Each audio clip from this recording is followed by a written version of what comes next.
police wild. Hey, what you gonna do when they come for your child? Well, you stand my good wood, stand for this child. I don't mean kill, I mean just stand. I don't mean kill, I mean just stand. Yeah. I don't mean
I mean, just stand.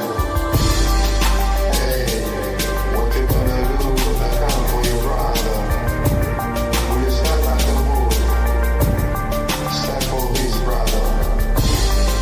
Hey, what you gonna do when I come for your best friend? Will you stand like a bull? Stand for his best friend.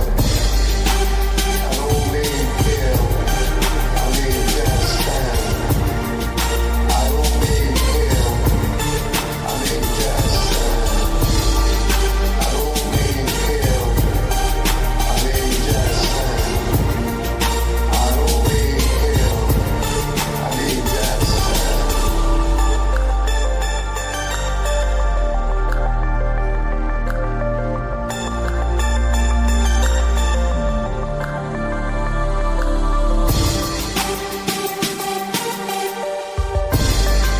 Hey, what you gonna do when they come for your wife?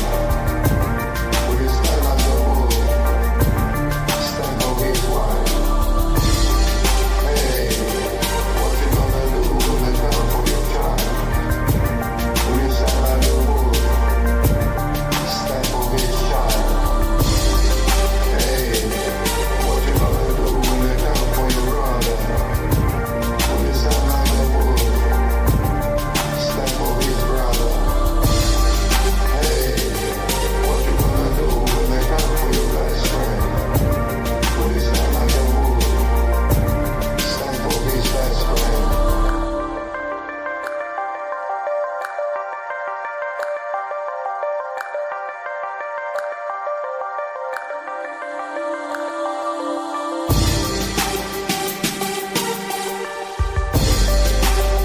I don't mean kill, I mean just stand. I don't mean kill, I mean just stand. I don't mean kill, I mean just stand. I don't mean kill, I mean just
Join the debate, join the discussion, share your voice, share your opinion, swallow your ego, expand your mind. DPA open mic, free speech zone.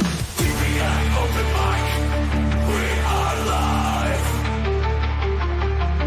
DPA open mic, we are live. Don't hold back, 'cause here we go. Let's go, let's go. We are live.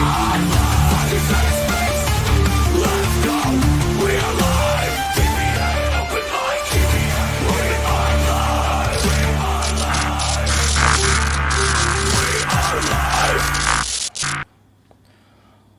We are live. Welcome to DPA Open Mic episode 145, The Turning Point World, where Charlie Kirk's assassination has basically dominated the headlines for almost the entire week.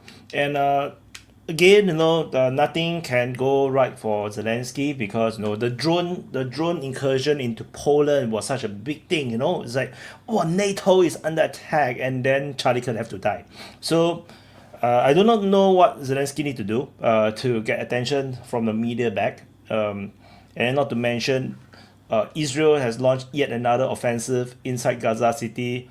I don't even know who are they fighting right now. Like, is there really that many Hamas fighters to really fight? I don't really understand it. It makes zero sense to me. And yeah, and of course, the fallout that comes after Charlie Kirk's assassination, a lot of cancel culture are coming out from the right, and yeah, I've done a video on that. So anyway, so I just want to explain a bit on the situation right now with the DPA Open Mic channel. So the original Open Mic channel is now known as DPA Open Mic Archived. The main reason is because the DPA Open Mic channel is demonetized. And over a short, one of the shorts that I uploaded, there is nothing controversial about it. It was talking about how the Arab states need to play ball with United States, and and then they get prosperous by playing ball with United States. However, it got striked. It got a community strike. The channel got a strike, and then it got demonetized.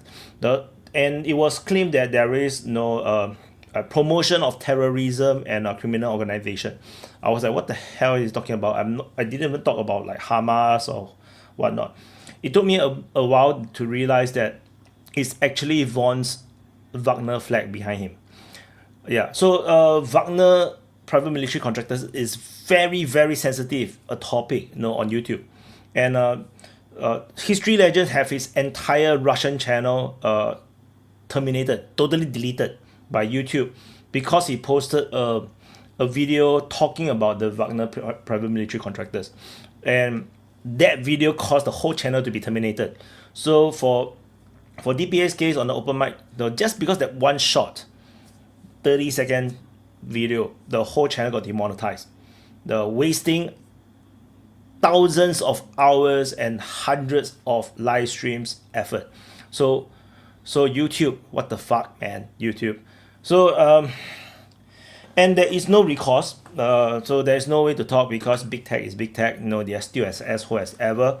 So, and then the problem is, as you guys all know, as the regulars, Vaughn have Wagner flags behind him for more than a year, for years now, for 2 years. So it becomes untenable, because there's no point if we as a community continue to invest in the original open mic channel, when because of all this history of the Wagner flag behind Vaughn, anytime the channel can be terminated, or it can be demonetized again, even if it get monetized 90 days after the initial strike. And there is no guarantee that after 90 days they will go to monetize the channel, because I can apply for it, they don't agree to monetize it. So the solution was originally to just not do open mic for 3 months. I was thinking about that or whatnot. Then I think that it's after I remembered that that the whole channel is full of Wagner flags because of Vaughn. I realized that it's just not tenable to wait. So I decided to create a new channel. So this is the DPA Open Mic New, the @DPA Open Mic New. I will wait for the time, like 2 weeks or what, then I will take over the DPA Open Mic handle. So the old one is now DPA Open Mic Archived, which is now a grayed out logo.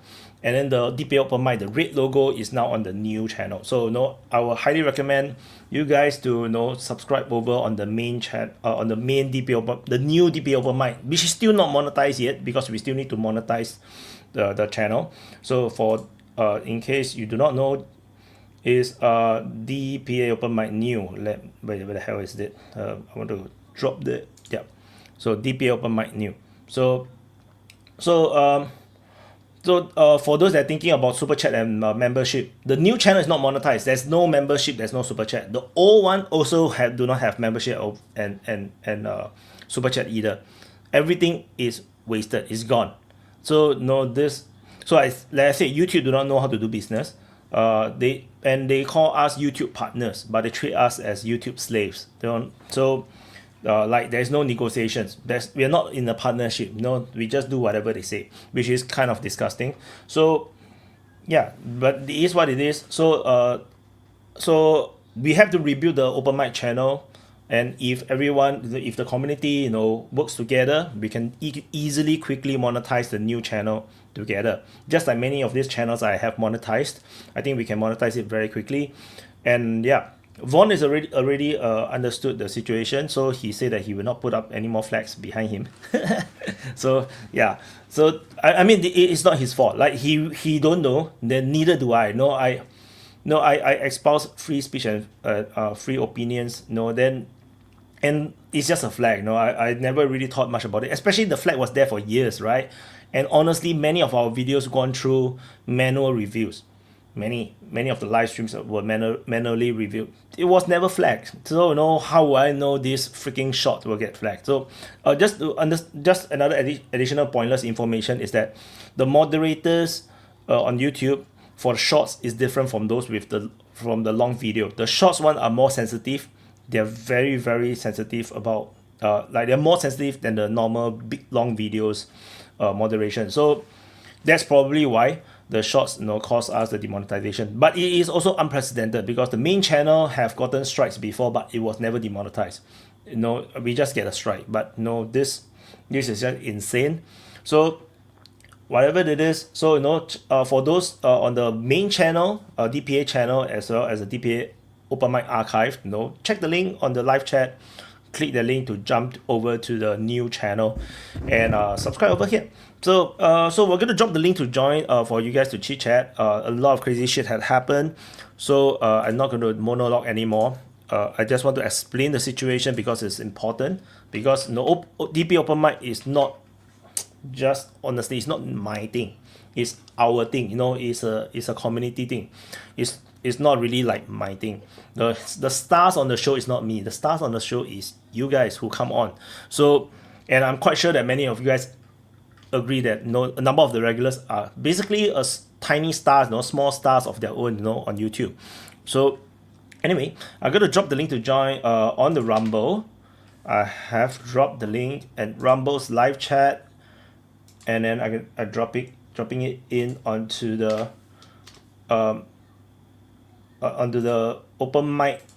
new open mic channel. Yeah, new open mic channel.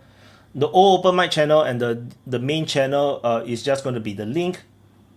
Oh, I think I tagged the wrong. I pinned the wrong message on the on the archive channel. So funny. Whoops. So the on the main channel and on the open mic archive channel, the link is on the live chat. The pin one is actually the link to the new open mic channel.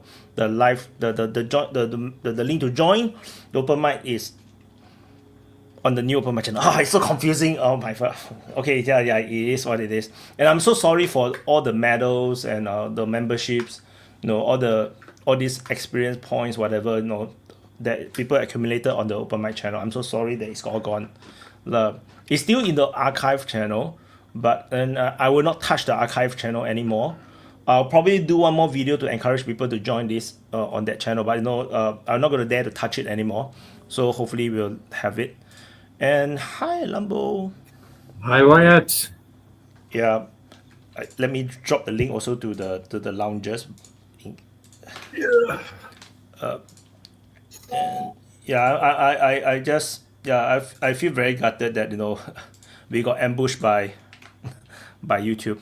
So yeah, but a new fresh start is also something good. Sometimes it not make sense, but yeah, what can you do, I hope you can monetize maybe via another channel that you can combine. I don't know. We cannot combine channels though. I have many channels already. To like for donations, things like that. Yeah, so the only thing is basically just rebuild a new channel. I think it's not that difficult. It's not that difficult because we have a strong community, a loyal fan base. So I think it can be done quickly. But it's just that, of course, to get back to 6,000 subs will take some time again. Yeah, because a lot of people just watch and don't watch anymore. So yeah, so the active viewers will be the key, to rebuild the channel. Yeah. So yeah, but no. Oh, hi Gareth. The wrong pictures behind me. Can you share? I'm going to share it on WhatsApp. Wyatt, the picture is behind me, so you can see a big understanding about what I am using of symbolism for today. Because like this. Yeah. This It's actually Charlie Kirk, that poor Ukrainian girl, Irina, if her name is correctly, that be stabbed and be left dying for at least 2 minutes before somebody came to help her. And Charlie was one of the persons that put on his social media what the Western media need to do very much faster. Fucking speak about it. Man. And he was that's the European solution for everything, right? Just speak about it. That's gonna fix it. Yeah, but if you censor it, you don't show it, you create another problem. It's propaganda, censorship. It was shown. Something that needs to stop. I know about it, and I'm in another country. It's the same like for you, Garrett, and UK yesterday, that big manifestation. They say on the press 100,000 people came, and it was like 2-3 million. You know, they need to stop. Like 2 or 3 million to me. Oh, it was a lot. It was at least 1 million. And besides which, the cops will almost always exaggerate the size of a right-wing demonstration and downplay the size of a left one. So I don't see any basis for believing that. It's the opposite. You need to look just at the news channels. Look, guys. I'm going to fix this for you guys so you understand. The cops are always going to downplay protest that is against the institutional power, and they're always going to upplay a protest that is in favor of the institutional power.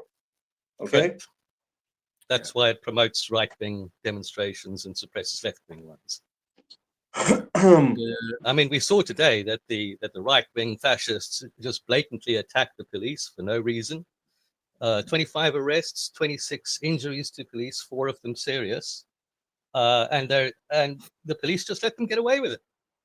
So this would never have happened to a left-wing demo. I've never been in a left-wing demo which had this much violence that wasn't initiated by the police. Yeah, I'm not sure what you mean by that. Do you mean by left-wing? Do you mean like Starmer's government versus the Tories? No, all sorts of left-wingers. The people who are protesting against a woman who was killed by a cop were ground into the dirt. I'm talking about. Garrett, shut the fuck up, man. I mean, you don't like the truth. Full of shit.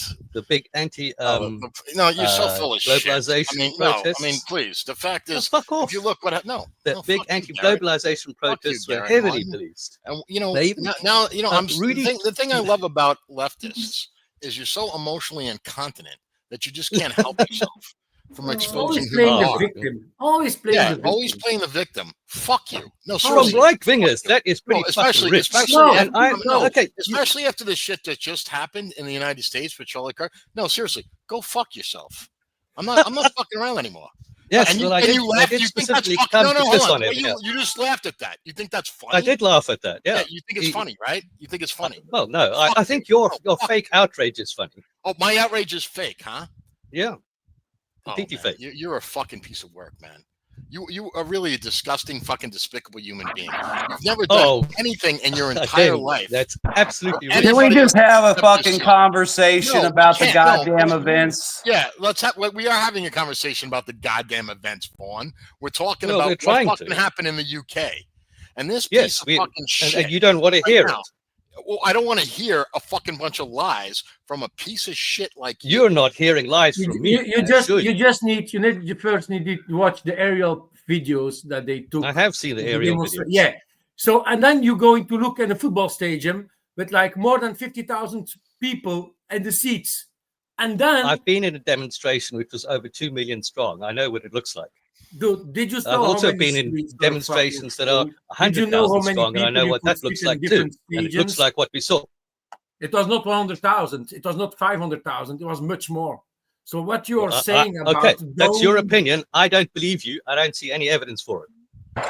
What's the problem with the big protest? I mean, it was a bunch of people getting together to express their views. Obviously, there's troublemakers in every crowd. I mean, any protest you go to, there's always troublemakers. So, I mean, most of those people out there probably have legitimate concerns. And then, of course, like always, there's people that go out and take advantage of the situation. I mean, it's done on left-wing concerns. Yeah, they do. If they didn't feel like they had legitimate concerns, they wouldn't be out there. That's not really fair to say. They feel like they have a concern. They would. You don't agree with their concern. That's fine. You don't have the same concerns as them. Yeah, and obviously they feel hundreds of thousands of people feel a certain way, and within that group of people, there's people that are more militant and violent, or they just want to go out and fuck off because there's a big crowd. They can do what they want. That's common in everything. I'm just saying those people have a concern, and they went out to express their concern. And there's bad people in that group, and there's bad people that oppose their concern. You wouldn't be saying this if it was not with the moral equivalency, Garrett. Are you happy that Charlie Kirk is dead? I certainly think the world is a better place. Yes. Yeah. I mean, the guy was. So that makes you happy, then, right? The world's a better place. So not happy. You're happy, right? No. Why not? I mean, if the world's a better place because he's dead, according to you, then why aren't you happy? Are you against freedom of speech also? Why are you happy? No, you are. No, why aren't you happy? Well, because I don't enjoy the deaths of people, unlike Charlie Kirk. He never said that. Yes, you do. You do believe in the deaths of people. No. You always enjoy it. You believe in the deaths of people that you see as fascists. You believe that they should be killed. Oh yes, only good fascist is a dead. You said that to me in private conversation. Yes, I've just said it live now. Yeah. Okay. So then you're happy that Charlie Kirk is dead. As I said, I don't celebrate death. I don't run around with guns, as you know. No, not death in and of itself. I mean, specifically the death of Charlie Kirk. Why not celebrate it? I mean, the world's a better place. Because I don't celebrate the death of human beings. Unlike Charlie Kirk. Okay, so unlike Charlie Kirk, according to you, so you're happy about it, but you don't celebrate it. So what the fuck is the difference? I don't know. Well, you're the one that made the difference. It doesn't make me happy. You're projecting. Okay, what does make you happy? Whose death would make you happy? Nobody's? You can't think of a single person's death that would make you happy? No, I really can't. Okay, all right. Yeah. Good. Okay, anyways, back to the... How about Hitler? Oh my God. Yeah, so would Hitler's death make you happy there? You know, let's assuming he was still alive. It would make the world a better place, but if he was hiding out in South America, like, would it make you happy if you found Okay, sorry. I should have intervened and said that, then we continue this argument. Yeah, I think Upgrade is next. Upgrade has his fingers. Upgrade always has his finger up, okay? Don't disregard that. In case of. Yeah, he's about to talk. Let's all talk together at the same time. Preparing himself already. No, but seriously, I mean, I think that like the perspective that Gabriel, you just fucking mentioned that Upgrade has his finger up, and then you talked over him. So Upgrade, would you just? Yeah, that's what I said. But he doesn't like. Yeah, Upgrade, speak. It doesn't matter because he always has. He's a Swiss thing, right? It's a Switzerland thing. Speak. It's a cultural thing, you know. Speak.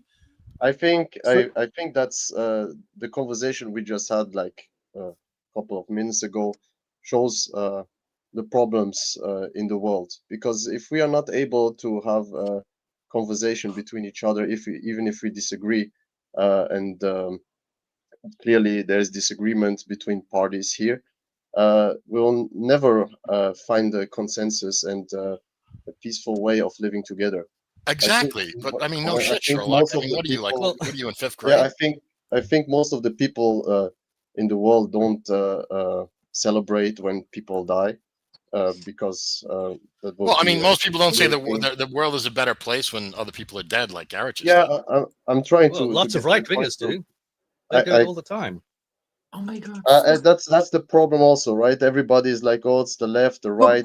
I mean, like everybody's doing it, and well, I mean, we have to have definitions like left or right, or what are you going to call them? So of course, we're reduced to like some level of semantics, but I mean, we need to have some sort of definitions. I understand what you mean, I mean, and I think it's despicable when people go online after somebody got shot in the throat and died like a pig, for just mentioning what his beliefs are. That shouldn't be a world where we want to live in, because I think the left agrees with debate and have a different opinion, and also have minority views. So I think it goes against all their beliefs. So I don't think it's a left or right thing. I think it's just sick lunatics. Well, let me challenge that point though. No, because I'm sick. Because I live in the United States and I've seen this, and I've seen it like literally in the city that I live in. I've seen literally. I mean, and actually, not just online. I've seen it. I won't dox certain people, but yeah, I understand I've seen it bro. where I live. I mean, no, I mean, walking distance from where I live.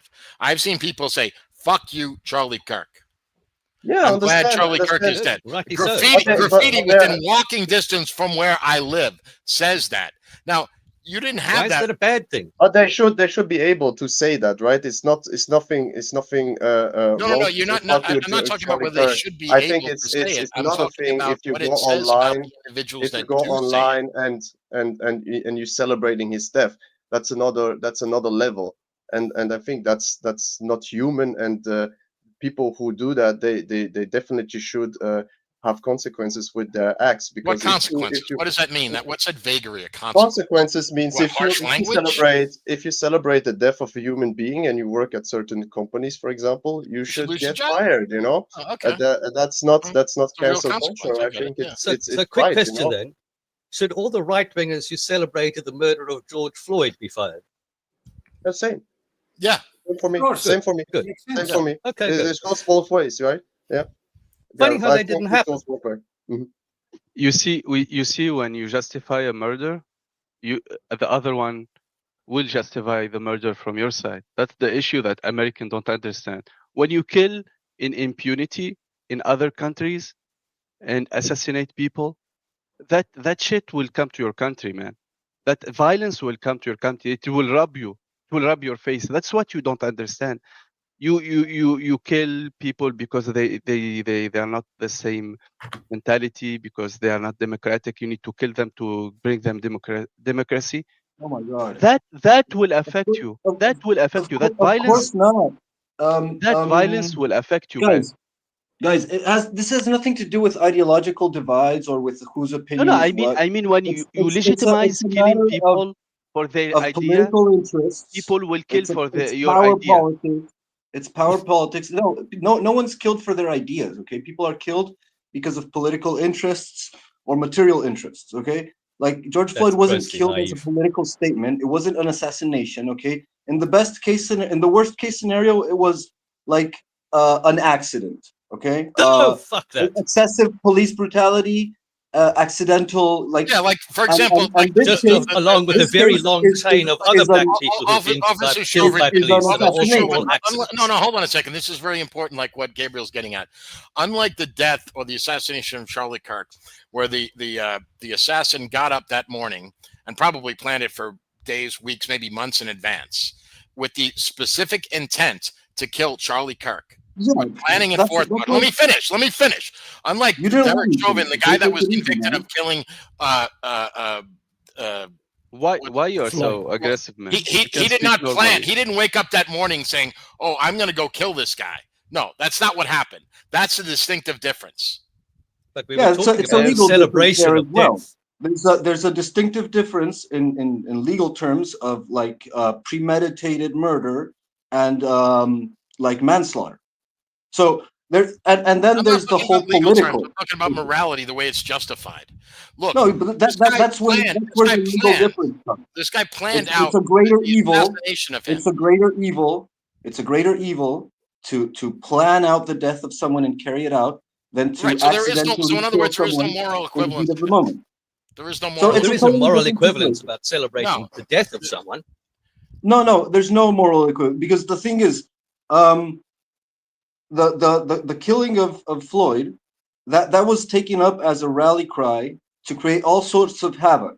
Okay, and it was also used. What do you mean? As a lever against an injustice that happened on screen by the institutional power in power. It was used as a lever to exercise all sorts of oppressive and discriminatory policies against the internal proletariat of that particular nation, and also in Britain. I don't know how you feed yourself. I don't care about your opinion. This is just a statement of fact. Okay, it was used as a political leverage, and this situation that's happening right now, this is political violence. That it's not a revolution. It's not overthrowing capitalism in any form. It's in the In the best case scenario, it's just empowering a particular institutional power that is now in office to exercise greater police, and institutional violence and oppression over the people. So your celebration, Gareth, is completely antagonistic to any form of materialist analysis of the political situation. You're being absolutely retarded on account of like a media hype of petty ideological differences. Okay, and the worst part of all this is that there was a level of unification going on between the left and right divide in the United States on the account of the genocide going on in the Middle East. Okay, there was starting to be a certain, and Charlie Kirk was a very important pivoting point. Actually, that's actually what Gabriel just said is true. As an American, there was because he was even Charlie Kirk himself was actually saying that the Jews need to chill with the killing the Gazans. Yeah, so there was starting to be Gabriel. That's actually true. Yeah, there was starting to be a semblance of unification between the parties on objective atrocity going on that one issue. On that one issue, yes. Yeah, and this is now going to be used to incentivize like a civil conflict, divide and conquer strategy, so to speak, on the principles that were unifying the American proletariat. So, like, I can't believe that a person who identifies as a Marxist can have such a shallow understanding of a political development. Hey, real quick, before Gareth, I had my finger up. The other thing, too, with this whole attack on Charlie Kirk is it's starting to look like that the person had his boyfriend supporting him or planning it because he was involved, because he was asked to go get the gun. Nobody's going to go get the gun for a stranger or somebody that doesn't know what's going on. So they were obviously in cahoots. And it's starting to look like that there may have been a Discord chat and other people involved, maybe encouraging him to take action on their behalf or something. Because, it's easy to find somebody, on either side, weak-minded that you can convince. I mean, look at how the FBI garbage where they catch people that they basically just incentivize to become terrorists, we can sell you some Stinger missiles. Oh, I don't have any money for that. I only got $800 in my account. Well, guess what? I can get you Stinger missiles for $800. And that guy's a terrorist. So without delving down this rabbit hole, hole, can I speak? I'm not trying to go down a rabbit hole. I'm just saying it looks like it was a plot, and there may be multiple people involved. Otherwise, his boyfriend probably knew about what was going on. Because continue. If you're dating him, then you're gonna have some stuff that you know about. But as far as it being a grand conspiracy, I don't think that's... No, what they're saying is they believe that there was people in Discord and other groups. I have permission to speak. I would still talk before John started. But what I'm saying is it appears there's multiple people involved, and there may be a Discord group involved with people in it. So he was probably encouraged, maybe supported in some way, or given the idea or whatever. But it doesn't sound like he was a lone gunman. It sounds like at least him and his boyfriend and maybe a few other people knew what was up. So that's all. Now I speak. There's no boyfriend. That's just another baseless rumor that's being spread by the right because they don't care about truth. There's a roommate who is cooperating with the authorities. Okay, this is just nonsense. Secondly, the roommate was texted by the shooter to go pick up the rifle, which would indicate that the boyfriend, which is what he's been described as, a trans man. By who? By all the media, CNN, both sides of the aisle have come out and said it. The FBI and everybody else. You could believe the FBI or not. All I'm saying is that's what the story is. And if it's the truth, then that means he was probably involved. And if this Discord thing is true, that means there was probably other people involved or at least aware of the plot or whatever. And none of these people picked up a phone and said anything. They let it happen or they were involved. Yeah, no, I agree with you, Vaughn, that they may have known about it or something, but I don't believe that this was like there was a bunch of, unless there's evidence that shows this. I'm not buying this was some, you know, I mean, as far as I know, he basically killed him with a deer rifle. His family was into fucking guns. There's pictures of him shooting that specific type of, well, not that specific weapon, but other weapons like it. He would have no trouble getting access to firearms like that. So I believe that he did this. Now, did his boyfriend probably know about it? Yeah, or at least had an inkling about it, right? I mean, if you live, you know, and actually, I don't even think they were roommates, by the way, Garrett. I don't think they actually, because I think the guy still lived with his parents. So the idea that they were roommates, I think that's. They're saying they lived in a 3-bedroom apartment. Well, I think the guy was there sometimes, not there. Whatever. And he's a trans man, and that's his partner. He was described as his partner. Male to female transsexual. That's how he identifies online. But and they were dating or whatever sort of relationship they had. I don't really want to get into that shit, but they were friends at least. As far as I'm aware, this is all made up. They're just roommates, and the whole boyfriend element has been added in by propagandists. No, just like all the propagandists. Boyfriend or friend is still same. They are friends. So roommates. Okay, fine. Friends, roommates, whatever. I'm just repeating what I heard CNN say, Fox say, the FBI say, a whole bunch of other motherfuckers say. Yes, they have. They were when I saw it. That's why they were saying maybe there's something to it because this guy's saying it. Look, I'm not going to argue about it. Obviously, the guy didn't do it by himself, and probably some people around him knew what was up or had an inkling that he was going to do something. They'll figure it out. They'll go through the texts and the digital evidence, and they'll find out who knew and who didn't, and we'll know later next week. Maybe in 2 or 3 open mics, we'll know how many people were involved, if there was a plot or support or whatever. I'm just telling you what they're saying right now. It's obviously going to change moment to moment. It's just like the hours after Charlie Kirk was assassinated.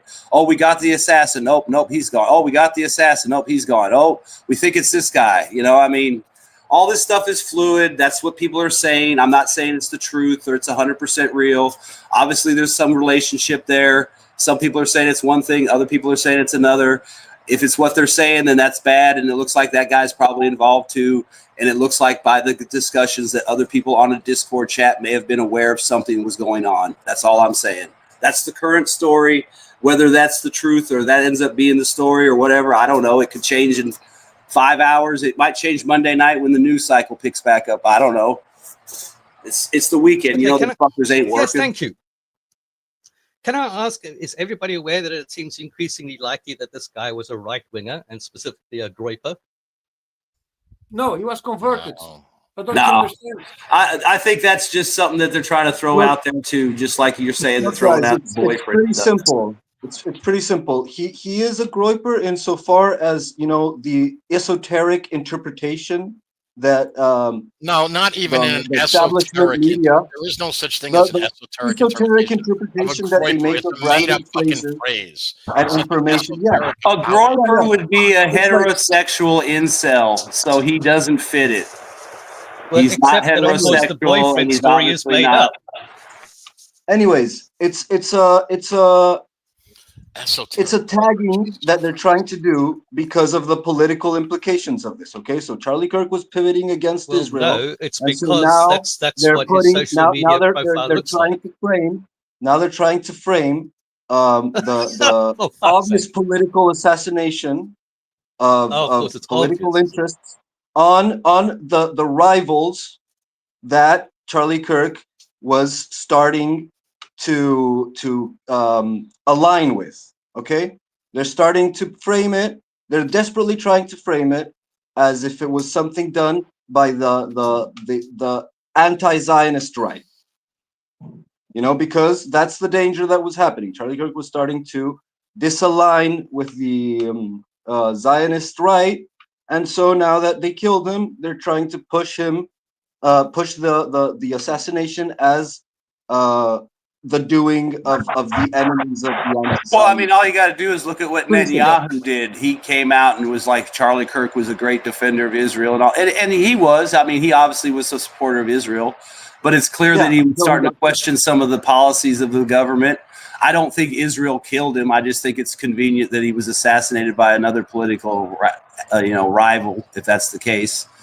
And now these people are obviously going to try and, use it to promote the pro-Zionist agenda when they know damn well that Charlie Kirk was probably not going to be a full supporter of Israel the way they wanted. I mean, supposedly there's a lot of stuff coming out that A lot of his inside friends were saying that he had questions about certain things. I mean, he wasn't shitting on the whole state of Israel, but he had questions about Gaza. The Gaza October 7th, you know, like he said in his own words, he said, "I've been to Israel. It's a fortress. You can't walk 5 feet without running into a teenager with a fucking M4 rifle." And he said, every time I think about it, my gut tells me, was there a stand down? Was something up? And we all talked about it that day. We all thought, this is weird. You know, this is the most fortified, defended country with the most ISR, probably covering the smallest part of the planet ever. You know, fences, sensors. You know, you saw the fences and stuff. I mean, it wasn't no chain link fence they cut through. And like he said, 6 hours to respond while you're streaming that stuff. He had legitimate questions. He was still a supporter of Israel, but it's kind of disgusting to see the pro-Zionist side of the Republican Party really try to shore up his support for Israel after his death, and kind of ignore the questions that he was asking. And there you have Gareth defending the pro-Zionist narrative. No, well, the thing is what they're trying to do is trying to like taint Nick Fuentes more by tying it to the anti-Zionist thing. So that's another thing. I think it's a multi-front thing. They're trying to play it for their political benefits and try to knock down some of these guys that are getting popular again, like Fuentes and, you know, other people, I guess. But it's unseemly to see, because you know the guy had legit questions. There's plenty of proof. By his incapacity to and now these people are coming out trying to say that he did this or he wasn't really doing that, and he was our best friend ever.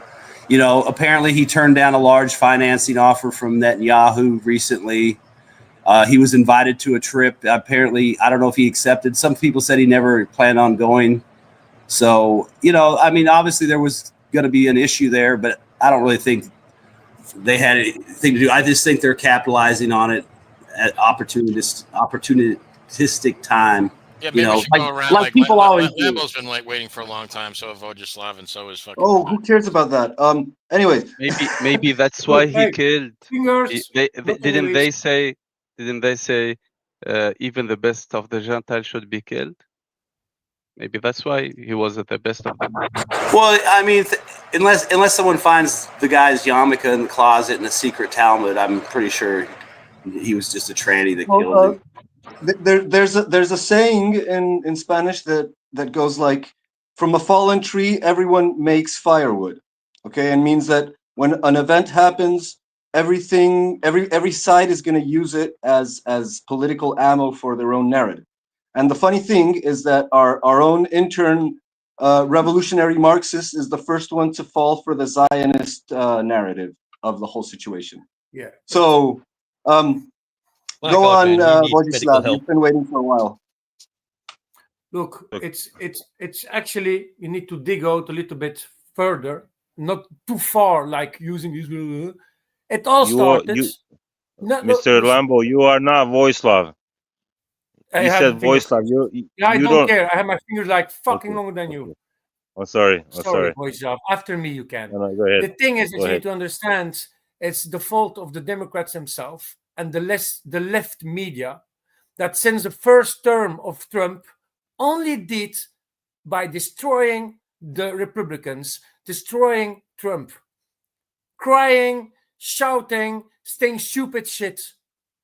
You mean telling using the truth? Propaganda, false information, things out of context. Jesus, the game is lie. The game lie is and lie and lie. Let me speak, dude.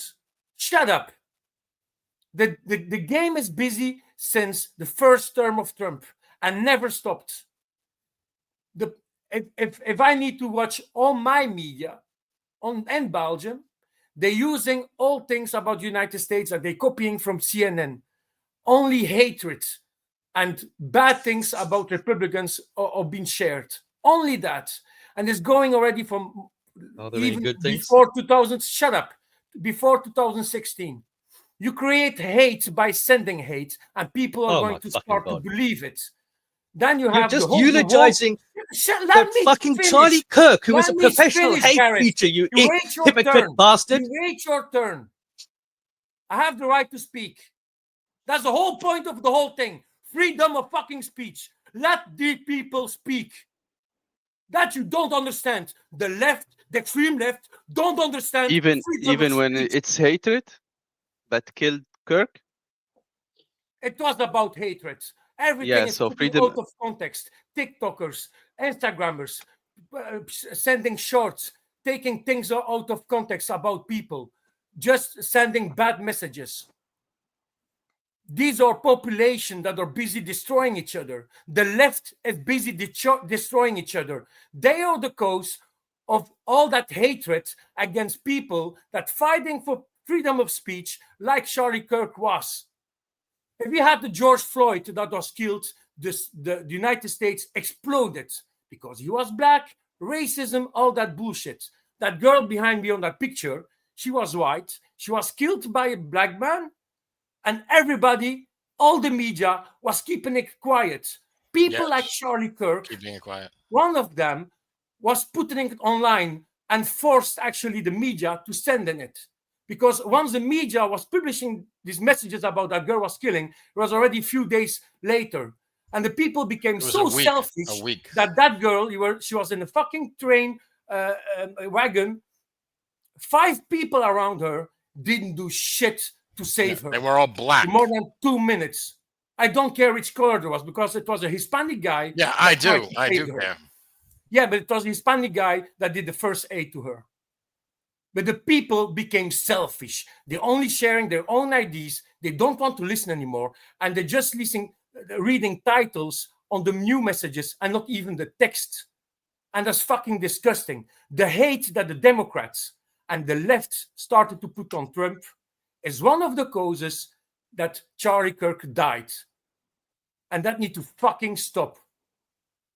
That game need to stop.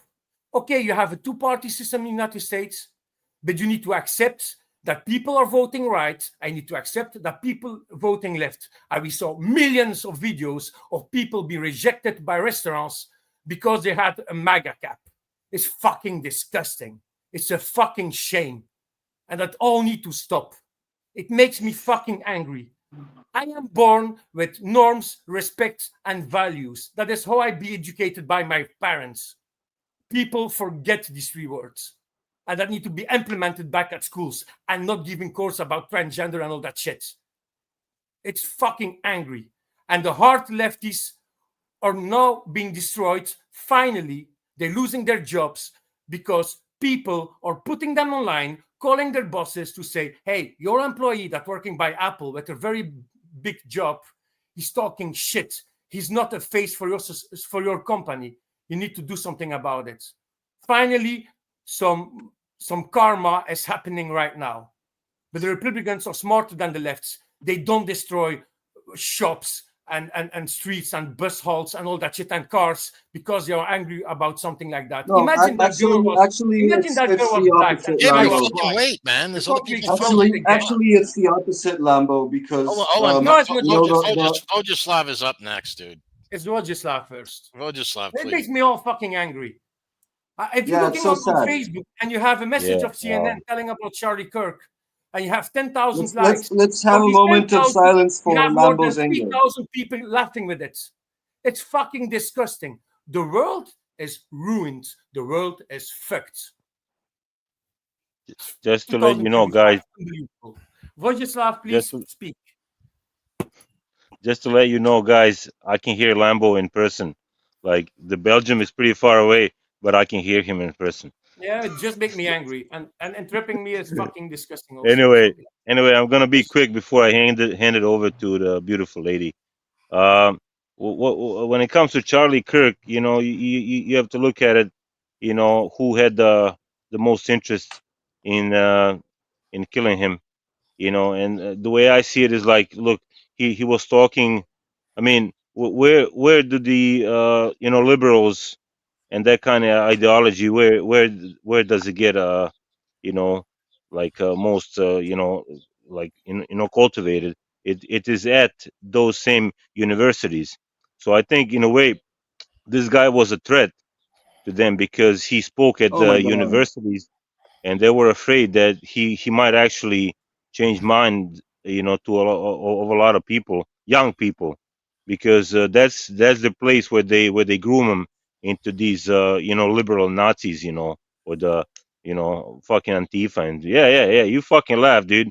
I mean, we I mean, I did not agree with Charlie about some things, about Israel and shit, but he spoke, as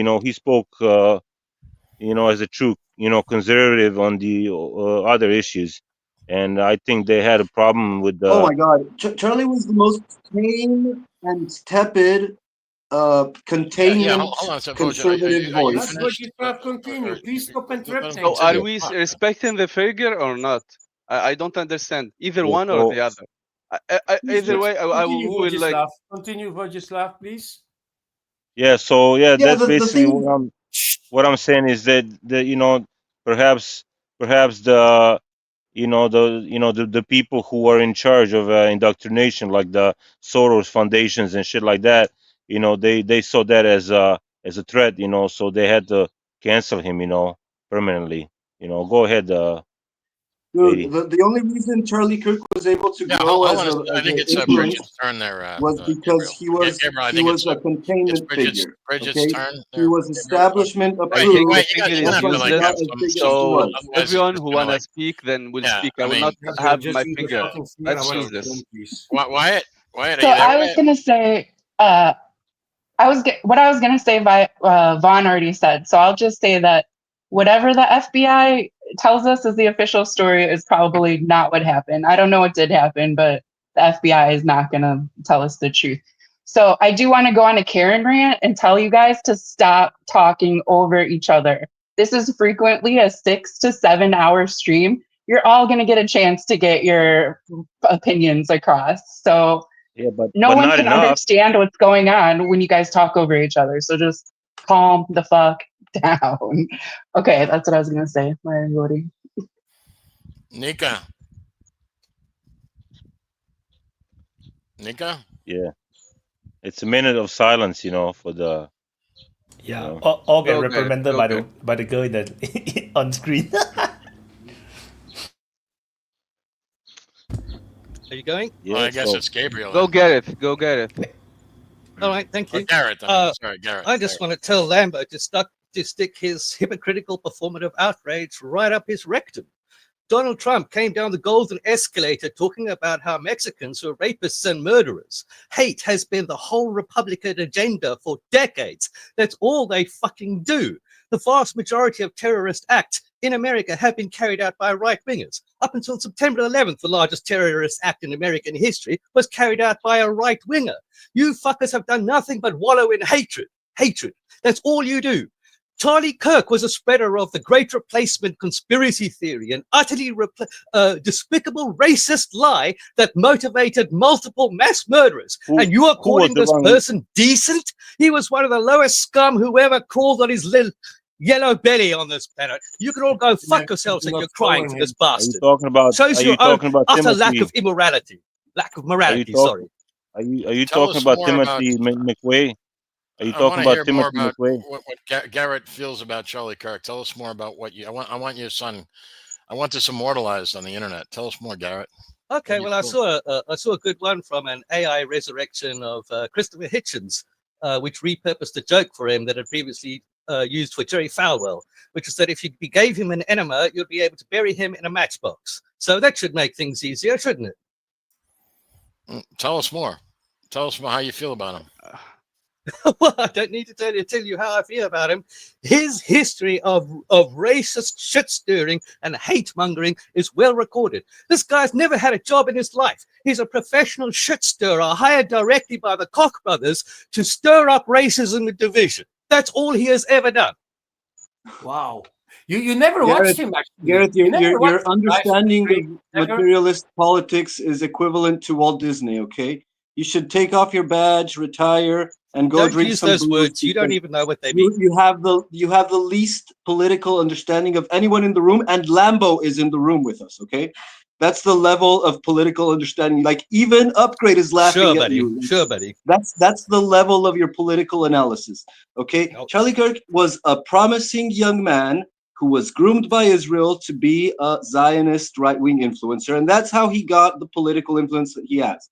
Okay, he has done a job in his life, and it's been to push and peddle containment right narratives into the fold of the establishment rhino right. Okay, and that's perfectly valid for the institutional. You mean racist narratives? No, he doesn't Garrett, trust Garrett, you. Wouldn't get on a plane that was flown by black far more pilots. racist. Like the right wing prides itself in being colorblind, and they call the Democrats the real racists. Okay, they are absolutely That's what every liberal. racist have done. They've been They doing are that since the American absolutely Civil classical War. colorblind liberal who only care about economic progress and have no fucking interest for race. Okay, your perspective on politics is way more racist than his, and it shows. Okay, you are perfectly fine with the murder of a useful fool kid, you know, with a family who had no impact in politics whatsoever, except containing the right from defying the establishment. Like, and that is the problem that he Show had. of That hands he for started who agrees with Gabriel. He started clearly breaking those parameters of what is acceptable for containment, mainstream, institutional right So to are you saying that preserve the mainstream right is the great replacement theory? Super chat. Is that what you're saying? So I just want to say the super chat does not exist on both the open mic channels, the old or the new one, because both is not monetized. This is actually from the main channel by Utis, the summer of 2020 violent leftist. Gareth is awful, but not I say one. That's super chat. I just reading. So. If I may, well, he has awful political analysis and awful takes. He thinks the Democrats and the Labor Party is leftist for some reason. He thinks CNN. No, I think is neither of them honest, are leftist. and he thinks that Charlie Kirk was far right. That's his level of understanding of politics. Yeah. Go on, Upgrade. You've waited long enough. 15 seconds. Can I? No, let Upgrade go. That Kirk himself said, "You will never be the best version of yourself if you allow other people to convince that you can't be better because of your skin color." Let Upgrade speak. Stop making a fool of yourself. Because the community you came from. You must resist those narratives at all costs. If you this from a guy who was literally hired because he was white. Oh, that was racist, Garrett. Fuck off. Literally hired to be a white propagandist you are woke, of racism. You are woke. You are an extreme leftist. Proud of it. Of course I am. Proud of it. Good. It speaks well. What about like Candace Owens and all the other people that are involved with Turning Point? I mean, it's a pretty mixed bag of people. I mean, you could say they're tokens, but I'm just saying that's a pretty mixed bag of people at Turning Point. Look, yeah, they're all tokens. You have the Jew, you have the black, you have the white, and Garrett is our token retard right now. But go on, Upgrade. Yeah, guys, can I step in quick? I have to go I have to go out in a moment. Too bad. Then just go. Upgrade's in front of you. Then just leave. Upgrade. You've been. I was holding my fucking finger for an hour. Wayne, go ahead. Okay, go ahead. Wayne, leave. At least let Upgrade finish and I can talk, man. Yeah, I'll just go quick, Nika, then I will give it to you, Nika. Okay, don't worry, I will give it to you. It's just sad what's going on here. I mean, like we should have been able to talk this through without getting on such terms. I mean, you can disagree with him and stuff like that, but I mean, it's sad what happened to him. Even if I don't agree with some points which he made. He was a father, and he got shot in front of his kids and his wife. It's horrible. I mean, we should have a little bit of restraint when we talk about him, even if we disagree with him. I think this is definitely something which is people, normal people, of course. Gabriel is going to disagree again against me somehow, but that's normal. But I mean. We should just be. It's not the disagreement, Upgrade. It's the repetition. Yeah, it doesn't matter if it's repetition. I can say whatever I want. If you think it's good or not, I don't care. No, it's fine. Go ahead and say it. I'm just let me speak, and then you have your turn. Maybe you put your finger up like other people and respect other people, and then it's fine. But yeah, it's just sad for humanity what's happening right now because we are. Divided on all fronts. We have so much issues, and we can barely agree on having, you know, a discussion about some topics which are actually can be debated about, you know, without being, you know, rude or something like that, or being aggressive or being, you know, emotional. I think it's definitely emotional for some people, but I mean, like, he wasn't, you know, your father or your mother, but it's definitely sad, and we should be a little bit more respectful between each other and let each other speak. Nika, go on. Nika, before I start, super chat. Hey Gareth, maybe you should lose some weight. I don't know. I feel offended by it by myself. Everyone here should lose some weight. Everyone here, because he said something different than you. Nika is Anyway. fat shaming us. Oh my god. No. You go gain some hair, Nika. Come you on, can't get it out. even call Come on, yourself Nika, a man go. if you Go don't have a fucking beard. Nika, go. So then Wayne can go. So Wayne can go. I think, of course, any human, any decent human being will disagree on killing innocent people, even if I disagree with him 100% of what he said, not the last part of his life, anyway. The thing is, making it so important while others are killed, innocent killed. I think life is life, whether he's a politician or he's a speaker or not. It doesn't like affect me any other way than other innocent people or kids. I'm not only talking about Gaza, even outside wars or political assassination happen every in all countries. So it's not, yeah, I understand for American to be passionate but the thing is it's not that important. Killing any human being is very, very important, but it's not that important. It's a symptom. When you have a fever, when you are sick and you have fever, you don't like attack the fever and forget everything else. The problem is what's causing the fever. I think left and right and between are the cause of this. Everyone who's now calling for the killing of Kirk is a cause of it. Everyone on the left side and the right side, because don't forget, the right killed too. The what happened in the and for the I forget what you call it, but for the elections, you killed the policeman, and you I think 1 or 2 people killed too. They are innocent too. They were doing their job. Right politics and left politics will use this for their agenda, of course. But what saddens me is I'm seeing this film before. I seen it in my third world countries. That's the issue. We are the people who are from third world countries will recognize the patterns that happen in America right now. This is what Americans don't see. They will be sucked up to those minute details. Yeah, you had president killed. Nick, you obviously don't understand the history of the United States. We've had a civil war. Yeah. We've had the You most can speak bloodiest later. You civil can speak war later. in the You can history of speak the later. world. You can speak We later. literally John, did. I'm lift not gonna up your just fat listen to you finger. lie about what Americans Lift up understand and what we don't. From your somebody Shut that up, knows John. anything Shut about up a our while, Lift up John. your You've fat been trying to finger hush people and for respect speaking out of place. people. Now it's your That's turn your to hush. problem, John. Respect people and take your turn. I'm lying. Okay, let me keep lying and then correct me. What's wrong with you? Are you afraid of lies? Let me continue lying. The fuck? Be a Okay, grown up guys, then. I really do have to run quick. So Assassination happened before. Killing is happening every day. The problem is what's happening now in America is the polarization. What's happening is tearing up the communities, tearing up everything. You can have easily a civil war.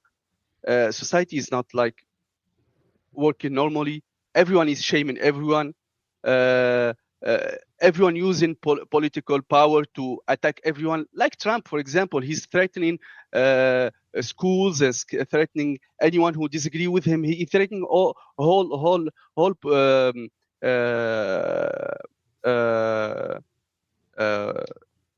states. That's why I'm saying the pattern. What's happening? The bigger picture is more fearful than killing of one innocent one person. I don't say it's innocent or not for what he said or not, but it's nothing that's important. What's important is what's happening. That's what I would say. Gareth, next. Okay, sorry, guys. Let me duck in quick. First off, Charlie's family is never going to recover from this. That's something you have to bear in mind. His kids, his wife, all his relatives, all his friends are going to be suffering from this for the rest of their lives. But there's another point which needs to be taken into consideration. This is what Charlie wanted. Charlie said, and I quote, "The Second Amendment is worth a few deaths." I don't think Charlie expected to be one of the ones paying, but it's what he wanted. He wanted the Second Amendment, which means he's willing to put up with a few deaths. And he implied that he's willing to be one of the people to go. Take it out of context. He should be celebrating. He got what he wanted. It's a 5-minute reading, Wayne. It's a 5-minute reading, the Second Amendment question. Oh my God, who gives a fuck? Can I read it for you, Wayne? Do you really want that I read it for you? Because you're just reading memes. But we don't need the goddamn Second Amendment read. Yeah, but that is a problem. Charlie Kirk didn't get what he wanted because Charlie Kirk didn't want people to have guns going around and killing people. So that's not what he wanted. It's ridiculous. Vaughn, he said he was willing to accept the price of a few deaths. So that implies that he's willing to accept his own. He should be proud he died. I'm pretty sure when he said that, he wasn't thinking, "Oh, I hope I'm one of the deaths." You know? Yeah, exactly. I'm sure he wasn't. It's just, hey, Wayne, it's just like when they say freedom is scary. That's what he meant. You know, freedom is scary. If you have a lot of freedom and a lot of rights, then things can get kind of scary sometimes. Well, there and you if go. we have the right to bear arms, most people are responsible, but obviously some people aren't, and that's scary. That's all. That's all he meant by it. And he wasn't and in no way saying that he hoped people die or he understands. It's the reality is that people die like you. It's like having a car. Okay, so we lose about 36,000 people a year in like automobile accidents in the United States. Does that mean we shouldn't fucking have cars? You fucking stupid moron. Yeah, that's I heard the same argument last night. The argument is that we regulate cars, you idiot. Everyone who regulate cars, we need to regulate guns. Idiot. Regulate arms. They wanted a car. Firearms are very heavily regulated in the United States, and there are some areas and ways you can get around it, but firearms are very heavily regulated, Wayne, in the United States. Most states you have to go through background checks. In my state, you have to go through background checks, but I can still buy person to person. New York City, you can't own shit. So, I mean, the idea that guns aren't regulated is ridiculous, Wayne. We all know the problem. They're not regulated enough, Vaughn. The laws that are on the books are not enforced properly. That's why a lot of this stuff happens. It always turns out a lot of these guys shouldn't have gotten guns, got guns, lied on their forms. People bought the gun form through a straw purchase. I mean, there's all kinds of laws already on the books. If you're mentally ill and you're taking SSIs, you're not allowed to own a firearm. They ask you that specifically. If you smoke weed, you're not allowed to do that. They ask you if you're using drugs on the form. So, I mean, the problem is there's a lack of enforcement. It's absolutely ridiculous. And I think it's pretty obvious. It's much easier. It's absolutely ridiculous. It's like Wayne believes that where arms are forbidden, there's no political assainations. That's just ridiculous. I mean, like a perfect example is the city of Chicago. One comment. Just real quick, city of Chicago has the highest murder rate. They have the strictest gun laws. You have to have a license to buy ammunition, and yet dozens of people are shot every weekend. So about that. One comment. Wait. Super chat. Let me talk. Okay, super chat. Okay, first is Tristan Young say that more seriously, the removal of taboo regarding political targeted violence in civil society can only end badly for the land of the free. Yeah, so this is actually I just wanted something I warned against. One thing on political. One more thing. One more super chat. What the fuck is wrong with you? NGS say what is despicable is the urge on the left to discuss and criticize Kirk's political opinion immediately after his assassination. No decency. So everyone doing it. Everyone doing it. What I want to say about the weapons, and that's the ridiculousness in Tunisia, we are not allowed to have weapons. No one have the authority to have weapons. Only policemen and military and some hunters, and yet 2 political assassination. Okay. Which country is that? Sorry, which country is that? Tunisia. My own country. Tunisia. Oh, okay. Yeah, we anyone. It's very, very, very, very, very hard to have weapons. I think Japan also, right? The assassination on Shinzo Abe was a gun as well, right? Oh yeah, that's right. The explanation completely is very irrelevant. short There's and nothing to very do with the point easy. being made. No, the explanation is very short and very easy. It's not the gun that kills; it's the person behind it that pulls the trigger. For God's sake! No, that girl behind me was killed by a Switzerland- scissor. Listen, By a fucking Switzerland, scissor. And if you want to Switzerland kill have somebody, the you can highest do it with capita, I think, everything in that can weapons. kill things. In civilian A having stick, weapons. a rock. Isn't correct? Upgrade. Correct me. Do you have the more capita of holding weapons in Switzerland? I think Yes, I because think after they the have army, Switzerland has the after the highest army, we gun can keep ownership our Don't guns. worry, in don't worry. the If world. somebody wants to kill with a gun, he will find a gun. Don't worry about that. Even in the countries with the strictest rules. We have a lot of gunfights here in Belgium, and it's totally forbidden. But if drugs cartels want to kill somebody with a gun, they can find it on the black market. It doesn't have to do. You can kill a person that what you want to kill with it. You can kill it with a truck, with a car, with a motorcycle. Just run over it. You can use a stick, a rock, doesn't matter. A knife, a machete, doesn't matter. Sherlock. A scissor. Mr. Stop Lambo, bitching about guns. Not making sense. No, just with Kirk, it was just easier because he could shoot on big distance to kill him. That was the thing. It was easier. Lambo, would you let Upgrade respond to the question that he was asked? With all that shit about Second Amendment and all that shit, I posted Second Amendment text that you're making me fight for Upgrade's voice. Okay, go on, Upgrade. Can speak right now. Yeah, I speak of that bullshit about guns. It's the person that pulls the triggers that kills. Blah, not the blah, blah. Guys, no.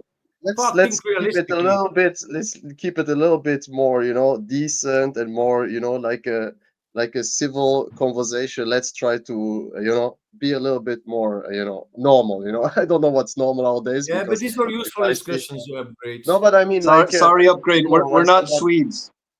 Well, I'm not Swede, man. Swiss, you fuck. It's the same. It's the same letter. Whatever. Anyways, Nika, yeah, it's true. We have a lot of guns because after the military, we can keep our gun at home.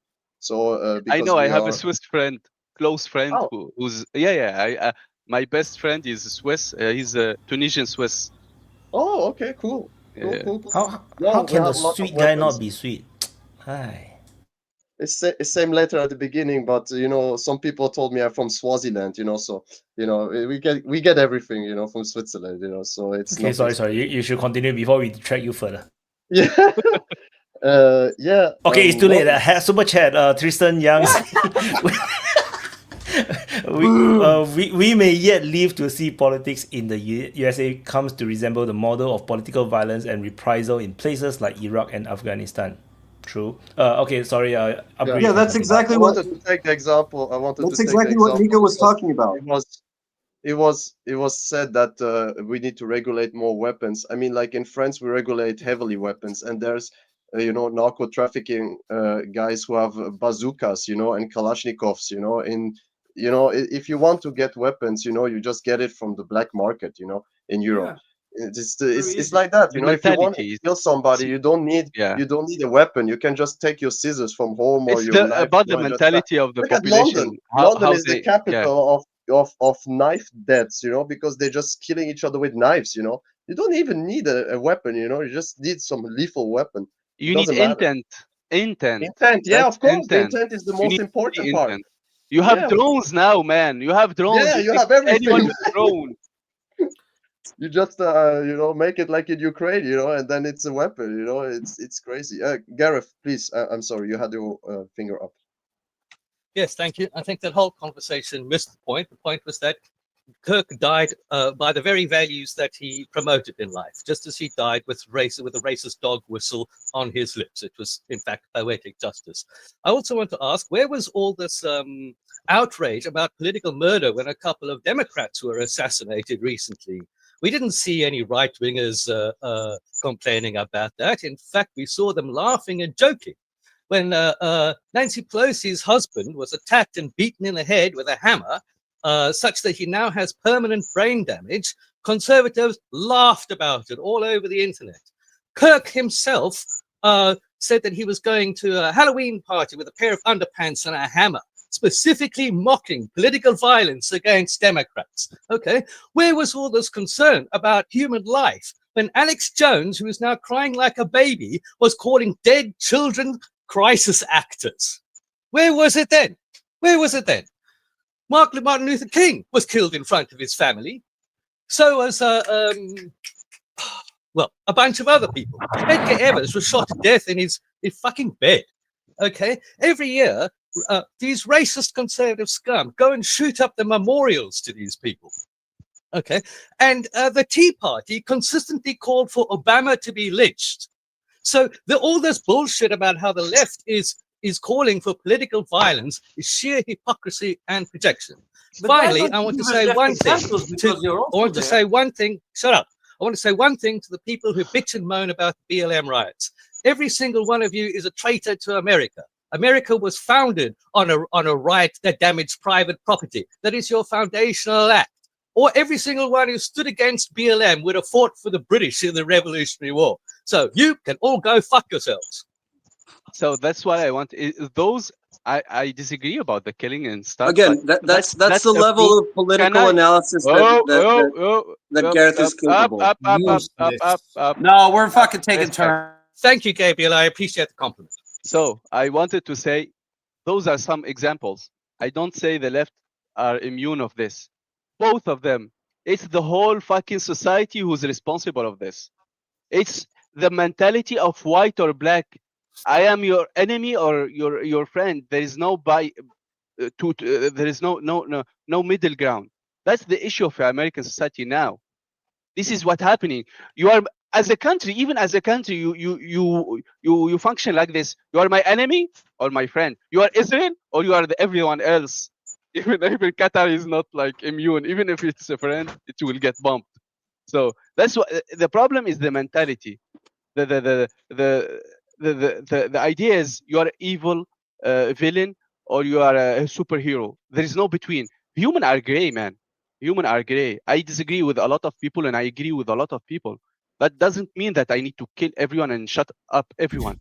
That's what America need to understand, man.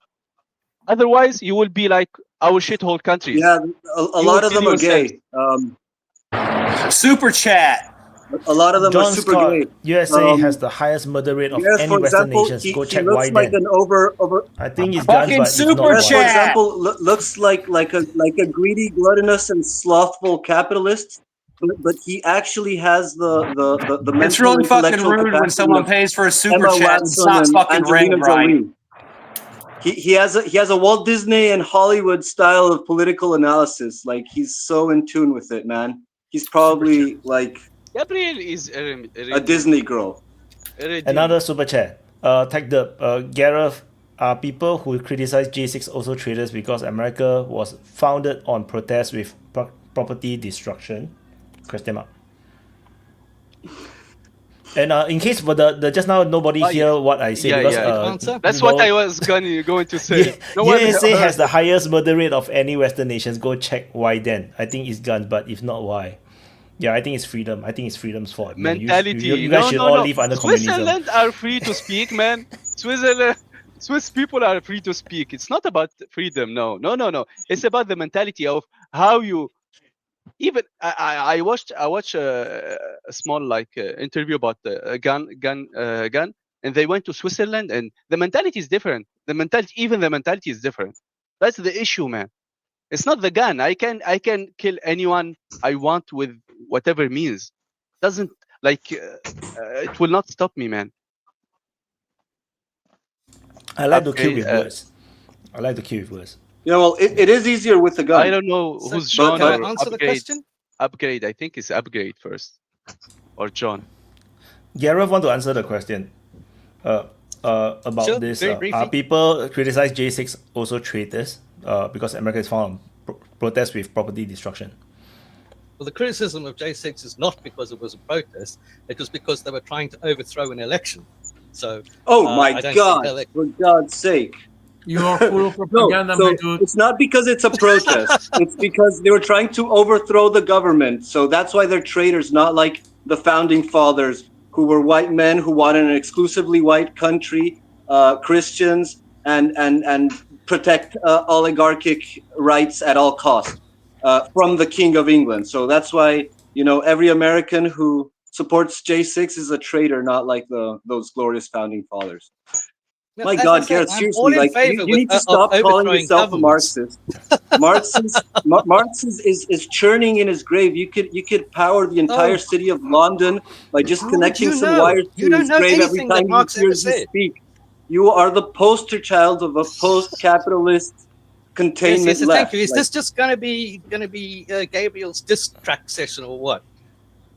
So anyway, another super chat. This Jesus. time around is from Rumble. But Rumble don't have integration, so you know I have to manual copy and paste. So by Beto Sida, he said, guys, stop using YouTube for super chat because they don't like DPAs. So let's Rumble for it. Thanks. Yeah, I mean, totally you guys agree can with also that. I think join it should Rumble if move you to guys like to use Or it. send them a donation through Patreon or something. But you know, post that link obviously there, YouTube's not friendly. But I think it's a good idea to double stream on the main channel until we got monetization on the new channel though. So that the super chat can still come in to help the fund. Like no, I think yeah, the super chatters on the main channel is like helping to fund this episode. So yeah, thanks for the help. I just want to say for the record, I only support legal international businesses. John? I don't know what that's supposed to mean. John? Yeah, I just want to say, like Nika was talking about, it's a mentality. Well, duh. Of course, when you have a homogenous society, both, you know, politically, racially, religiously, linguistically, yeah, you're not going to have conflict. It's only when you have a diverse society that you have conflict. So, John, no shit. sorry, I will give you the Swiss example. I gave the Swiss No, example on Nika, point. it's my turn, Nika. It's my turn. So you could take like Switzerland, for example. It's a very tiny country. So like trying to compare Switzerland to the United States, it's ridiculous. I mean, I could spit from one side of Switzerland to the other. It takes me fucking 4 days to drive from one end of the United States to the other at full fucking speed. You know, and Vaughn can back me up on that. And there's going to be different laws and as I travel from one state to the other, each one is going to be different. And they're going to have a different laws, different ethnic groups in each one. Like, because I know Upgrade's been to the United States, so he knows about this. Like, he's been to Wyoming, he's been to Kansas, he's been in Nebraska, he's been to Florida, he's been to California. So he knows how all these places are just the same, right? No, they're not. They're very, very different. And because of that difference, by definition, difference is conflict. That's been a truism. It's been an axiom of civilization, and it always has been and always will be. You look what happened in the UK just yesterday. You see that when you had the people that were feeling like, you know, and Garrett could speak to this. There was, I don't know, like they said it was 100,000 people. Well, I saw the drone footage. It was a hell of a lot more than that. That were out there on the streets, and they were saying, no more. We don't want this. We don't want diversity. Diversity, by definition, leads to conflict. Well, you asked for it. You asked for it, the diversity, when you invaded other countries. Britain are the one who invaded India, who are invaded Africa, Canada, America, Australia, and then they would be surprised if people come to their country. You promoted the beloved England society. Of course, people. No. I think there's a difference between invading and then inviting the people that you invaded into your own. No, you invade a country. You go there to conquer the. No. This is he's talking about my point that there's consequences. When you go to a country, you invade them. Right. So the consequences are you tear up your own country. The consequences are murder and death. No, so, yes, that's just a fucking lie. Yes, to your own people too. Murder and death. That's happening. That's what you're saying then. The murder and death is coming from these fascist scumbags. If they come into England, then now you will have division. You will have conflict. You will have chaos. I think the more diverse you have a country religiously, Islam and Christianity are not compatible religions. No, that's false. Egypt. Yes, it is. That's a illiterate way of thinking. I'm very literate. Because, I'm probably the only non-Muslim here that's actually read the fucking Quran cover to cover and the Bible. Because Egypt now, for example, have 10% of its population, Christian population. They live there for 1,400 years. In Tunisia, in North Africa, we have Jewish and Christian communities lived there for tens of hundreds of years. We didn't have any issue. We didn't massacre each other. We didn't kill the Jews here. They left to Israel, by the way. That's the issue. Jews and Christians. Yes, that's quite correct. What John is saying is just plain historically false. Nika, no, it's not historically false. It's historically accurate. It's about and if you want to like take an example of diversity. No, it really isn't. Yeah, no, it absolutely is. Diversity diversity leads to chaos. That's a truism. I mean, Wyatt one time talked about Singapore. About one of the things that the government does in Singapore is they very carefully manage. They have like a semi-diverse population, and they're very careful on their immigration policies. Wyatt could probably expound on this. Is how they let in people to try to keep that balance. So it never gets too. How many ethnicity you have? Wyatt? Any one group coming in. So how many other ethnicity groups you have? feel like Wyatt? they're being displaced or superseded by the other. Isn't that true, Wyatt? How ethnicity you have, Wyatt? There's quite a number of ethnicity. The Chinese are the most. The around 65 now. I think 65%. Used to be like 70. So now then we have the bigger. Then the next will be Malays and the Indians. So and then we have Eurasians.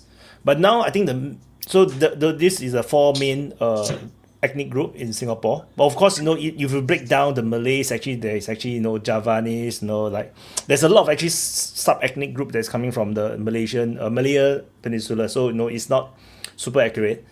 Then Chinese also, of course, we have a lot of different from different provinces. But now because of the modern age, a lot of people they marry out foreigners.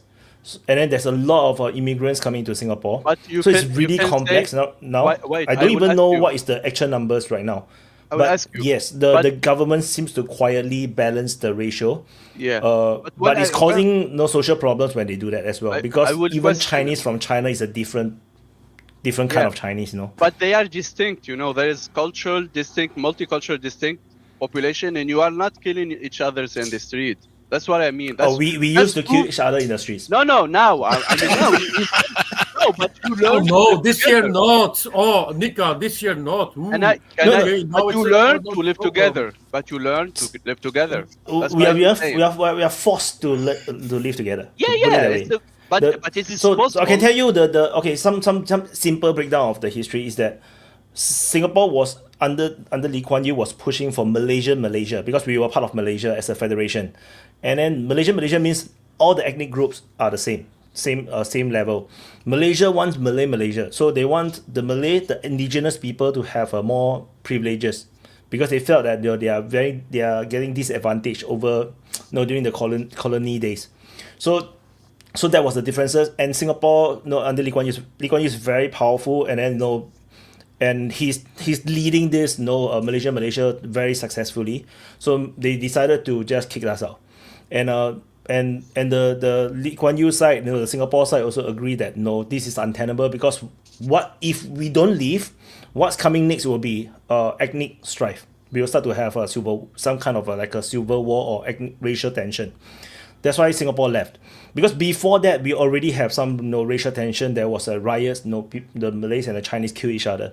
So in Singapore, we have policies that because we are mostly living in government housing. So all the government housing have specific ratio of Chinese and non-Chinese. That this ratio must be kept.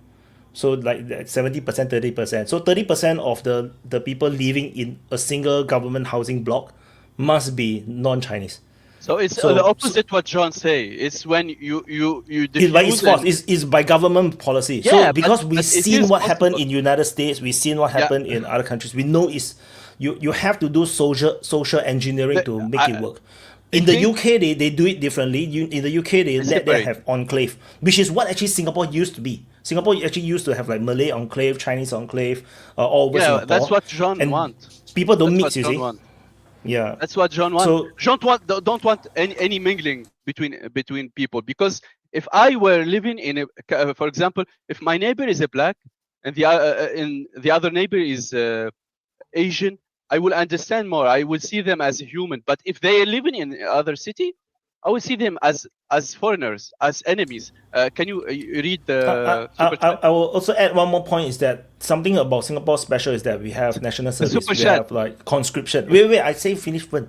So there's conscription. So because of the conscription, everybody have to serve in the military, and that forces people, not just different races, but from different economic stratas, like the rich and the poor, everything. They are forced to come together to forced assimilation. Yeah. To know each other and then build this unique identity, which is very Singaporean. Are they suppressing anyone to do their, like, for example, to be their own culture, to practice their own, like, force anyone? Only the Muslims. So the Muslim, there's this organization, is government linked, that is in charge of the Muslims, right? They often put passive pressure on the Malays, or the Muslims to not convert out of Islam. So that's what I heard. Because Islam is a very unique religion on its own. They have a lot of these controls and unique laws, and there's laws, and they put pressure on the people who want to leave Islam. Although they cannot force them. They can only like put some pressure on them. That's the only one that is. If not, the government don't force on anything. In fact, the government prevents domination by any culture or religion. You see, there is two examples of multicultural countries, and one is. Let me read the super chat because I felt like you're gonna say it quite some time. So sorry, Gareth.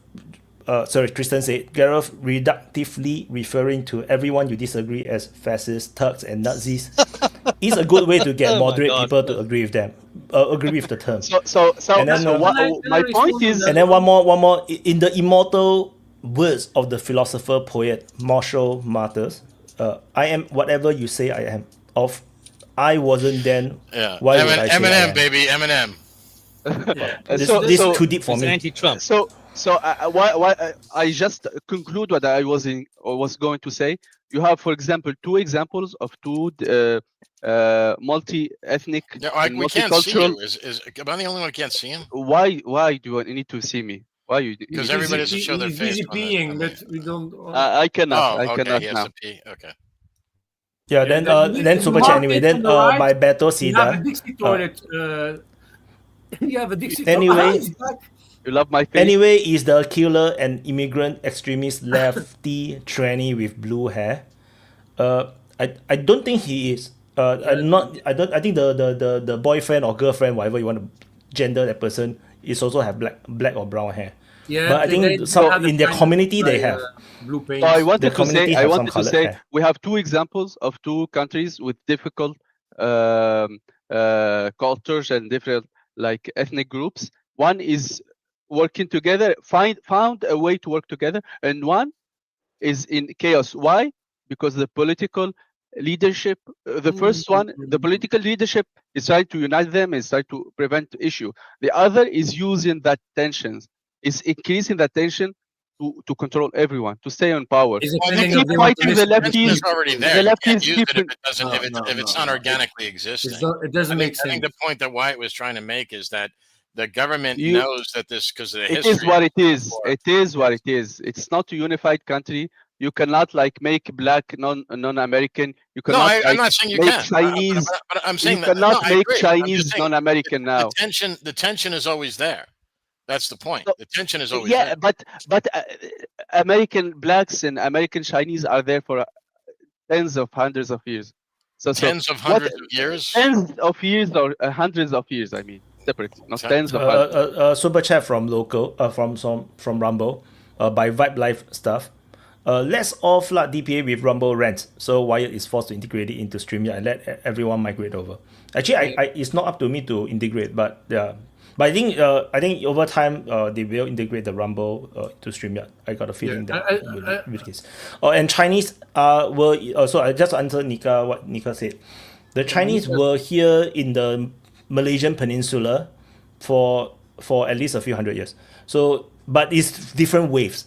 So there was like the early wave. Then after that, you have the Ming Fleet wave. The Ming Fleet is the giant treasure fleet that went to Africa. So that was another wave. I think that wave was created this unique ethnic group called the Peranakans, which is the Chinese Malay mix. So they are Chinese culture, but they speak all Malay, and they look Chinese, and their Malays are really good, and they're very rich, but culturally Ming Chinese is like the ancient Chinese culture. Then after that, there's other waves coming because of the civil wars, the wars and whatnot. So every war and famine and whatnot, there's a new wave of people come. So then it comes from different provinces. So end up you have a different era, you have different group of Chinese speaking different dialect coming to the region. It's very interesting. So yeah, I don't know who is next. So Nika, choose. That's me. Yeah, I said it's upgrade. I was before you, but I'm not going to be long. And then it's you upgrade, and then it's Voin, and then it's somebody else. I said after Voin, because Voin is also has cramps in his fingers. But then, I really forgot Voin is here, man. Yeah, no, yeah. Oh, so sad. Who was the first here? Did it? I think Vojan. No, I don't know. I said Vojan. Yeah, otherwise after me, Voin, to be fair. But I want really to reply to Garrett before it's going to be too late to say it. Extremes are always bad. Is it left or right? It doesn't matter. Extremes are dangerous and bad. So you can refer to me all examples of extreme right, but you don't even talk about extreme left. That's very sad. Give the examples of both. They are all both bad. Extremes are dangerous. But you didn't show any examples of the right, did you? That's hypocrisy. Let me speak. Extremes are bad. Always. Kirk was not an extremist. Not at all. Yes, he definitely was. No. Let Vojan speak. Let Vojan speak. Wait. I gave the Nika, you spoke already for 24 hours. So I'm saying let Vojan speak. I'm going to give him after me and then upgrade. So we will stay for 30 minutes. About countries like UK or other countries, immigration is you're coming in a country as a guest, and you need to respect the rules and the way of living of a country. What's happening also in the UK, that people are like canceling other peoples that are living and born in the United Kingdom, for example. The citizens of United Kingdoms losing more and more rights. They'd have nothing to say anymore. And people getting sick and tired of all the shit that's happening in their beautiful country, made by their grandparents and ancestors. Don't tell me what's going on in my own country. Stop interrupting. People getting sick. If you're going to a demonstration in the United Kingdom of Muslims and you're coming as like a douchebag, want to play a smart guy, and you have a pamphlet in your hand that's saying, I love pork, you're going to be arrested for that. For that stupid pamphlet. You're going to be arrested to say, I love pork. I love pork. I am not Muslim, so I have the right to eat pork. Everybody loves bacon. Everybody knows that. Yeah, bacon is so good to eat. But then this is a lie, of course. That far that for the most stupid things, you're going to be arrested. And for the severe things that's happening by people that are guests of the country, that are destroying the country, nothing happens. Nothing happens. What about that? What about that lie? Just outright Shut lie. up. You are political, and there's a problem for other countries also, or too left, and these left are also not good as to have two rights. Know what I mean? It's too dangerous. Do you want to have a civil war in the United Kingdom? I think the message of yesterday was very clear. People are sick and tired of it. And you're not speaking about 100,000 people. Much more. It's very sad. I want to have peace also. And my country is the same. Go to Brussels. It's a hellhole. Because of immigration, people without papers that are dealing drugs, putting criminality and all that shit. They are not respecting our values also. We need to do what they want to do. They need to stop. No, they need to stop. It needs to stop. You are a guest in our country. You respect our rules and our way of living. If you not agree with that, just fuck the hell out of there and go back to your country. That's so easy. And that is also what Trump was saying about all these immigrants that came into the United States and putting hell in the country. It went too far. It went too far. Everybody is welcome. If you do it in the correct way, you are welcome. If you do it legally, you are welcome. But not if you want to burn all the shit off and creating hell and problems. That's not how democracy is working. And people don't understand that. And that is a big problem we are right now in. Point. Upgrade. Is your point as long as the others? I don't think so, but go on, because you were before me, so I will give you the floor. Please go on. Thank you very much. My point is not very long anyway. I have seen that you have discussed this Charlie Kirk thing mostly, and I have basically just one thing to add. I didn't know the guy before the association. I have maybe seen him once or twice, but I have looked into it, and I have seen that he's basically a guy who does, well, has an opinion, mostly a conservative opinion. I don't agree with everything that he said, but I have seen that he stood his ground in discussions, open to discuss his points in front of big publics with the opposite side. And this is, I think, a good thing. He's a man who stood his ground, stood for his opinion. And in reality, this is something that I think America needs, whether his opinions were the right ones or the wrong ones. I think this was a good man, and I salute to the man. I'm not an American, so I don't really care about that, but I salute to the man, you know. So I will have a cigar in his name, and I will drink. I'm not saying that I'm drinking beer, okay? Cheerio. Happy. Yeah, good one, Wojin. I think most of the people feel that way, like what you said. And I wanted to add on what John said. Don't spit on Switzerland. Come on, man. Come on, man. It's a very small country. Yeah, we can go from one side to the other in 4 hours by car. So it's very, very small. But to add on, I can't drive from one side of my state to the other in 4 hours. I'm not kidding. Imagine how small it is. So yeah, if you iron it, it's a huge country. You have low speed limits, John. You have on the mountains, right? You have low speed limits. What Mr. Lambo said, right?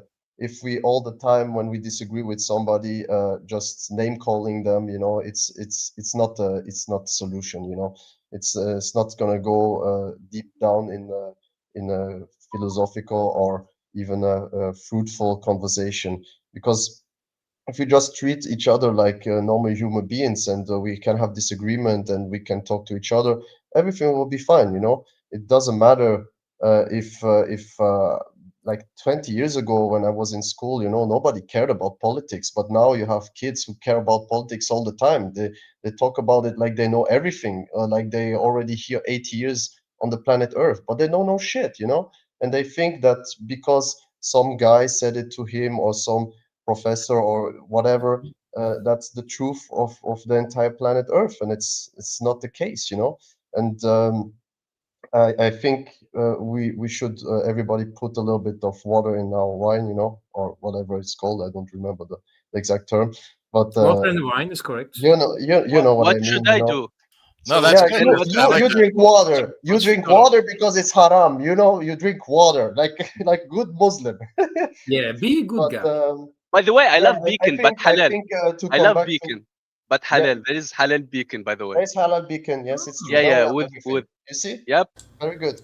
But I love it. Said about to take back what you said, Nika, about Switzerland. We have sorry. Upgrade one small comment. By the way, you can buy beacon in Tunisia. If you have a card said I love beacon in Tunisia, no one will even look to you. That is the point. I'm telling you. That is the point. We are Muslim Arab country, and we will not be offended. Exactly. That is the point. 100%. People did it in Arab countries. People did it, the punkard, and nothing happened to them. It's just the political upgrade. Go. I will go into No, but I agree with Nika, because the whole point is you're not supposed to eat, right? You're not supposed to eat. Nobody say that you're not supposed to look at it. You know, it's like it's a perversion of the religion. Yeah, sorry. Just to finish off what I wanted to say just real quick, and then I will give it to Gareth because he was holding his finger. like example is Switzerland, right? You said okay, it's not comparable to America. I agree with you because you're much bigger, you have much more people. But in our country, we have even different languages. We have different, rules in different, places. Like you have a little bit. So to just say that just because population is smaller doesn't means that we cannot compare. Yes, I agree with some points, but also you can make a counter argument to that. You had civil wars in small countries too, by the way. Yes, we had civil wars in Switzerland. We attacked other cantons to actually get the country which we have right now. And yeah, it's just for me personally, I don't agree with that point, but maybe John will disagree with me. Gareth, go on because you were first. Thank you. So first of all, I want to talk about this argument about integration, which is a similar point that was just being made. South Africa, for example, throughout its history has had immigration from many places: Chinese, Indian, Portuguese. Put your mic a little closer to your mouth, please. I'm not being a dick. I'm serious. Okay, is that better? Yeah, thank you. Okay. French Huguenots, etc., etc. None of those so-called divisions ever caused any problem. What caused the problem was white racists imposing apartheid.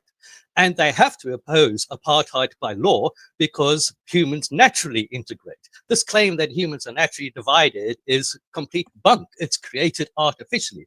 Nika is quite right that when you have neighbors, you learn to recognize them and you are less influenced by stereotypes. It's been shown over again that it's the places with the most immigration that have the least concern about immigration.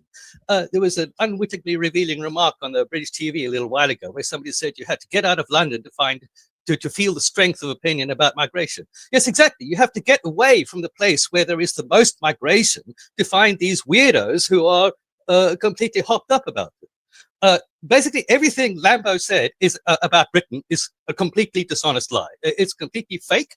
It's total nonsense. These people weird? Just cry Why are victim people all the time. weird who are not living in cities? Why are they weird? They're also part of the country. They also have a voice. They're not weird for not living in cities. And the people in the cities are not weird. But you can turn it around. Let him I'm saying these people are making up a concern that doesn't exist. Okay.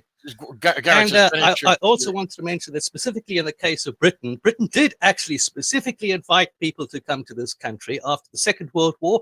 There was a great need for manpower, and they went out to the Caribbean and other places and actively called for the people of the British Grand Empire to come to Britain.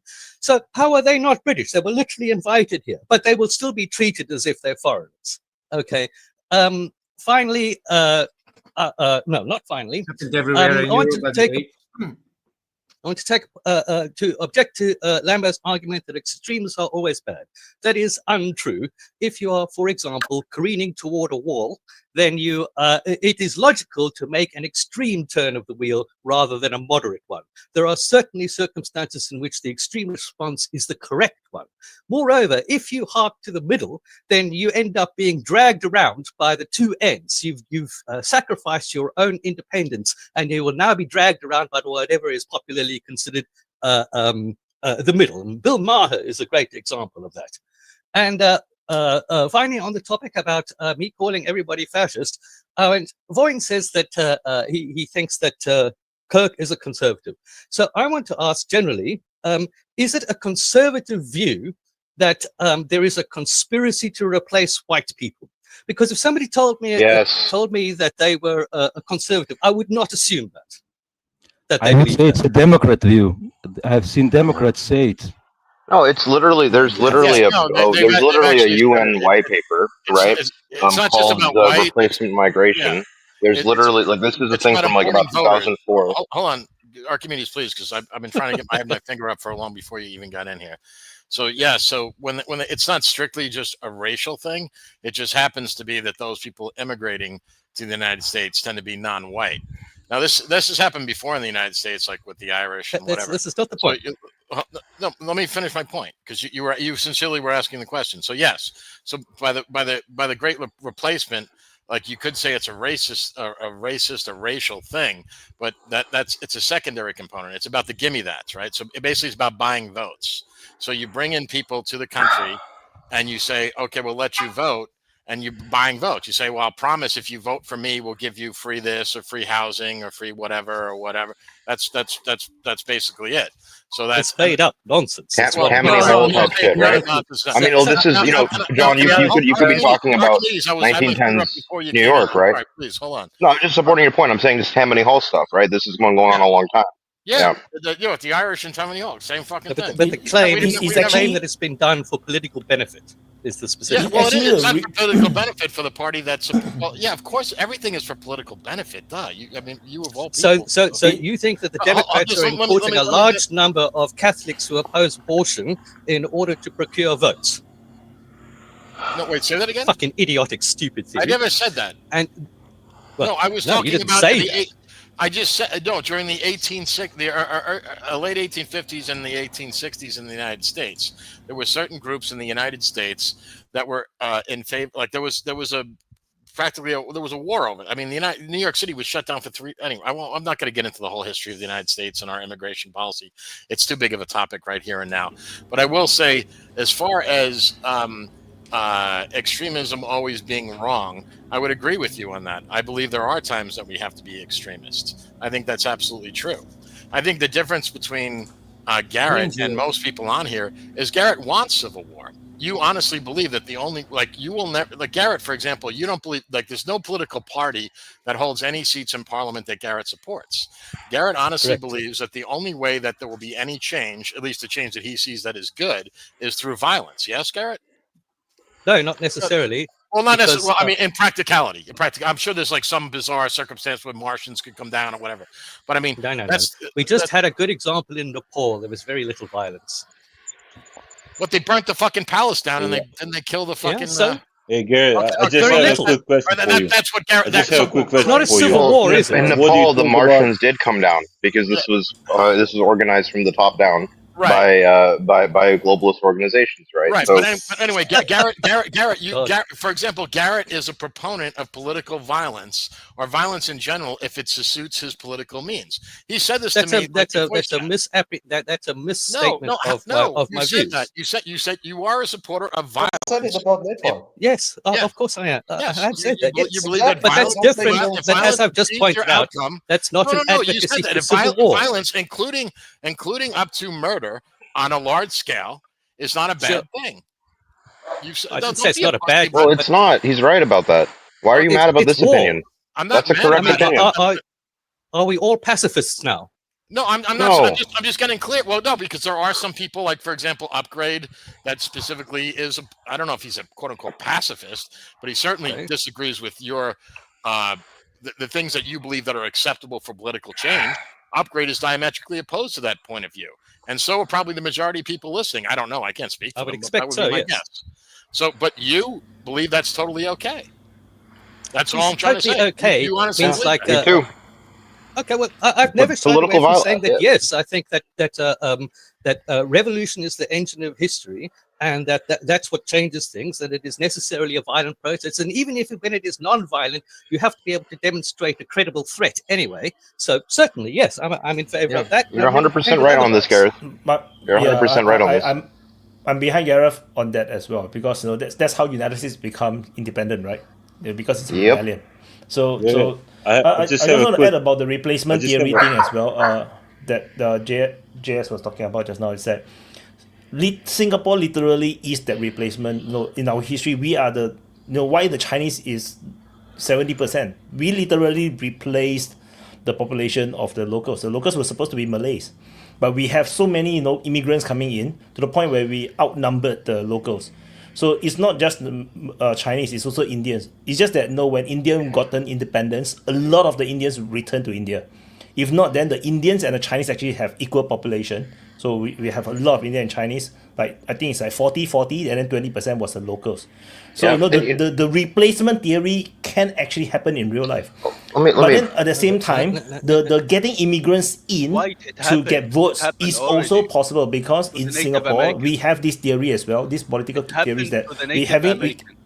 Don't interrupt the commander. So we have a lot of new citizens coming into Singapore, and then even local Singaporeans that we are always saying that the new citizens 100% is going to vote for the ruling party, and we view this mass immigration into Singapore also very skeptically, because we feel like sometimes they are bringing in people that we don't think is qualified to be Singaporeans, but they are getting the citizenships. So this is even in Singapore where we are largely very boring. When it comes to politics, you like, mean you don't shoot people at like college campuses? Yeah, really? yeah, No? That doesn't happen? I mean, you say a bit wrong thing, then you'll get arrested for trying to stir up racial tensions. No, we are not supposed to talk controversial stuff about race and religion. So it's like you will find myself, I would never talk controversial things about my opinions about certain race or religion as well. So because I have to adhere to my own laws. You guys can say whatever you want, but you'll be hanged.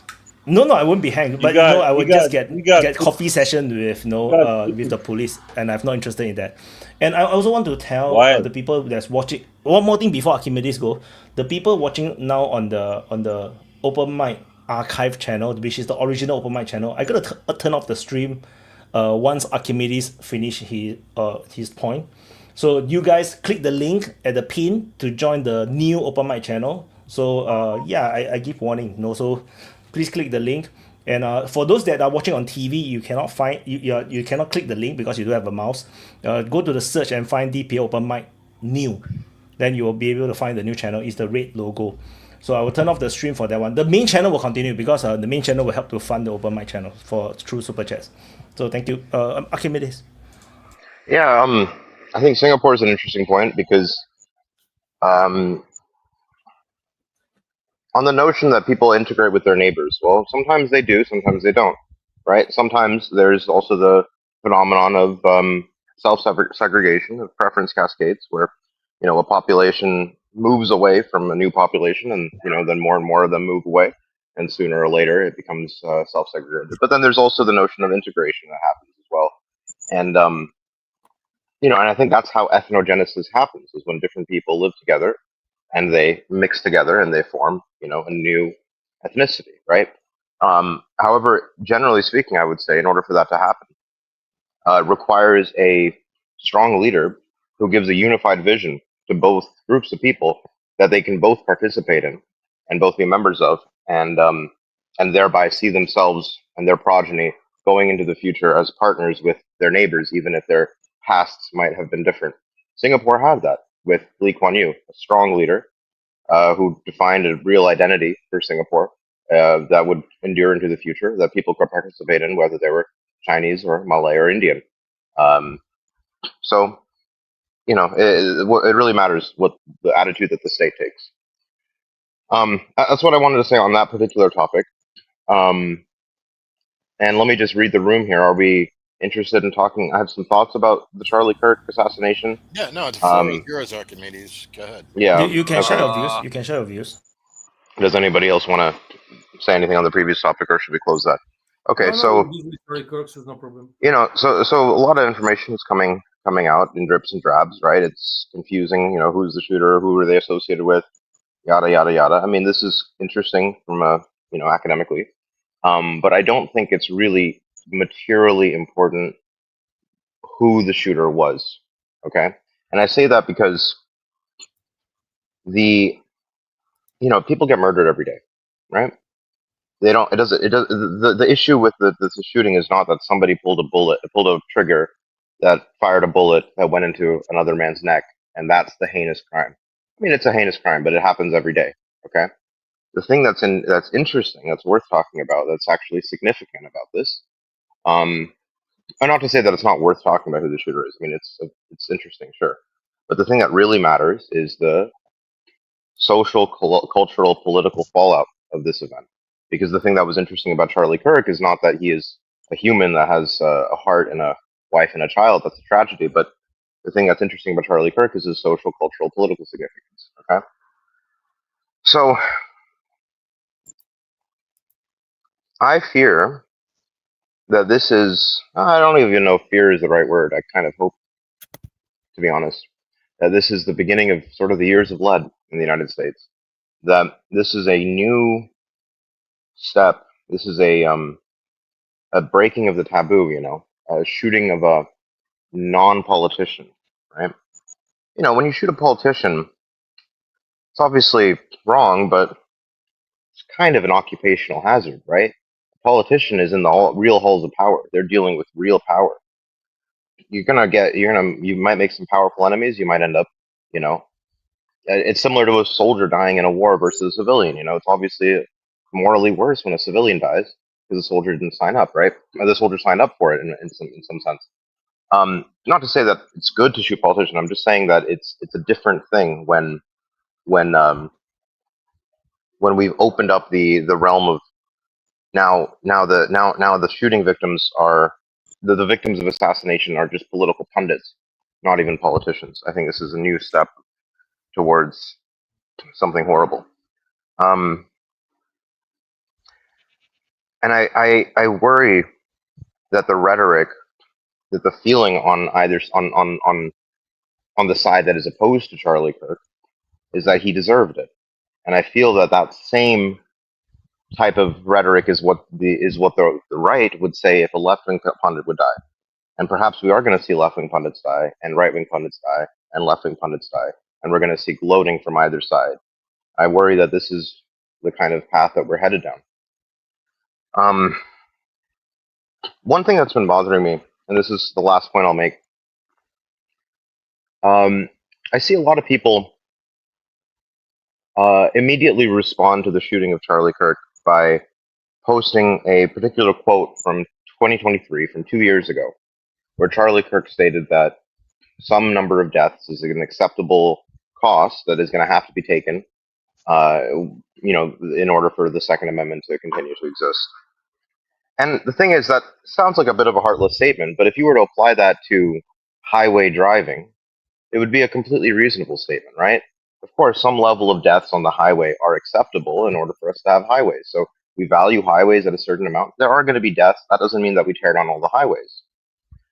Maybe if there's too many deaths, we might want to look at tearing down the highways, right? So it becomes a numbers game, and it's a bit harsh, but it is a reasonable enough political position. The point is this. By responding to the political assassination of Charlie Kirk by saying, look, 2 years ago, here's a quote where he said that some level of gun deaths are okay, what you're saying is that he deserved to die because he held this opinion. What you're saying is that those people who held this opinion are murderers. Now, what's the inverse of this situation, right? Suppose that Jon Stewart had been shot in the neck, okay, a left-wing person. From the left-wing perspective, okay, if I'm going to put myself in the left-wing shoes, right? When right-wingers are supporters of gun rights, that makes them murderers to some persuasion of lefties. They literally think that right-wingers are accomplices to murder because they support gun rights, while the right-wingers have a different view on that position. They see themselves as, they see that has nothing to do with murder.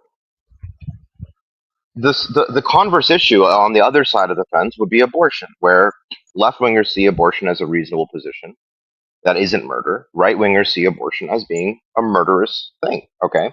And there's obviously a difference of opinion there, where one side thinks of the other side as murderers because of this political opinion. The other side doesn't see themselves as such. Well, and think that's about this. Precisely the difference. People shoot abortion doctors because that's okay. So let him finish. Right. Well, let me just. I'm trying to make let me finish the point here, which is that the inverse would be if Jon Stewart had been shot, and my immediate response was, "Here, look at this quote from 2 years ago, where Jon Stewart said that it was okay to kill babies."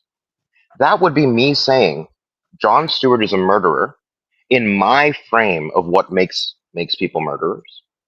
He's not a murderer in your frame of what makes people murderers, right? Because it's, but by definition, a politically contentious issue.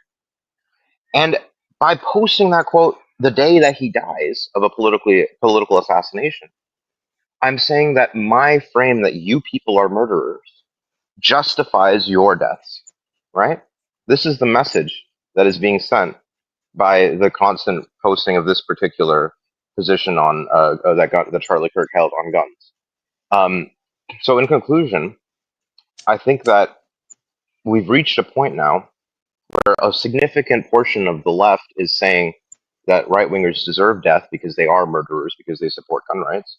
And I wonder if we're going to see a similar thing happen when the shoe is on the other foot. And it'll be just as justified as or as unjustified as this is. So again, I think we're in for American years of lead. One That's the end of my point. One question. I want to ask a question to Archimedes. Did you? Okay, who have good English to read the? That's not a super chat. Amen. Okay. Carry on. What's your question? So just one question to understand something. Were you born in America? I was not born in America. I was born in Dhaka, Bangladesh. But you have memories of living there? No, I moved to America when I was 2 years old. That's okay. Okay, that's it. Because I wanted to ask you if you have like some memories of what happening in Bangladesh or for me in Tunisia, because I see the same like pattern, the same not only in Tunisia, in all the third world countries. Nico, all due respect, Garrett has had his finger up. Yeah. Also, what does Bangladesh and Tunisia have anything to do with the situation with Kirk? I'm not sure why you're asking me that. I will continue the discussion. Let's continue. Let Garrett, continue. Go. Thank you. I have to go soon anyway. So I just wanted to say that yes, it's certainly going to be interesting to see the response. And one of the interesting cases that we've had so far is from Nancy Mace, the Republican politician, who before the identity of the killer was revealed, was calling for the death penalty and saying that Democrats own this. And then after the identity of the killer was revealed, she was tweeting that we need thoughts and prayers for this troubled, lost soul. So we finally reached the point where conservatives are giving thoughts and prayers to the shooter because he comes from a conservative family. Presumably, he comes from a conservative family. I'm sorry, Gareth. He comes from a conservative family who literally turned him into the police, right? It seems likely that he doesn't have the same political opinions as his family, right? They certainly won't be the same, but which way they go is different. Yeah, well, they could be either way. And again, the point I'm making, I don't really care what Nancy Mace said. Nancy Mace is a I care about. The thing is, the point is, actually, I'll say this: it matters more what Nancy Mace said than who the actual shooter was, right? And if she says Democrats own it, it's not because the Democrats pulled the trigger that killed Charlie Kirk. It's because the Democrats want Charlie Kirk dead, and they are gleeful over the fact that he's dead. Yeah, they celebrate. Well, some of them. First of all, Gareth, do you believe that he deserved to die? Do you believe that Charlie Kirk deserved to die? I said earlier, I think the world is better off for him being dead. Yes, absolutely. Okay. He was a completely evil person. Great. Okay, so he deserves to die. Beautiful. Well, I don't believe in individual terrorism or assassination. Democrats own it. That's exactly what it means when they say the Democrats own it. It's that people think that. I know that that's what they mean. Garrett still has a moment because he's going to run off. Yeah, let's let the new person introduce themselves. Yeah, after Gareth is on. Okay. Thank you.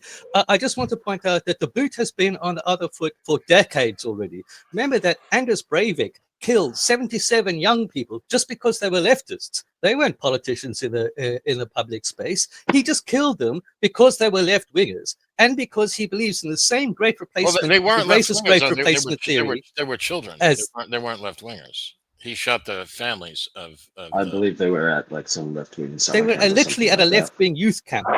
Yeah, it was a youth camp. They were children. They didn't hold political. It was a youth camp. They were like teenagers. It was a left-wing youth camp. They weren't children, John. Oh, okay. Yeah. Some of them were pretty literally a political youth organization. Yeah, I mean, he basically targeted them because he saw them. I thought they were too young.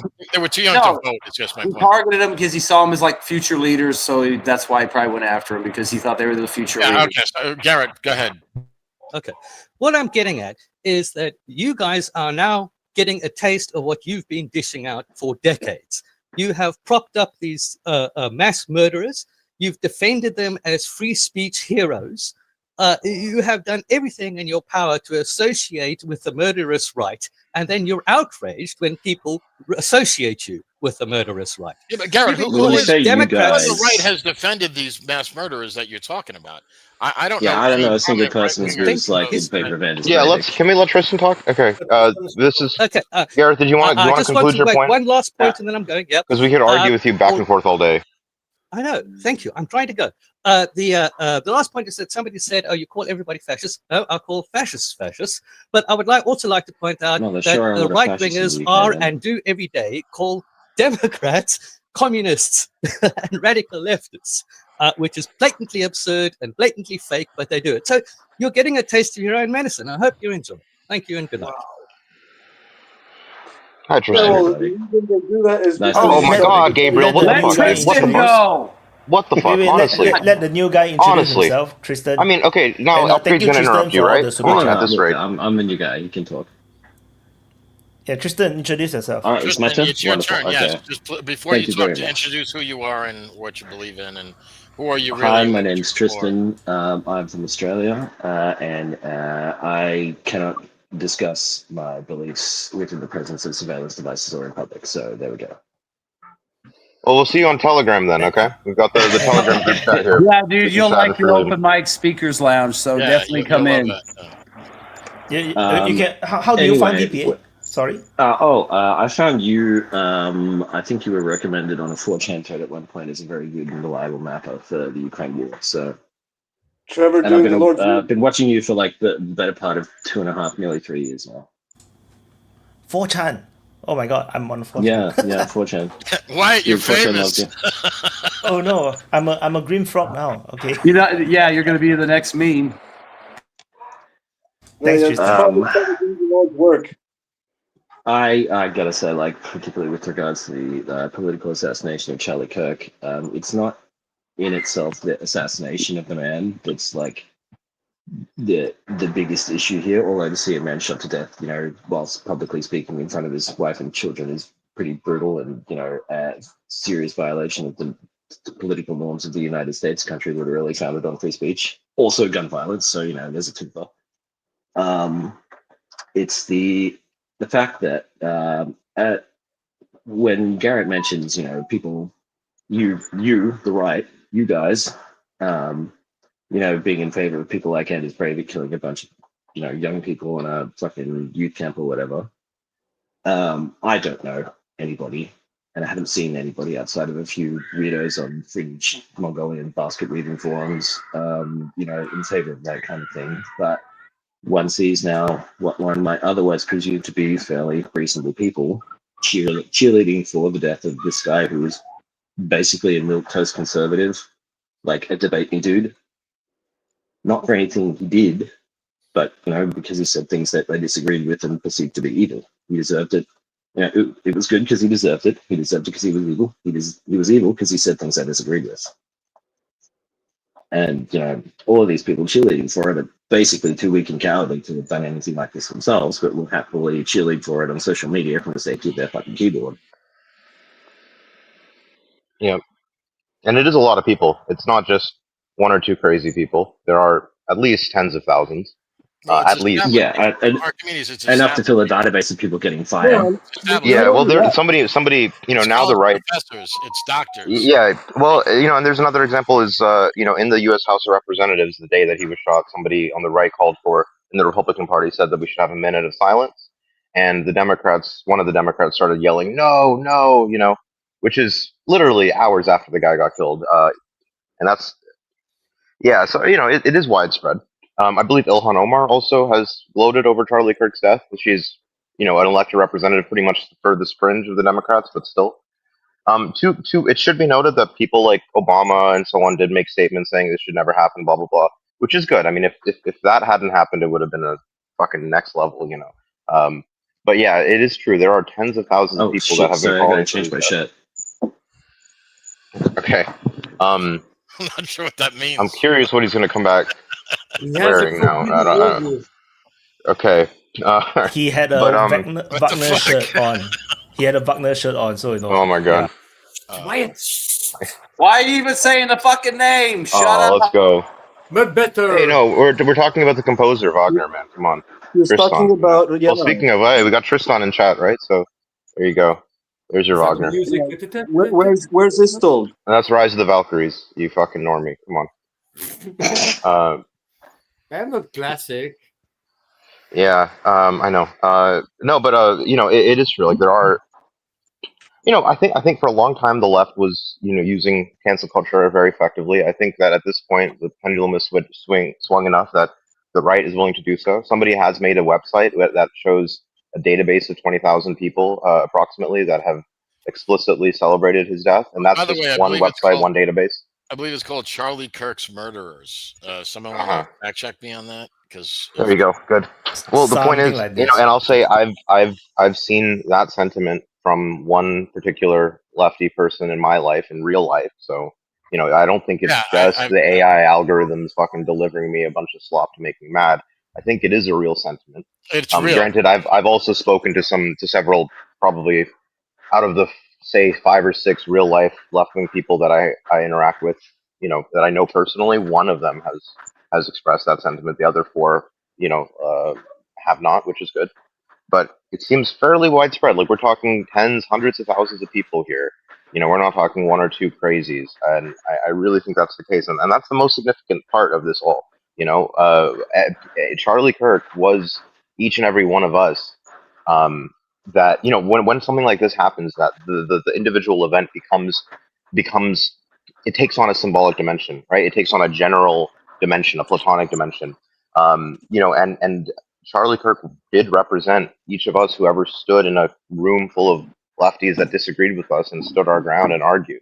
And none of us got shot in the neck, but he did, and now it's hard not to identify with that, even though I would say my political evolution led me further down that sort of rabbit hole than Charlie Kirk's did.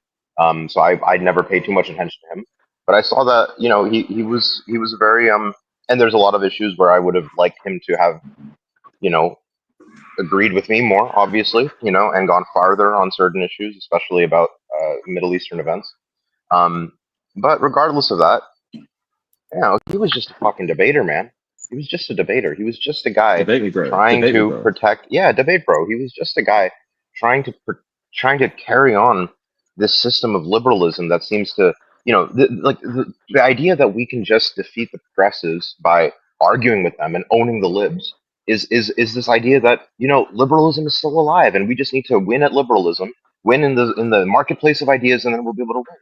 But man, I think liberalism itself. Do we need to shoot them? No, I don't know, but I'm saying that he did get shot. That is the fact. Yeah, all right, I don't know. I don't want that to happen. You're insinuating the same thing, man. You're Nika, saying I know. the same thing. I know, but Nika, just because, Nika, the thing is, if I'm getting shot, all right, the thing I need to do at a certain point is stand up and shoot back.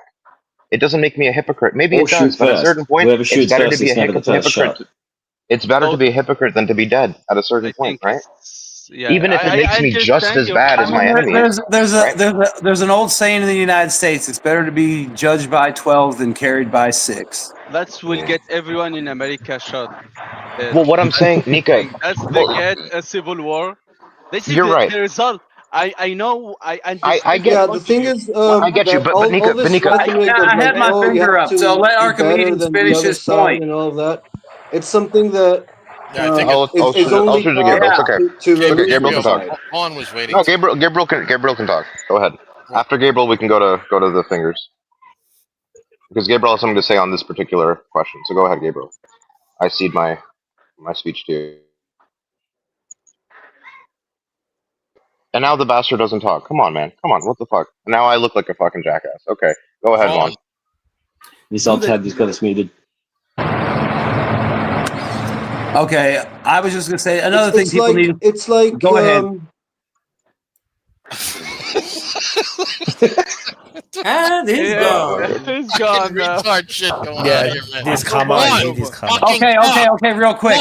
I think another thing people need to think about too, and I've heard it brought up, is these shooters for the left, especially the last 3. Those are stormtroopers. Those are soldiers. Those are radicalized people. There was the Nashville Manifesto, which a lot of people claim was a doctrine that has never been fully released or fleshed out. There's obviously a campaign. There's obviously targets. They've obviously been able to find people and cultivate people to do this. And that's, I think, another angle of what Archimedes is talking about. I mean, at some point, you got to stand up and shoot back. And I'm not advocating anything, but it's just getting crazy. And people are saying a lot of crazy things, but the precedent's been set. And, I kind of agree with 10 years of lead, whatever. I mean, it seems like there's a really unstable time coming. And I don't think the people that were celebrating Charlie Kirk's death really want what they think they want. And a lot of people are probably going to get fucked up because of this, or possibly. Reminds me of Ukraine, right? After Euromaidan, like they think that they want this, no? Then whatever come later was shit. Huh? Drive the Moscows out. Drive the Moscows out. Yeah, exactly. And these guys, they like what Gareth said was one of the things that Gareth said was true that the shoe was on the other foot. So that's when you have like the MLK assassination, Malcolm X, John F. Kennedy, and Robert Kennedy. No, not Robert. Yeah, Robert. Anyways, so that was going on at a certain period, and what happened next? Like what that caused was the collapse of the American democratic system. So since then on, they've had only nominal political positions. So like someone lost on that past like political conflict, but it wasn't the left. It wasn't the right or the left. Like they both lost in a very like real sense. They lost the legitimacy. Freedom lost. Yeah, political freedom lost. Like the position of the president. Freedom of speech lost. Freedom of association lost. I mean that all happened in like in 65, like when they like forced like quotas and things like that. Yeah, like, integration. Freedom of association, which was guaranteed in the Constitution, and that literally Congress passed a law just pretty much superseding the Constitution, where and no one did shit about it. Who I choose to hire or rent my house to or whatever was not left up to me. The government had a say in that. Yeah, and the democratic like stakeholder of the situation, like the representative of the voice of the American people, was completely neutered from its political agency by assassination first, then political assassination in the case of Nixon. So that's kind of where things are going. That's why I criticize Gareth, because of his shallow political perspective. Like he's just taking a Walt Disney version of BLM activism and turning that into a political analysis of the situation. And not only is there a precedent for like this type of political violence in return, but also there's the conditions have been made for like political transformations, not only in America but in the world, that will justify all sorts of cracking down on the population. So it just makes no sense to celebrate it in any sense. Like even if you completely disagree with the dude, it's just a bad omen of what's going to happen. Now, all this escalation can bring to a resolution of the conflict, but more times than not, it's just an increment of state control and state crackdown on any form of political dissidence. So the right did have political sway to suppress speech on the left back in the day. The left has had it, like the what Gareth calls the left, in any case, the Democrats and the Labor parties. They've had political hegemony. They have political institutional power for the past decade or so, couple of decades. And they're squandering it like complete retards. So it's completely blowing up in their faces, and they celebrate it like it's a win. Like completely stupid. Well, I mean, just real quick, think about this. These people out here that are celebrating, like a nurse or something.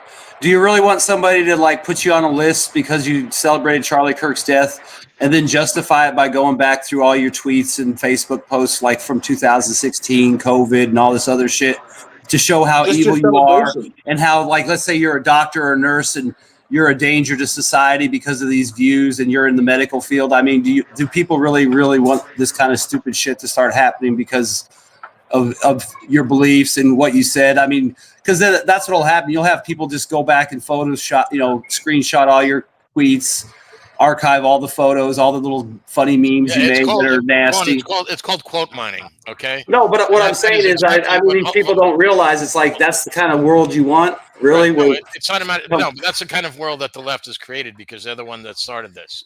Okay, so there's a law of reciprocity. They created it, but I'm saying I don't think they realize that's what they've done. It's the law of reciprocity. So there's you can't say, well, I'm going to obey the laws of if you admit to a duel of sabers and you're going to adhere to gentlemanly conduct, but your opponent isn't, you're going to get killed every time. Okay, so I believe in free speech. I'm pretty close to, I used to consider myself pretty close to a free speech absolutist, but I no longer feel that way because they don't allow me to speak freely.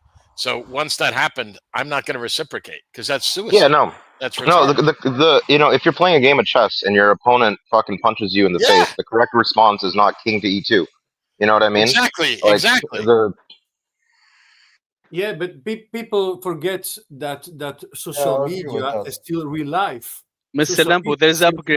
And hold on, upgrade was. If I might to upgrade, I'm going to leave to eat. So I am here 5 minutes and I'm gone. Yeah, go. Sorry, upgrade. I apologize. No, it's okay. Upgrade is not allowed to speak unless he's been interrupted at least 3 times.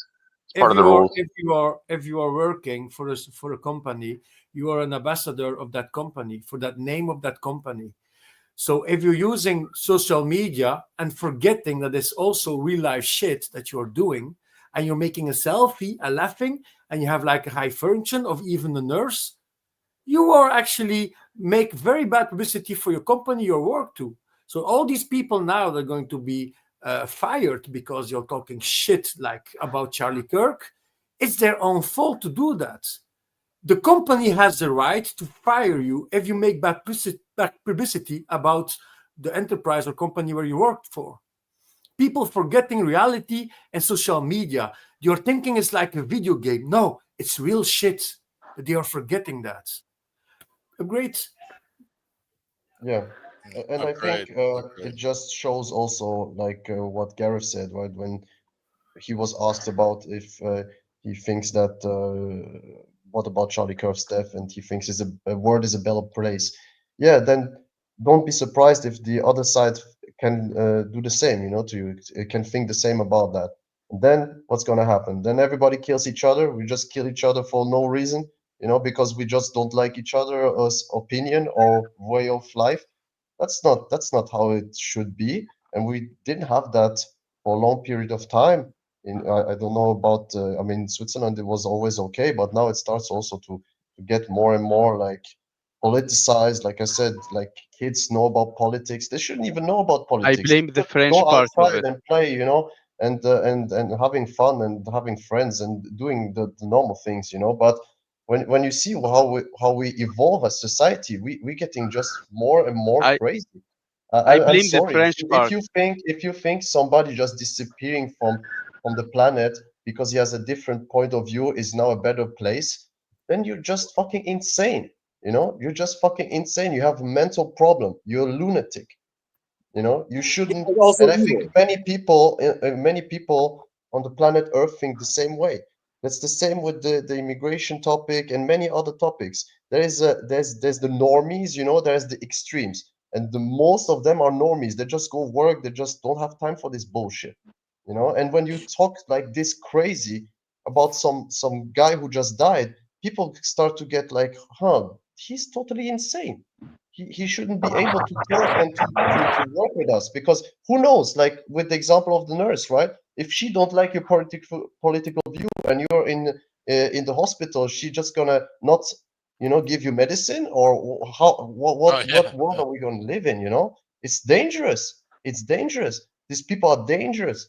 And they shouldn't be able to just speak like this and not having any consequences. It's very important that there is consequences with your acts. Like Mr. Lambo said, you cannot just go on social media and just think you can just talk anything and there's no consequences. I mean, do you want a guy flying an air? You want a guy flying your airplane to have Gareth's attitude?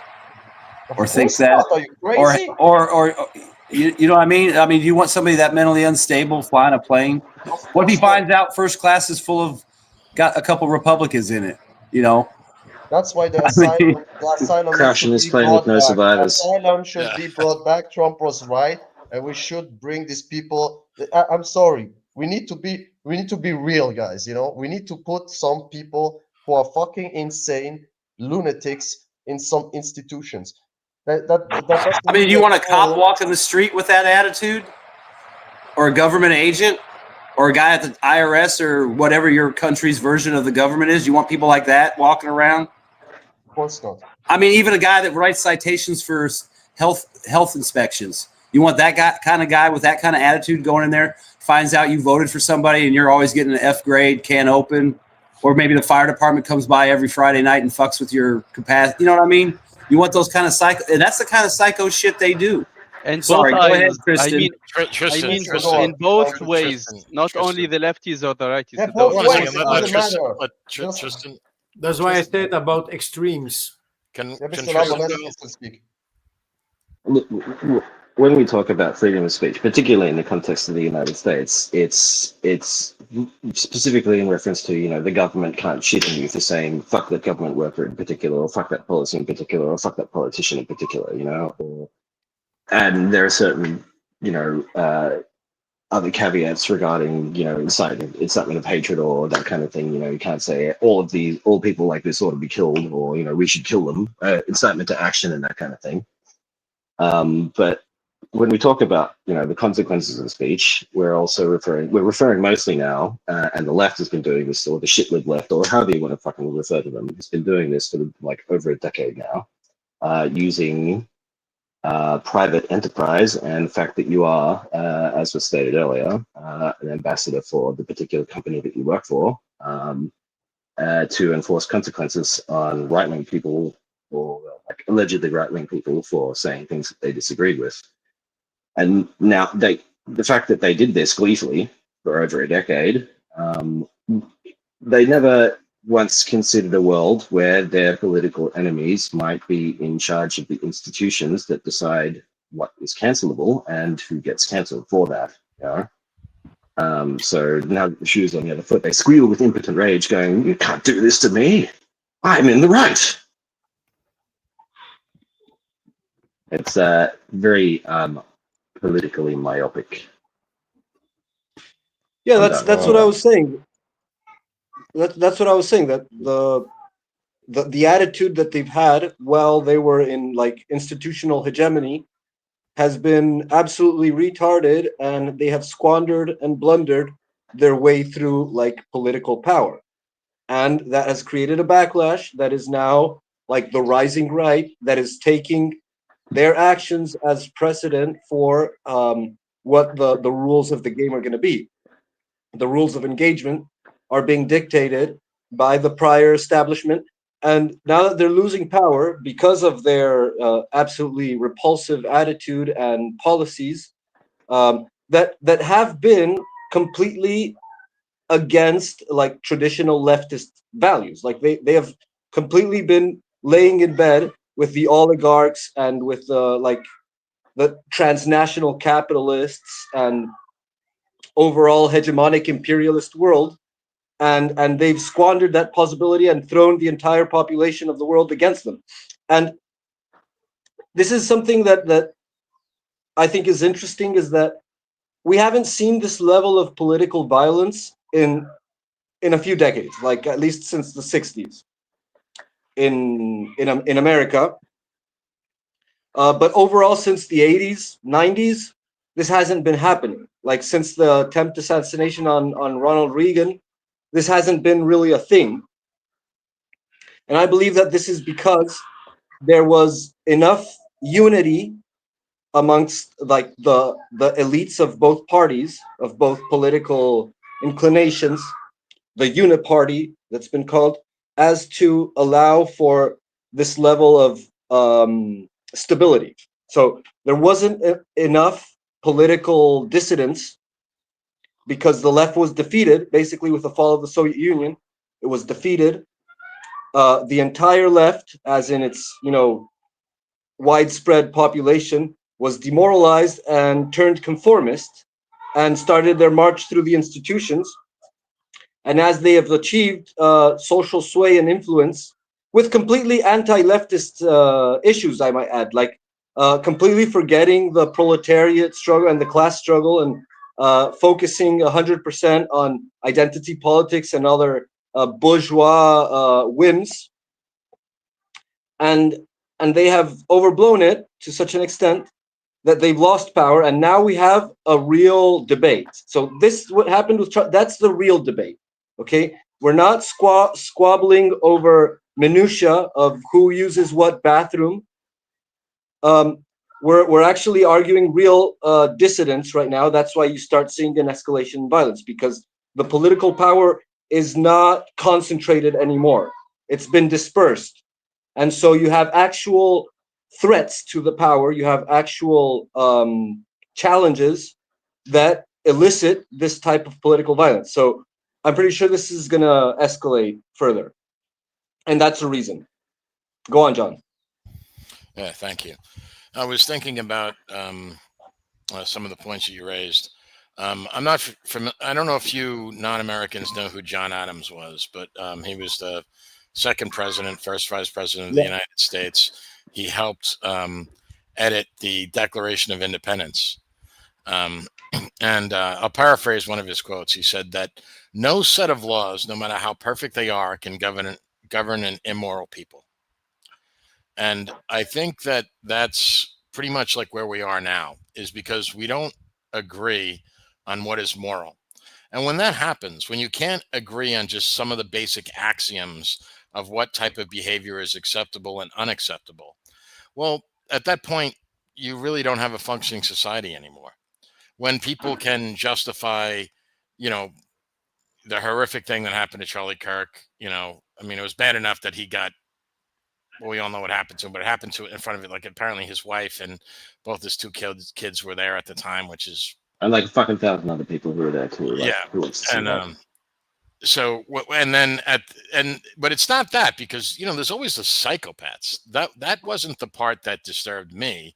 It was the part that really bothered me was the reaction of all these people celebrating it. And they weren't all psychopaths. As you've seen on social media, these were professional people. Some of these people literally had PhDs. They were people who held political office. Some were mayors, city council members. These were people who had power. You've had several military people across the board. I mean, these people. Secret Service. Yeah. One of them is Secret Service. Yeah, there was a Secret Service agent. Exactly. So when that happens, when you're having such a cross section of American society literally cheering about something so horrific, that says that the society, in my opinion, is beyond the point where it can just be repaired.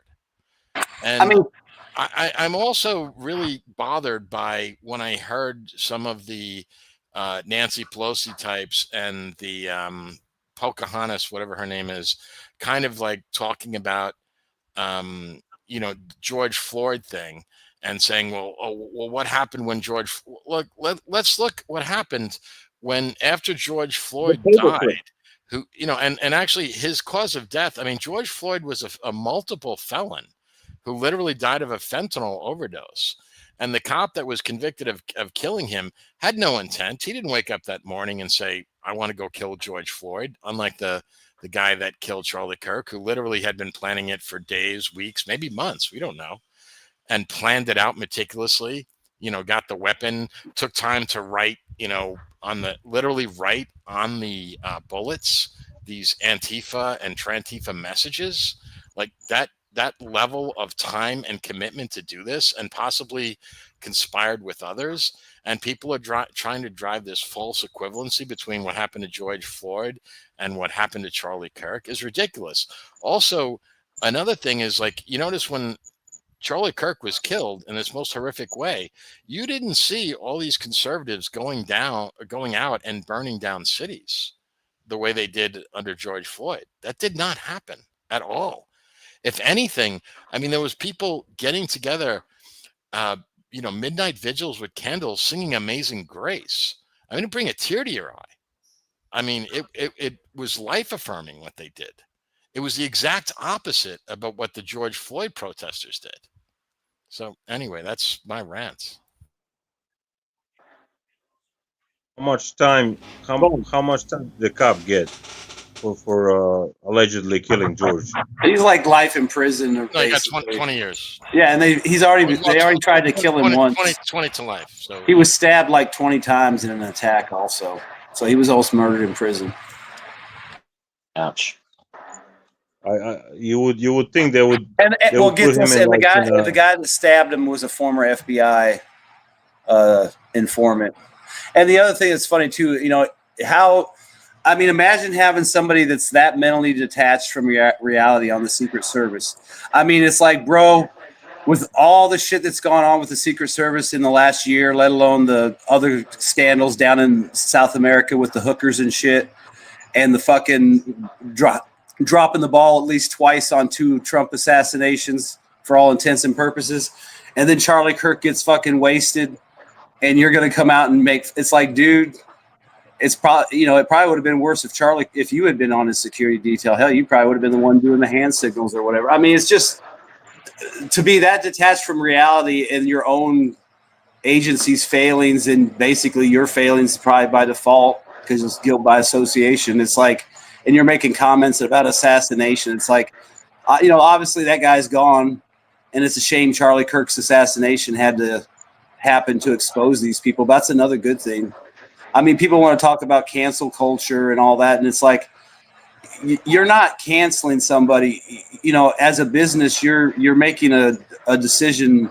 We can't have somebody this hyperbolic and public and psychotic sitting at the front counter, setting appointments for the doctor's office, or, handing out meds or filling out charts at a hospital or teaching kids. I mean, that's one upside of this event is it's allowing these people to be removed from potentially influential or important positions where they have no business being. Go find somebody who's fucking sane, or at least has the mentality to keep their mouth shut and just do their job. Just keep your mouth shut. Exactly.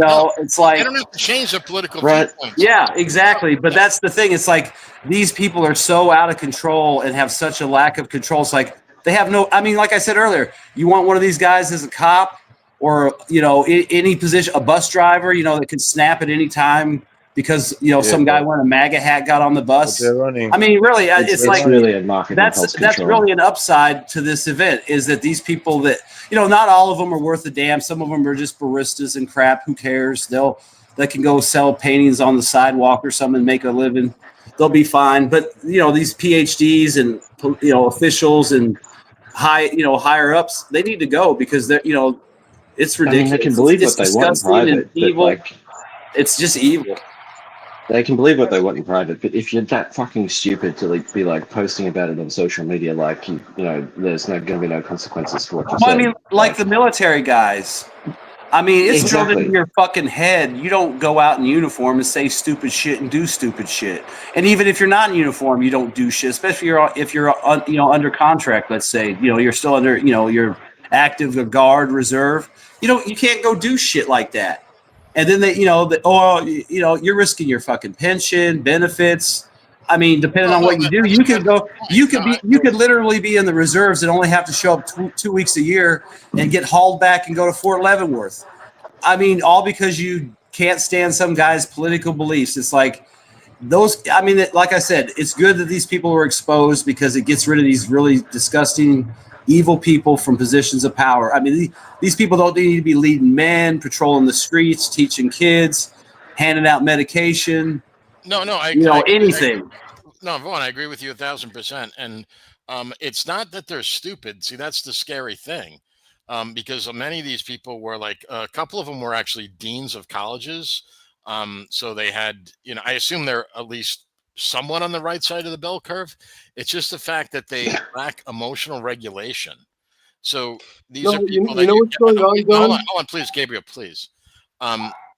these are people that just cannot control themselves, regardless of how intelligent or educated they are, that they couldn't even restrain themselves from making these ridiculous posts that literally destroyed their career. And these Well, are I mean, people just that were real in quick to positions of power, and then piggyback on that upload. before Gabriel. I mean, you're exactly right. It's like you don't have the maturity to play the long game and keep quiet and keep your power growing. You fucking just chimped out in the heat of the moment and destroyed everything. I mean, total. I mean, thank God these people were exposed. They're that dangerous. Yeah, it's a good thing that they all expose themselves willingly, but like unlike what John was saying, I believe it's not lack of emotional regulation. It has everything to do with their perception of relative political power. Like they're still on the inertia of the past couple of decades of having political hegemony, of being like the institutional control. And so they had the power, to cancel people out. They had the power to chimp out and say whatever type. And to what Garrett was saying still earlier, living in also, 2008, like, 2012. the level of hate speech that has been coming from like the undefined neoliberal left that Gareth is part of, that has been real hate speech, like calling for death and cancellation and eradication. And they have been gloating about it all this time because they had that institutional power. They were nominally in power. That was the way of neutering like the class struggle, and they thought that they had it. They were in power. They had Twitter, they had Facebook, they had Disney, they had Hollywood, they had CNN. They even have it Fox News and the Tories for all that it's worth. Like with regards to the culture wars and all the diversity debates, they had a hegemony, and now they lost it.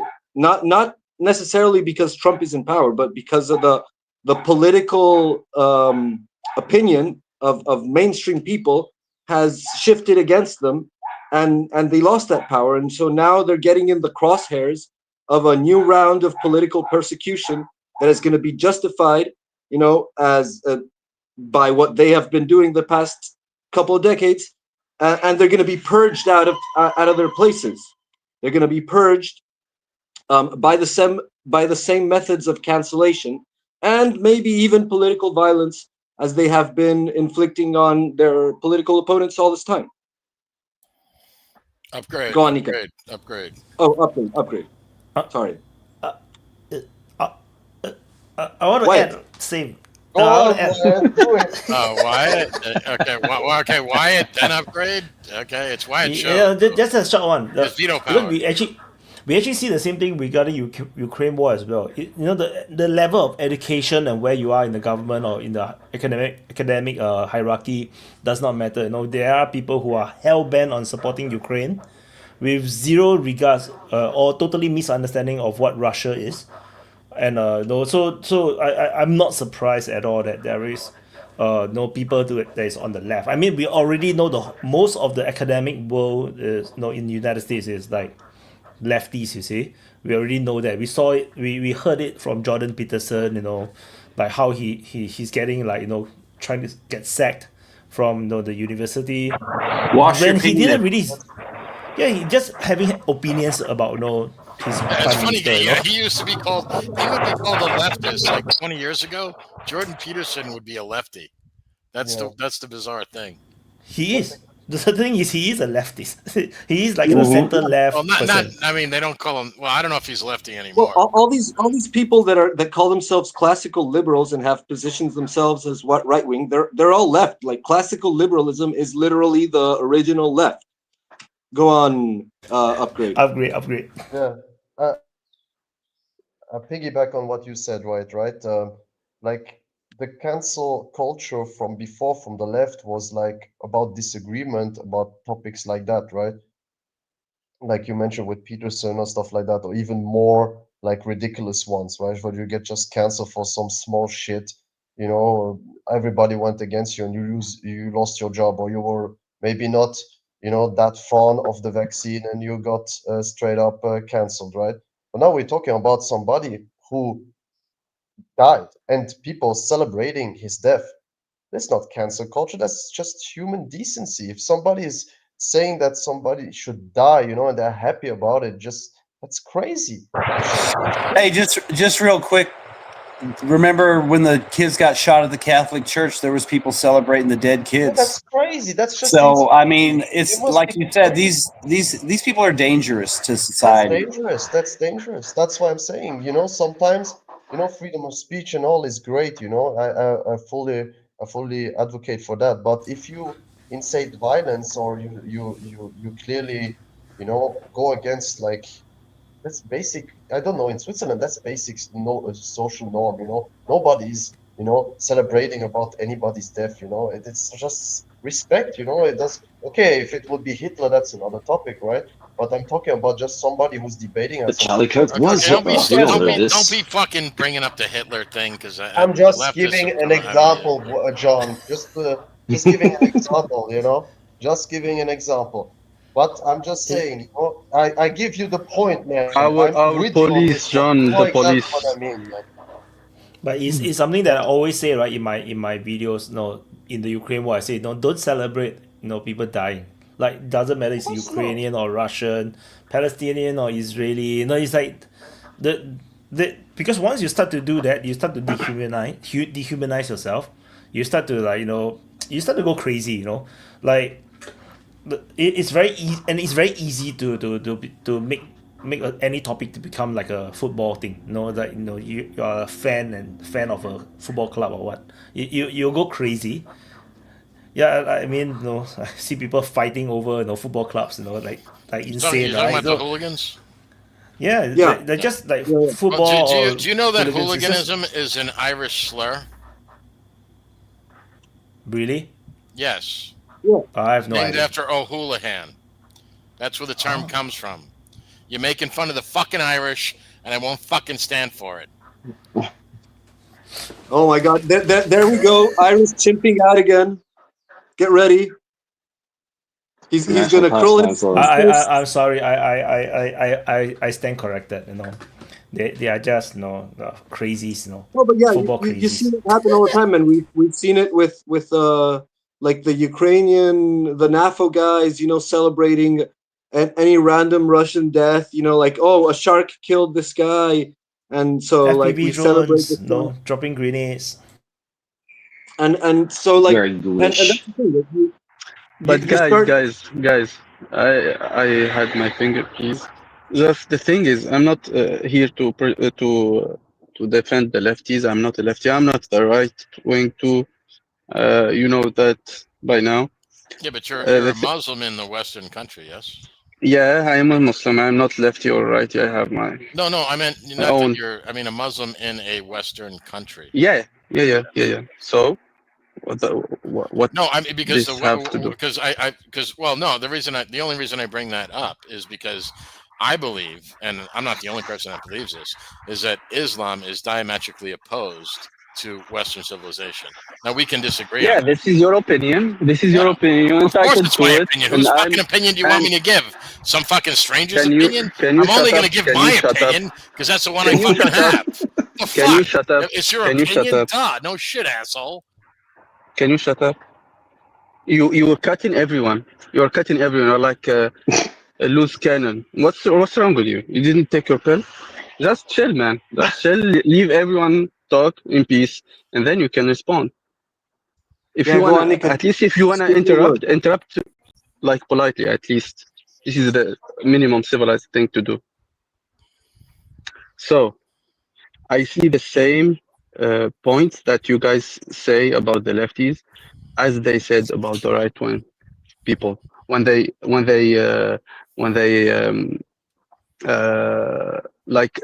begin their social justice thingy about social media, about lefty. Even for example, the closest thing is when the guy when he say I'm a fascist and stuff, and he get kicked out of his work, and say how you kick him out? It's freedom of speech. But he said he's fascist. You know what that mean, and what it's dangerous. It's dangerous. He can he's a danger to me, to everyone else.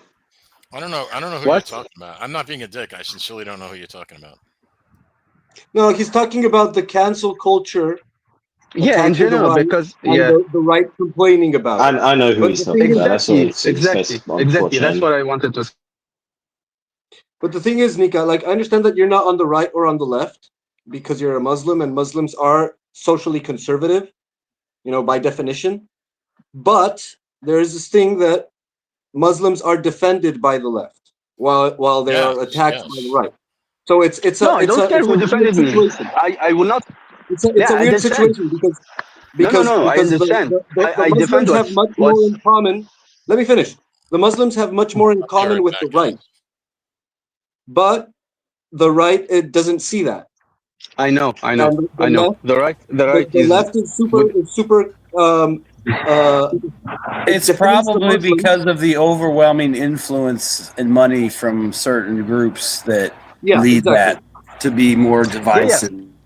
But the left, even though they defend the Muslims, they're diametrically opposed to all the Muslim values. I know, but I don't say no. I mean I understand. I'm more like socially we are more right like than lefty. Conservative. And we are conservative. It's not more conservative. We are conservative. Like more conservative maybe than conservative right. But the thing is the same points, the same rhetoric, the same danger that I see in your speak is the same I saw in the left. That's what I wanted to say. If we guys started doing this shit, everyone would be cancelled. Everyone would not work because everyone would be threatened with everyone else. The super chat. Super chat. So Archimedes said, so you want to win and you want your enemies to lose. Bit hypocritical. Okay. Can I chip in? You want to win. You want to win, and your enemies also want to win. Therefore, you're just like your enemy. I mean, I'm not trying to be like Pollyanna or nothing like that. But I mean, like with the American Christians, I mean, you've got a heavy influence and a long-term campaign that's been done to, create this partnership in the Middle East that's caused a lot of problems. But obviously, there are Islamic. Islam has a clash with Christianity and Judaism, but at some point, to some extent, they were able to coexist in some ways. I mean, I think it's kind of obvious why things are more stirred up and crazy right now. And, I don't know why Nika seems to have a problem with being associated with the right because, I mean, on the majority of probably social issues. I'm talking. On the majority of social issues, we would probably agree on stuff. I mean, maybe not the extent of the, position of women and stuff where you could just beat them and stuff like that or have sex with them after they're dead. Right wing who do that. But I think the thing is, stop I'm just fucking with you. I'm just fucking with you. I know. But people will believe you. But the thing I think there's an effort to highlight the differences between the religion of Christianity and Islam in America, and it works to the fringes where you got people fuck Islam, and then you've got Muslims that are kill all the Christians, kill the infidel. But in reality, I mean, there's even though they probably could still get along. The problem is you've got in the United States, especially. I don't know about Europe, but in the United States, I'd say you have a very dedicated effort to highlight the differences, so that the right-minded people, the people that are most aligned, don't come together over social issues or, it's not like Muslims and Christians are going to hold hands and go vote together, but, you might get more play on abortion issues and stuff like that and conservative issues or family value type issues. If that block was allowed to coalesce together on certain things. And I think in the United States, especially, there's a concerted effort to keep that from happening. 100%. I just want to comment. We have more things to agree with. We have more things to agree than to disagree. But people don't just ignorant and follow people that say anything. Well, that's what I'm saying. I mean, there's an effort to make sure that people don't understand the things that are alike. They highlight the things that happen in certain countries or maybe aren't, like I don't want to say it, but we know all the jokes and stuff. I mean, there's people that actually make an effort to highlight that stuff and push that stuff on either side and inflame those differences. Whereas, like I said, there's plenty of issues where they would agree, socially, probably economically and stuff like that. Common sense is common sense. It doesn't matter if you're a Muslim or a Hindu or a Christian. And that's the kind of people you want to be around. So, I mean, ideally that would work out. But the thing is having like-minded people. And that's the problem. There's people right now that want to keep that from happening by inflaming the differences. To that effect, like as a full-time and committed racist, I can say that some of my best friends are racists of other races. So that's what we get here. But let Wyatt speak. Cheers for that, man. So I did put out a video earlier before the open mic, when I talk about the woke culture and the fallout about this Charlie Kirk assassination. So I think I can just repeat a bit on it. Like what I noticed is that woke is not a political thing.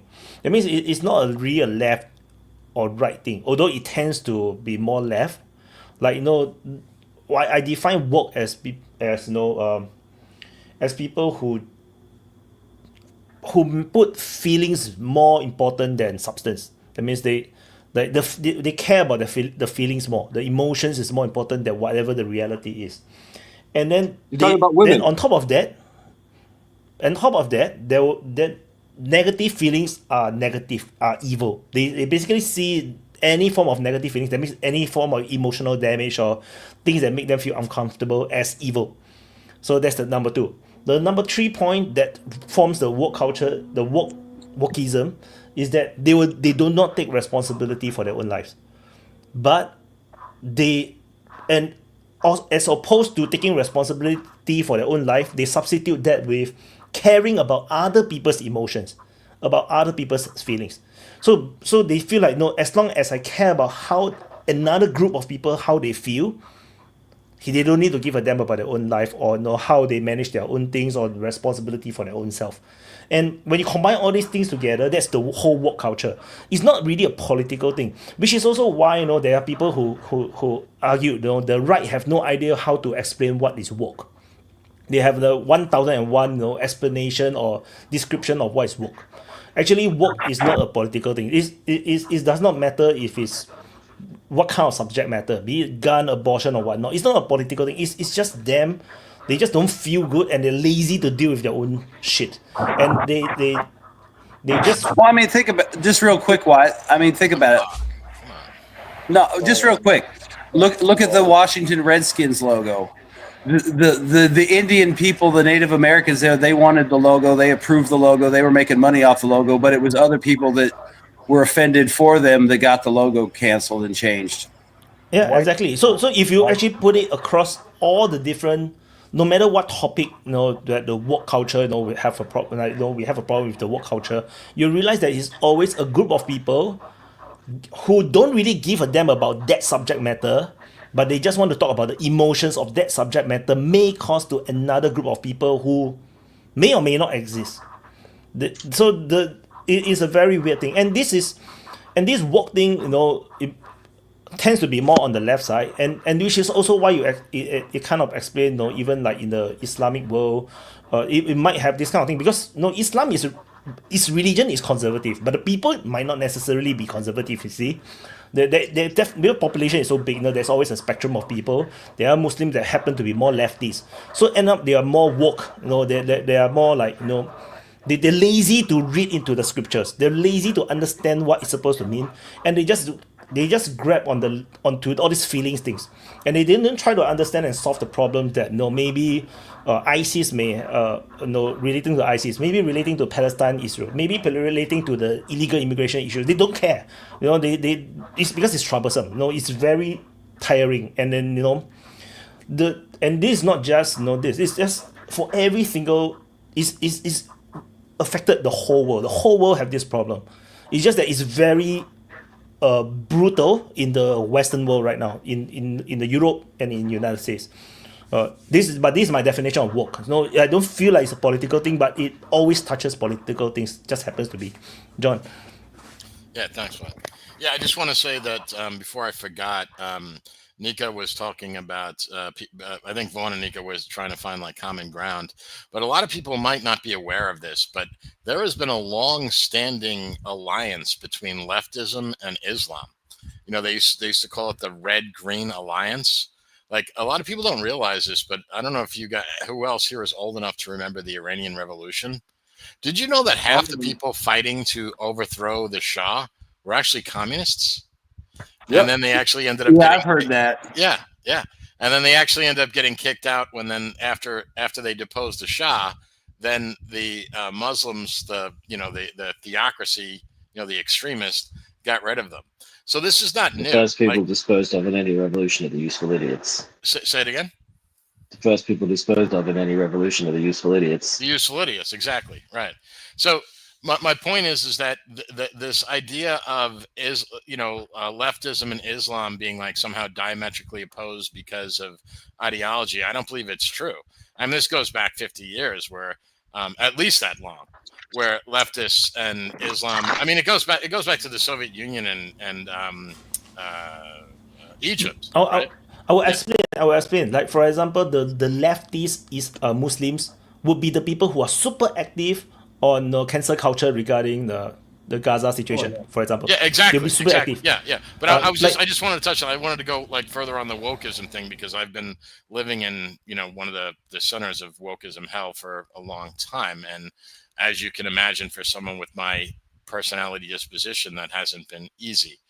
And I will say that what you talked about is they despise taking responsibility for themselves. So, because it's so much more, and it is easier in life to blame someone else for your lot in life than to take responsibility for it. Because let's be honest, the majority of things in your life you don't control. I mean, you don't control who your parents were, when you were born, where you were born, how smart you are, how tall you are, how good looking you are. I mean, not everybody, has a full head of beautiful hair like me and beautiful green eyes, I mean, you know what? Not everyone is as fit. Yeah, exactly. Right. Not everyone can be 6 feet tall.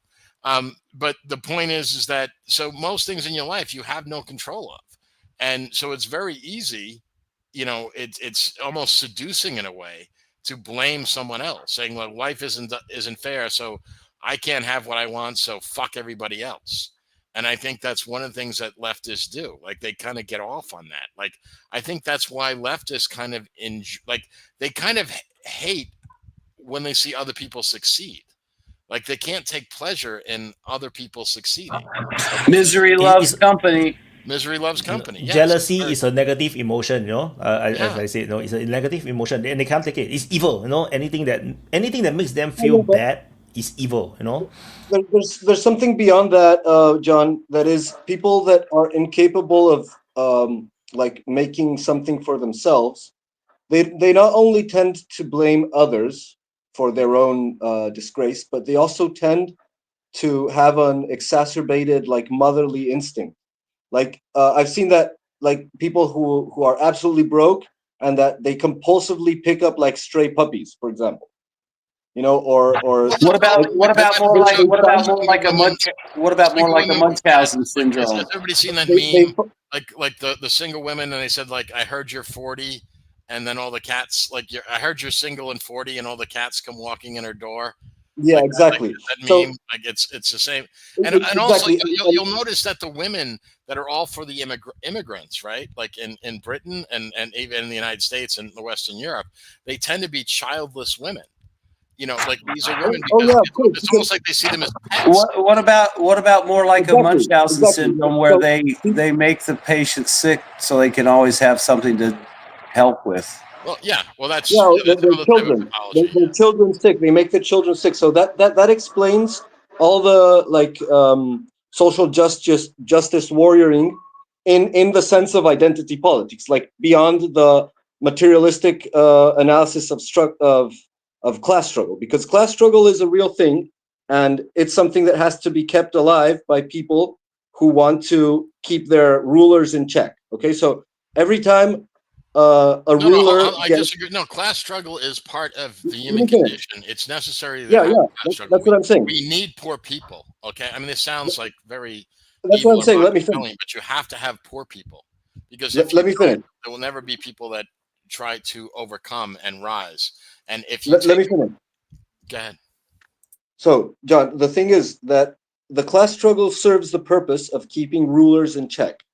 Because if you don't have your rulers in check, if your population becomes too conformist or too submitted, both are different, but they end up in the same result, then the leaders go crazy, like in the late Roman Republic and imperial periods. And you can see that in the States right now, and you can see that in Europe.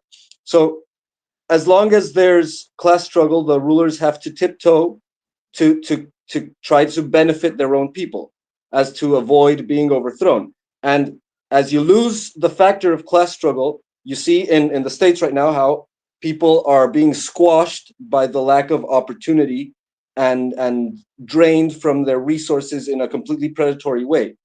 And so the thing about distracting on identity politics and the social justice worrying is that you don't need to address actual problems. You have an infinity of minutia to squabble about without actually changing anything fundamental. So that is convenient for the elites, because they get this relief from the social struggles of class struggle, from the social tension of class struggle, and it also serves for all these phony activists to be able to virtue signal and feel like they're doing a just thing while they're not actually doing anything. So that's the same thing like the Munchausen syndrome that Vaughn was talking about, and was that what I was talking about, of how people that are incapable of doing things for themselves trying to take care of others compulsively.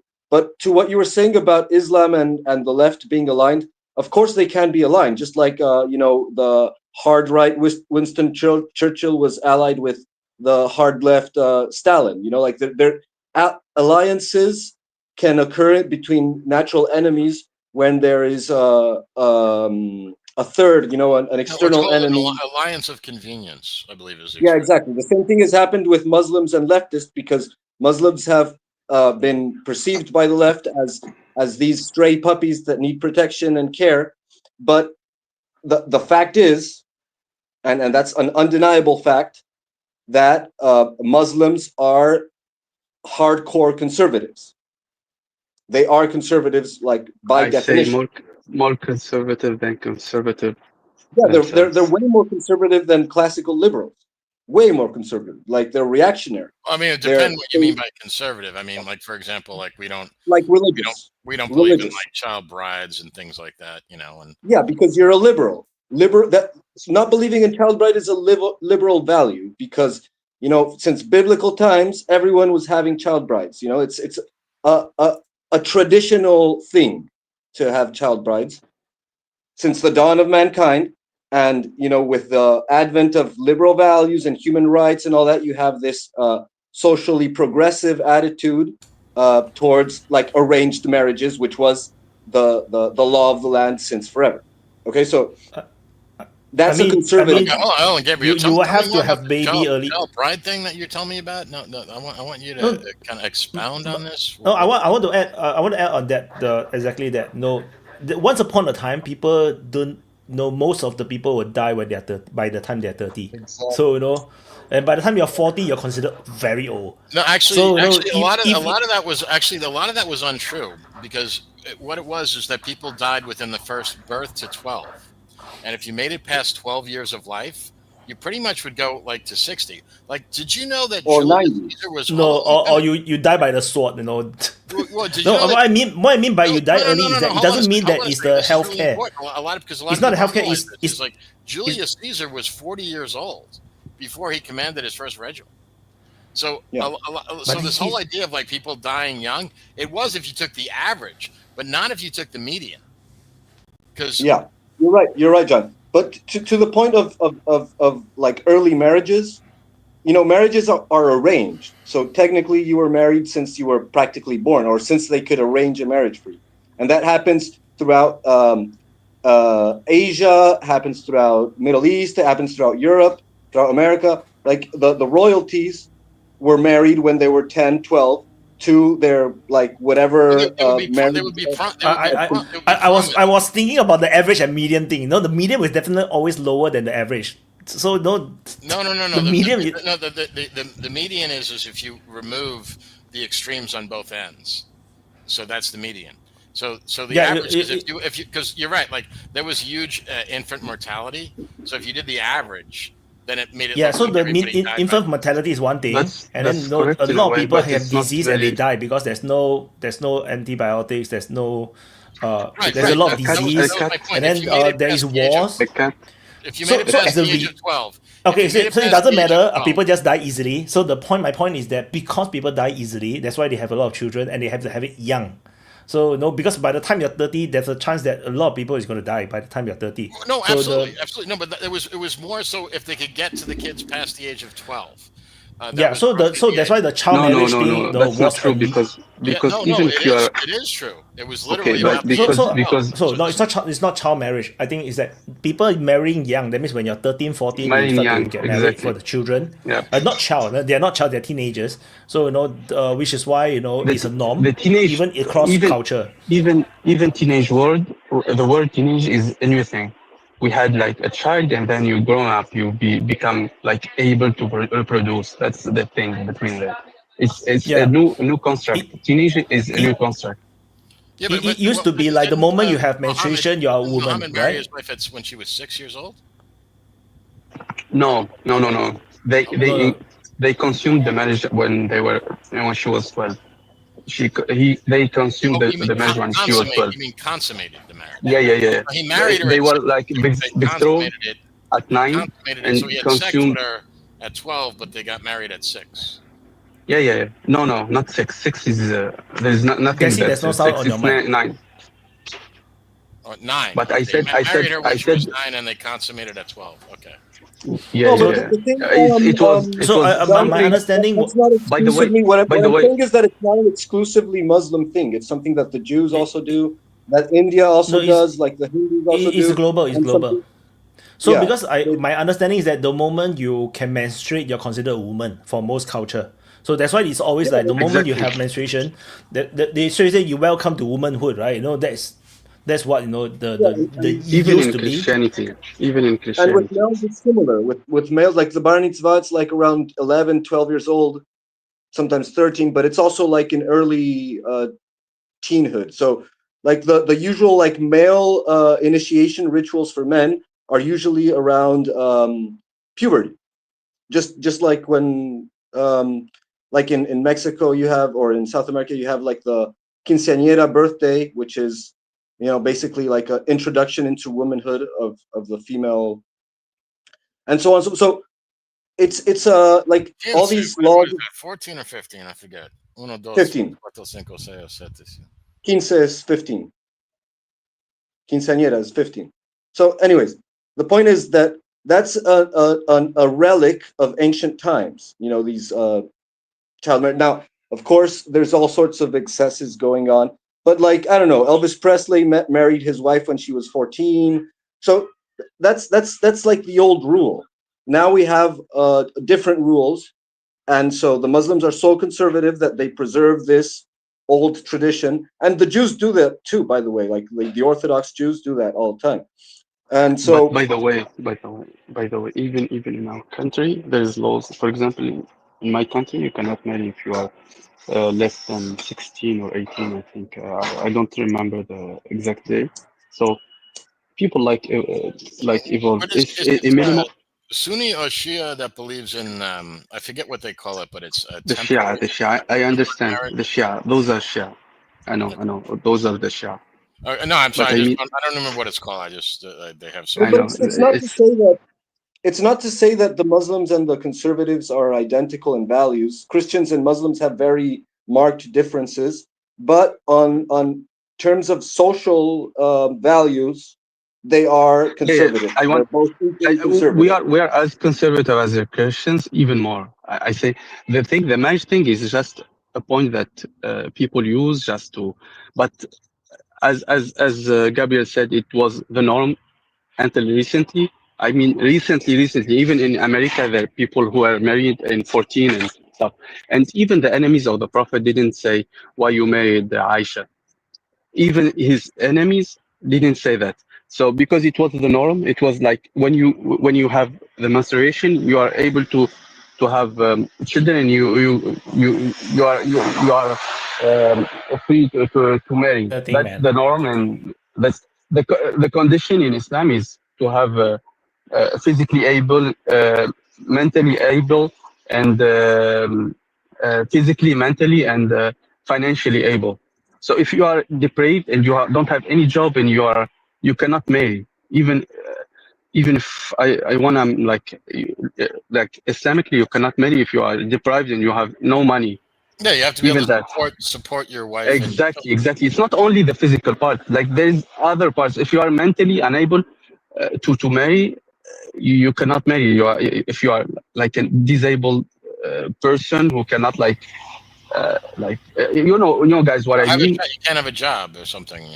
Yeah. So you cannot it's the same thing. It's logical thing. It's more human thing. That's it. Another important thing to keep in mind is that the alliance between Muslims and leftists, particularly right now, contemporarily, is that the leftists are all on board with the replacement of the white race, and so they want to import a lot of migrants, of which many of them are Muslim, that are migrating from their countries because they're being destroyed by the right-wing warmongers. And so you have the Zionist right wing that wants to destroy the Middle East to protect Israel, and then you have the leftist,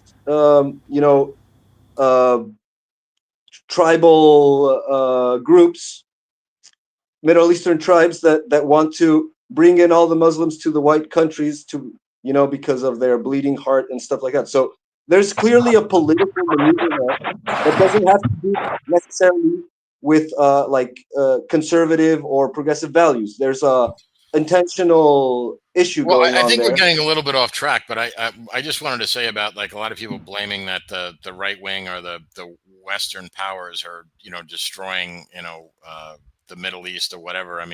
Look, if you look at Africa and the Middle East, they've been doing a pretty good job of killing each other long before fucking Westerners ever even knew where that place fucking was. So this idea that the Western powers brought violence to these regions of the planet is fucking ridiculous. It's the same kind of noble savage myth that people talk about, like the Amerindians. Like they were these peaceful people, then the evil white man came there. And these are people that practice slavery as a fucking art form, for God's sakes. And were constantly warring against each other. And then they make it sound like, you watch ridiculous movies like Dances with Wolves, and they're pretending that they were at peace with nature and all this ridiculous bullshit. But if you actually study them, they were not anything like that. They were extremely violent and warlike. And they were also extremely and despite the fact that usually war, for every other culture, war is usually the mother of invention. We've all heard that expression. But these people, it wasn't. They were pretty much technologically stagnant for about fucking 10,000 years. Yeah, John, the thing about war and slavery is that it's universal, okay? The difference. Well, that's my point.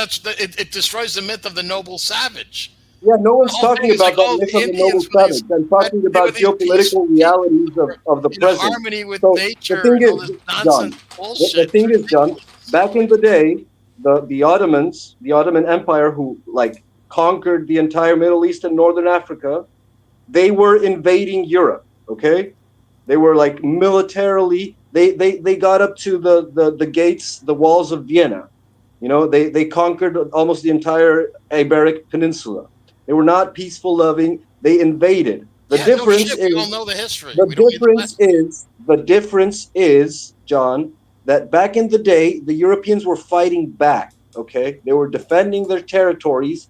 And today, you have a super organized and very entrenched political influence that is destroying those borders, and inviting. They're opening the gates of Toledo. Remember who opened the gates of Toledo back in the day? The same people are opening the gates of Europe and of America for the people that get wrecked.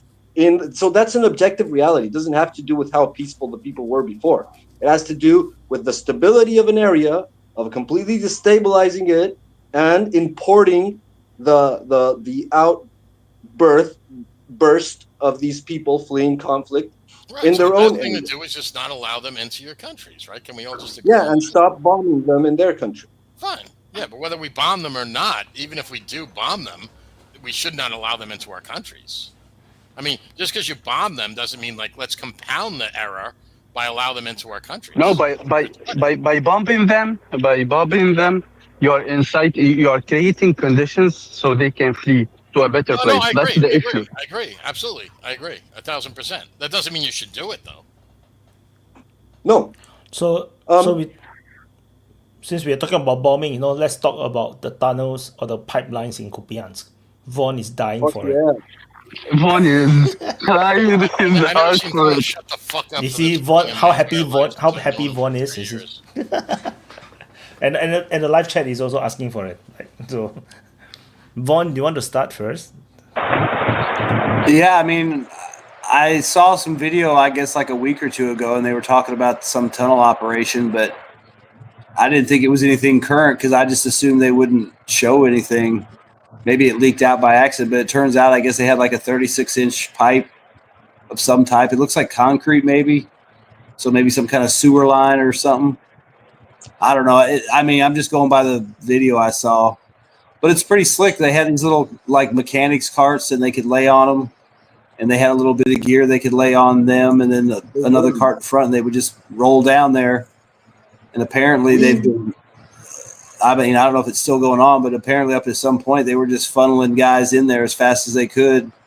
I guess just spreading out and, securing the area. And I guess by doing that, they've managed to take at least 50% of Kupiansk. And then I guess they've got the northern half pretty well locked down on the west side of the river.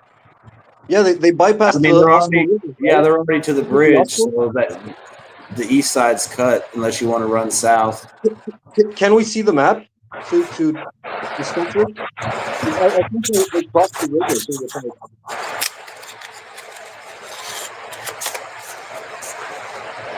Shaheen. Although Vaughn would need to mute if he's not talking.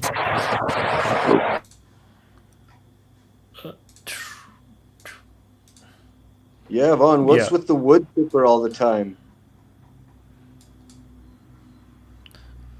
Oh, Jure is here. Okay, so there we have Kupiansk, right? Hi, guys. Hi. Jure. Yeah, zoom in on that. Yes. Zoom in on that west side, or right there by the river. I think they've gotten to the bridge, or at least on the side of it. I mean, close enough that they could shoot at it, probably. Okay, so was it the Russians or was it the Ukrainians who reported on? It was I don't know, it was both. I guess. I mean, I didn't see Ukrainian stuff. I saw Telegram stuff first. Yeah, because the first thing I saw was the Deep State report. Go on, Judith. Sorry. I can explain the tunnel. I can explain the tunnel. So the thing is, it wasn't for the breach and reaching the enemy behind enemy lines. This was just a supply tunnel for their present forward exposed units. So this was because the drones represent such a big deal, right? It destroys all the vehicles that supply the frontline units and everything. So this was just simply a supply tunnel for the forward units, and they were using it for 4 weeks, I think. Now they developed all the carts and all the lighting, all the air, ventilation, everything in order to be safe. So this way they can reach forward units without any danger of getting hit by the drones. This is what was used for, and some idiot showed it. And they searched for it, and they found 2 holes that they were exiting from, bringing in supplies. There is drone video. Did Did they shut it down?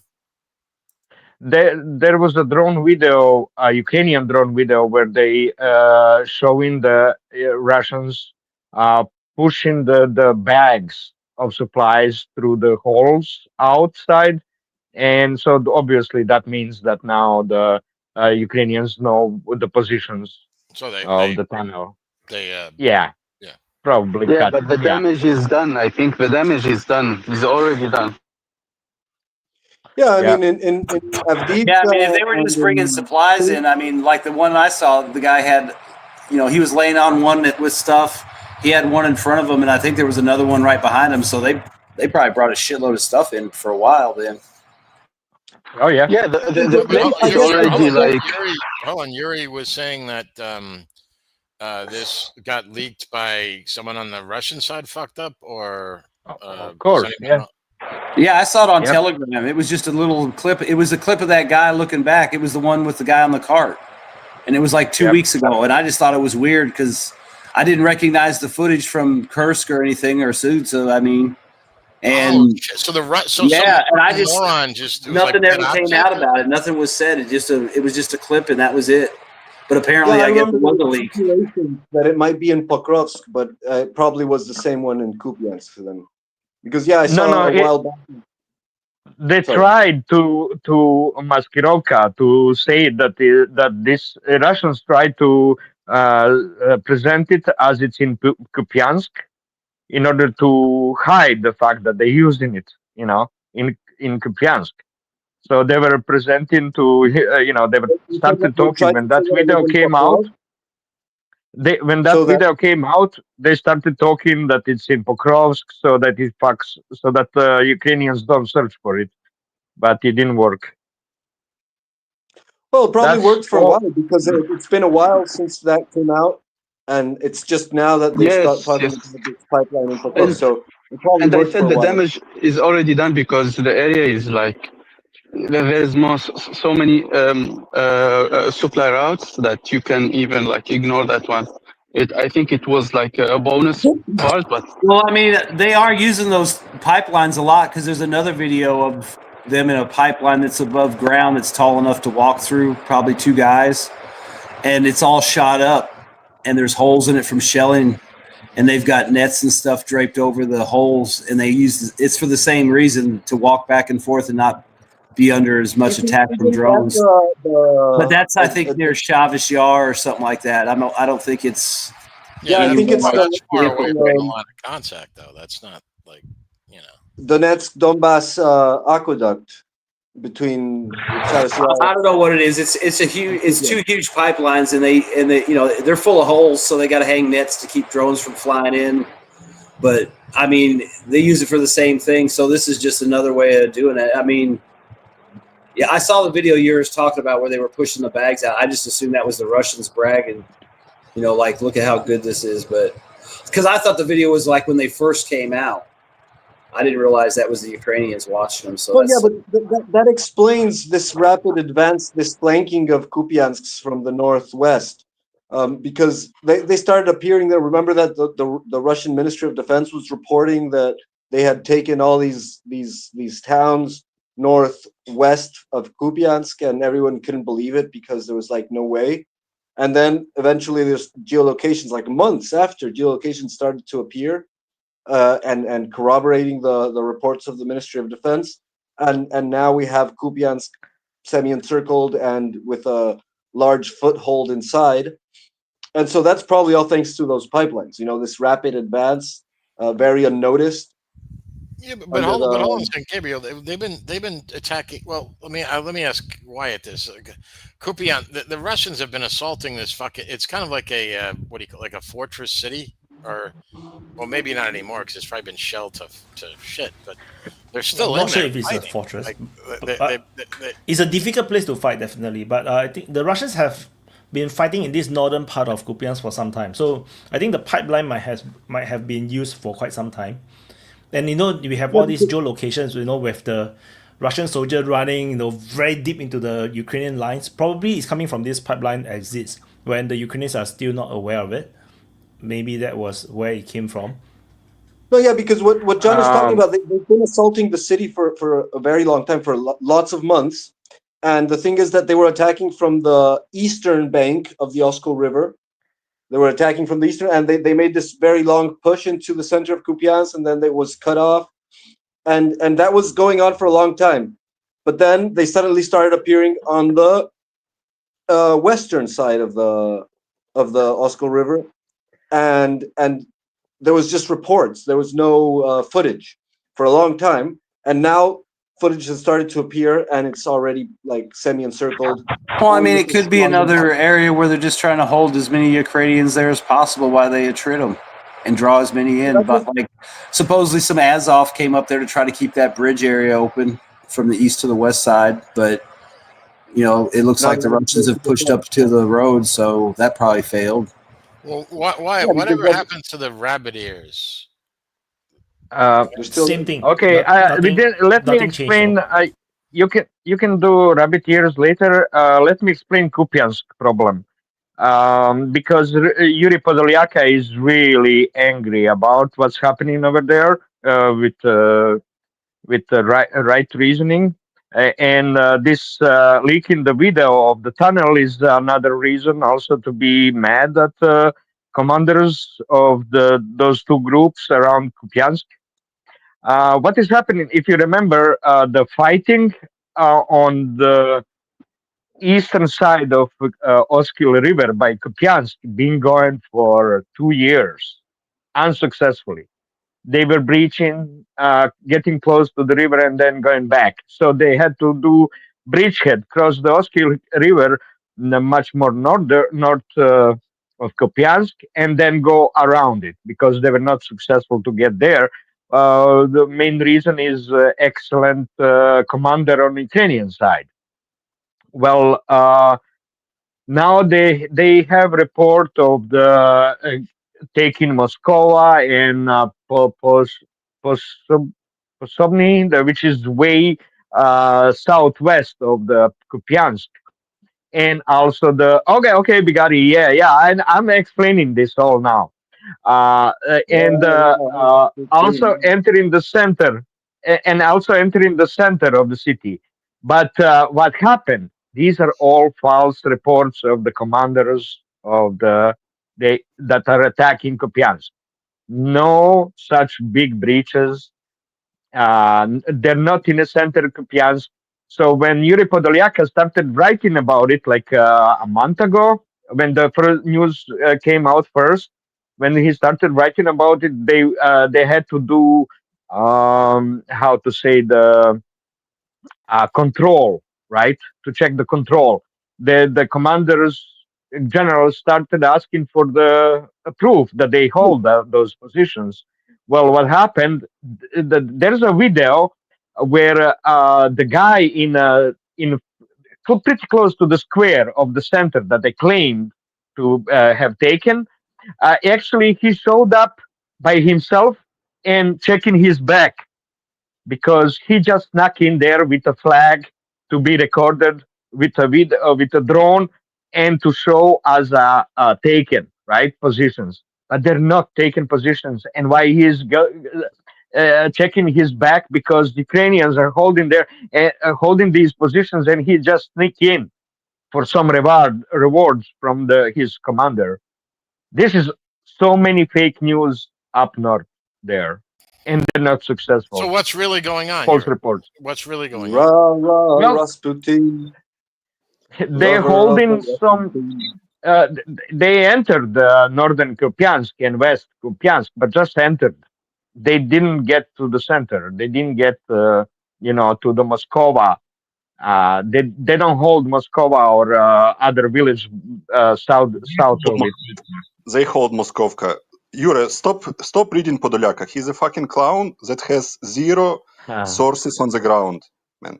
He's a clown. When he was debunking the claims, because there was a flag on the TV tower. That TV tower on his own map is under Russian control. So he's such a fucking clown that he's debunking his own map. Imagine. He's a retard, man. Every fucking soldier that knows that actually at the front line despises Podolaka because he's a fucking retard. Stop reading, because it's like not useless only him. information.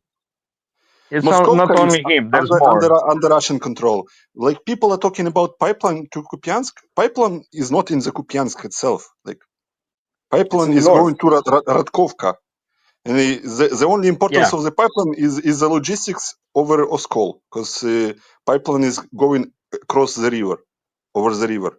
So it, no, it's that's just what we said. That's what we said. I don't know. yeah. Hey, Bagari, just real quick, is the pipeline over the river or under the river? Over the river. Oh, It's a okay. gas pipeline.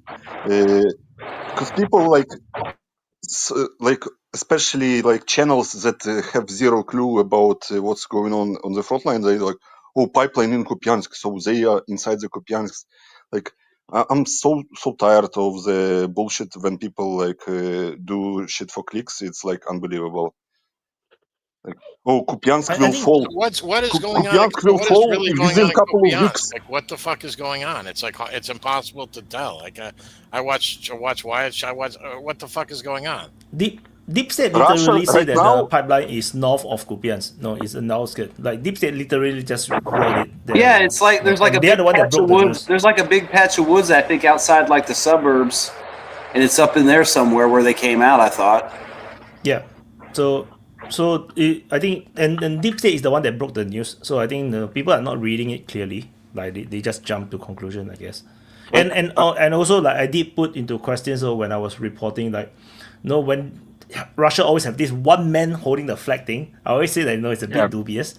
But the thing about that, Wyatt, is that to get a man with a flag to wave it in front of the drone, that's a feat of arms if it's behind enemy lines. It's not like I mean, maybe the line is very porous and you just have drones patrolling the area, but it means that there's not a strong control over the area. Like if not, that guy gets shot. Correct. So that's why it's still a proof of influence. That's why on my mapping by principle, once there's geolocation, I will just change the mapping for both maps. So it's just a principle thing because if the Ukrainians are there, then there will be footages appearing showing that the Ukrainians are there. Then I will just change back the map. So so it's just fog of war, I would say. It's just fog of war. But I think Moskovka side, the northern outskirts is quite firmly under Russian control. It is within the city that is a bit more unusual. Like it's not too sure that if the Russians have a firm control within the city of Kupiansk. Yeah. Right so now Russians reached the high-rise building apartments from the north, and they are stuck. Yeah. So the area of the stadium Spartak, somewhere there. That's exactly what Yura Podolyaka was saying. Exactly that. Exactly that. Just reached and took the edges of the. I just realized every stadium in Ukraine is called Spartak. So it's funny. I just wanted to about what with drones, flags with drones. I was just having a debate with someone in the discussions in the comments on the Wyatt's channel, and the person is saying that front line is meant by 30 soldiers per 100 meters. People fucking clueless, man. It's 2 soldiers per 100 meters. If you have 30 soldiers in 1 kilometer, you are already having a very strong manning of the front line, I would say. Yeah, and another thing is I was watching the video right now on some other channel, and people say, "Oh, Kupiansk will fall within 2 weeks." The same channels that were saying last summer that Chastov Yar is about to fall, Pokrovsk is about to fall. Pokrovsk is semi-encircled for 9 months already. Yeah. Yeah. So I think that's why I say, right? I say that the Kupiansk situation is very similar to the Pokrovsk situation where there is people running in the city, but they have no idea where the hell it is, and the front line is unclear. I believe I said something like this. So and Pokrovsk is exactly the same thing. The soldiers ran inside, And then the Ukrainians also struggling to find where the hell is the Russian soldiers. What was it? So true? Then it's like, did they actually catch all those? What do you call those sabotage units again? I forget what the acronym is. I think the Ukrainian side did say that they caught some or killed. Yeah, they some showed of them them, on. They showed video. I saw videos. DRGs. That's what they're called. Yeah, DRGs. I don't know if it was real though. I mean, don't know if you can trust them, but they had all these guys that they said they caught that were these sabotage. I wouldn't be surprised it's real, because Ukraine is not like it's not like some Middle East militias. Like they are proper army. They are capable. So I wouldn't be surprised. So. Oh yeah, and especially in urban fighting and or enforced where you can have a very good concealment. You can lay low and let the enemy pass by and you cut them their retreat. So that's what happens in urban environments. That's why they can be like very spotted, with enemy forces and friendly forces around. You sneak into a place. If you're unlucky, you get shot. If you're lucky, you get to hide, and you wait there with like maybe drone supplies or something until you can get reinforcements, or you see a movement and you actually do some sabotage, or you just do reconnaissance and report on what you can observe from that vantage point. And it's a very slow process but I think that situation gives an advantage to whoever has a higher quantity of troops. Whoever has more manpower, both in the forest and in the cities, is going to have an advantage because they're going to be able to like streamline infiltration and start overwhelming areas and clearing them little by little. And that's when you get like eventually strong control of an area. But it's a slow process. You can't like just go in force and clear an entire block because you're going to get like all sorts of ordnance, dropped upon you. So it has to be a slow process of concealment and observation, reconnaissance, reporting, get firing positions fired at, stuff like that, until eventually you drain an area of enemy resources and you can move in gradually to a higher force, and so on, and rinse and repeat. And another reason I think that like they actually have entered Kupiansk is because now, since they already have the flanking maneuver, like the Russians have been doing this consistently, right? They start developing salients that turn into pincers, and once they have a semblance of a semicircle, they get they pierce through the center, and that is, I believe, to call in reinforcements, because once you start making the pincers, the enemy is going to reinforce those flanks to avoid the pincers from growing or closing.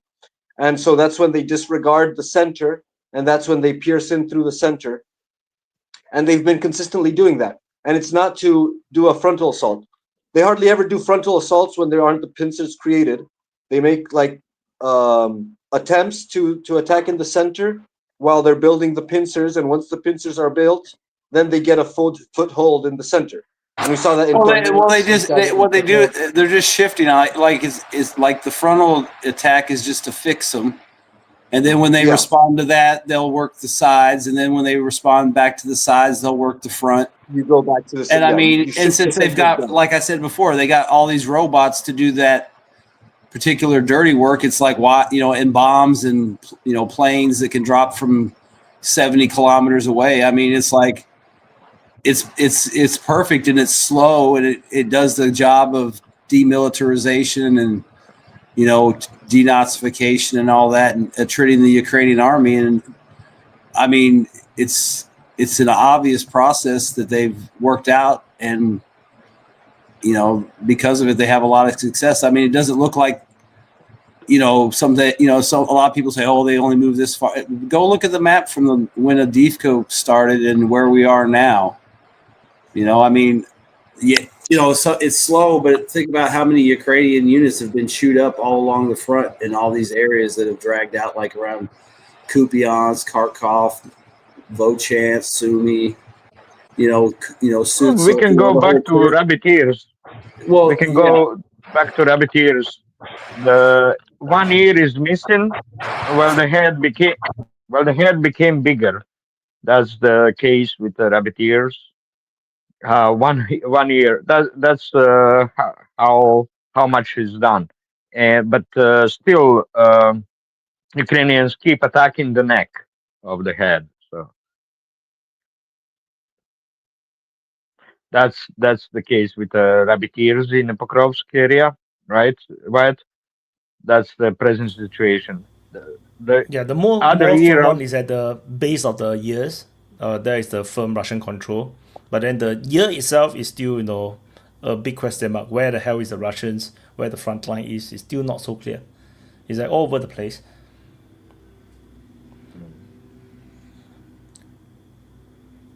Yeah, I mean there hasn't been any recent geolocations of them up that way.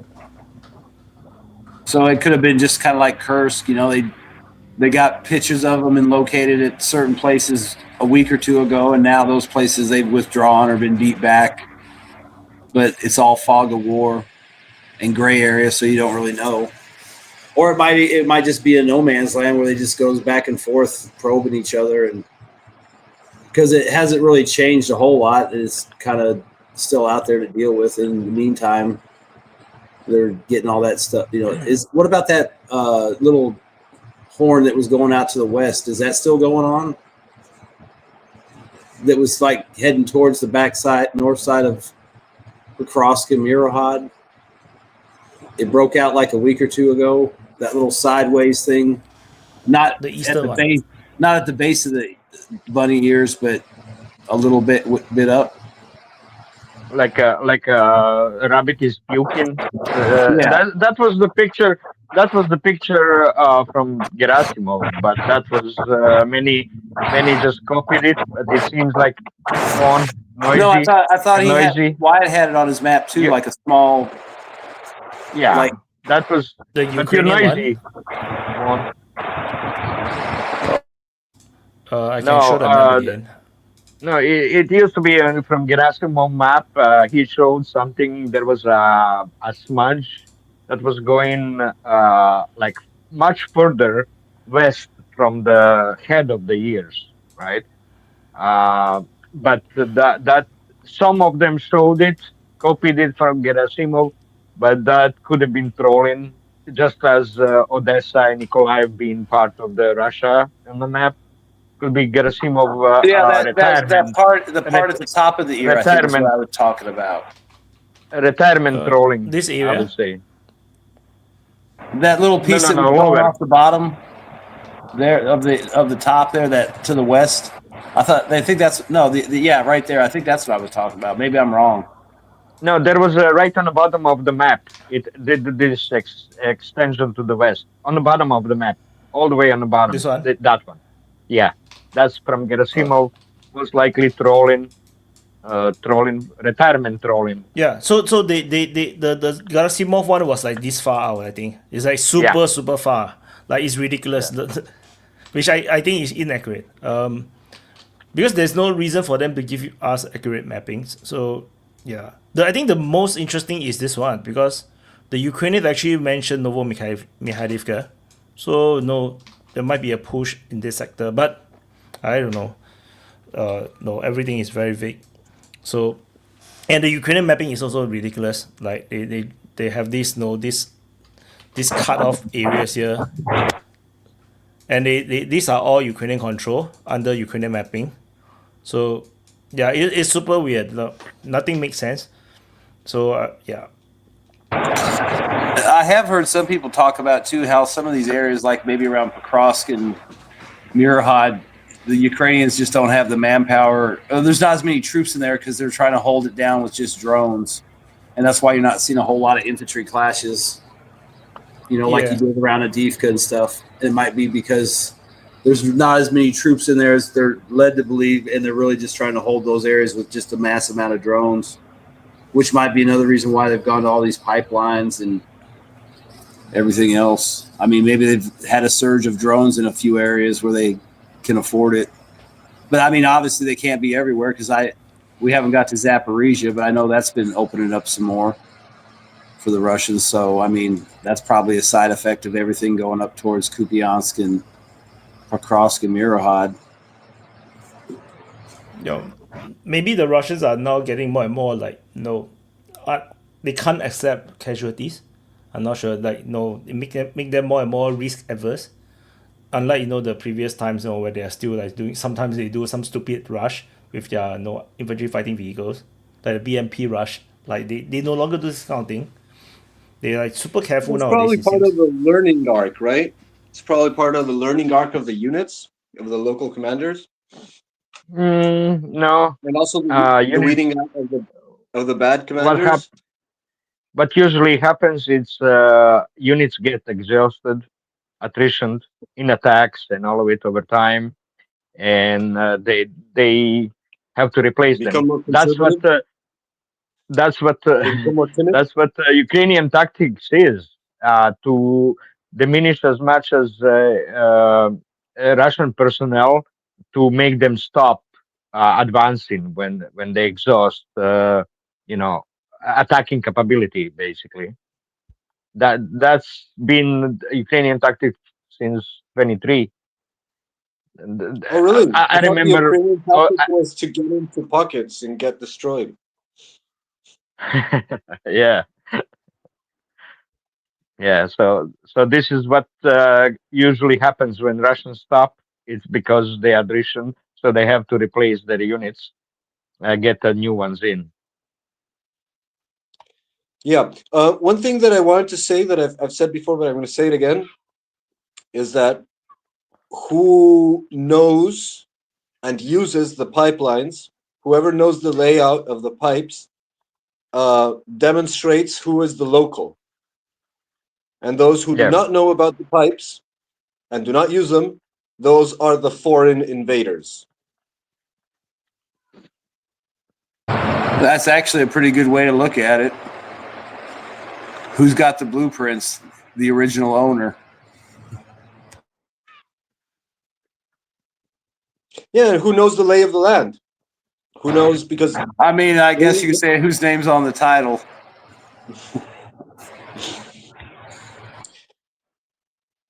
Yeah, because one would think that like the Ukrainian soldiers on the ground maybe should know of them, but just shows that they're all from the West. And the other thing is too, I mean, the only obvious ones I've seen tore up are the ones above ground, like the ones in that video they were walking through with somebody with the nets draped over the holes. But that's like obvious, why not shoot them up? But the underground ones, like you said, it's like, it's amazing how many times this has worked. And I'm sure there's probably more time they'll figure out something. I mean, as long as this has been going on, who knows? Maybe they're fucking digging a tunnel somewhere. I mean, they got enough people floating around. I mean, maybe one of those mystery ghost divisions is really just digging a tunnel. Well, a good chance will be Dachne, right? Udachne. That's where they got stuck. That's where they should dig the tunnel, I think. I mean, it was such a breakthrough. Dachne, Kotlivka, south of Pokrovsk, right? But then they got countered, and no movement. Dachne since what, 4 months now?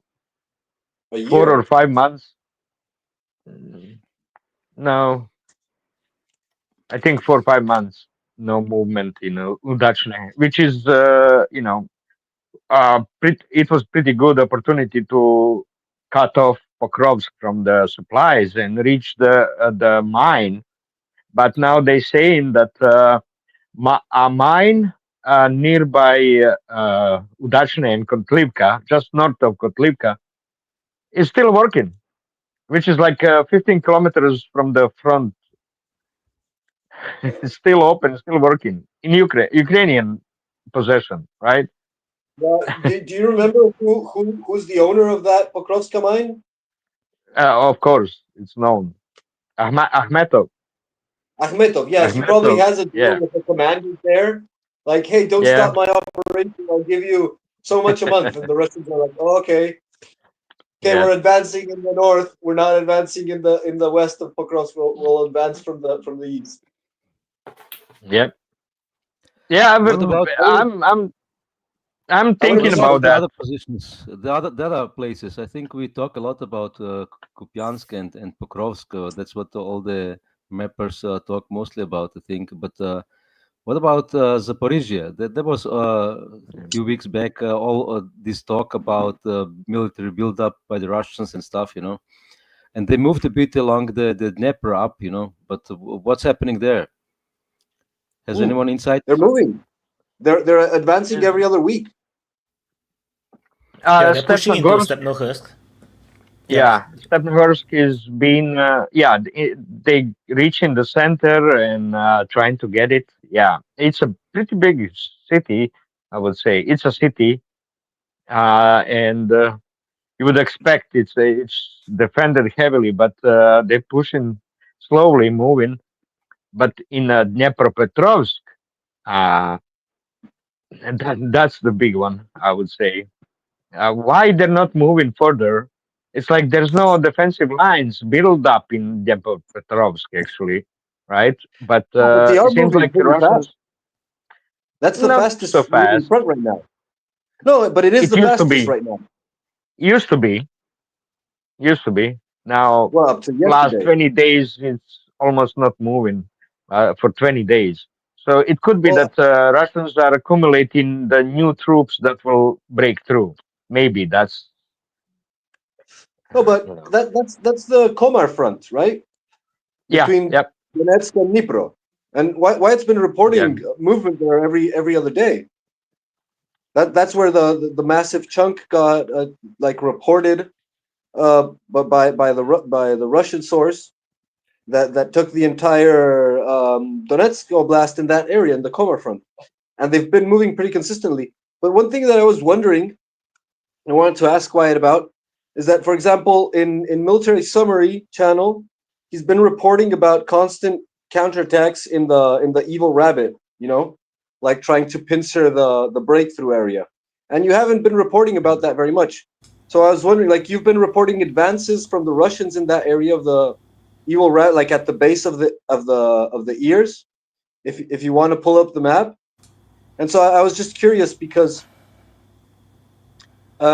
he is clearly a pro-Russian source. Like, he's Belarusian, but he's pretty much pro-Russian, and he's been reporting like counterattacks trying to pincer the evil ears of the breakthrough. But Wyatt has been reporting advances in that area, like in contrast, right? So it's an interesting, like. Actually, Ukrainians are attempting to attack from both sides of the neck, not bottom of the ears, but around the neck. Yeah, a little bit lower. The neck.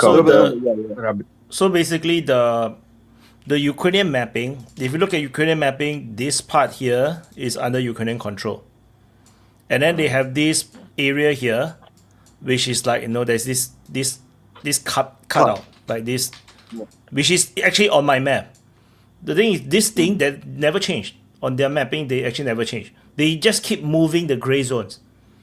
And if they move the gray zone on their map, I wouldn't change my map. That is because Deep State UA always play with the gray zone. And the funny thing is that even like part of the actually I can just open their map.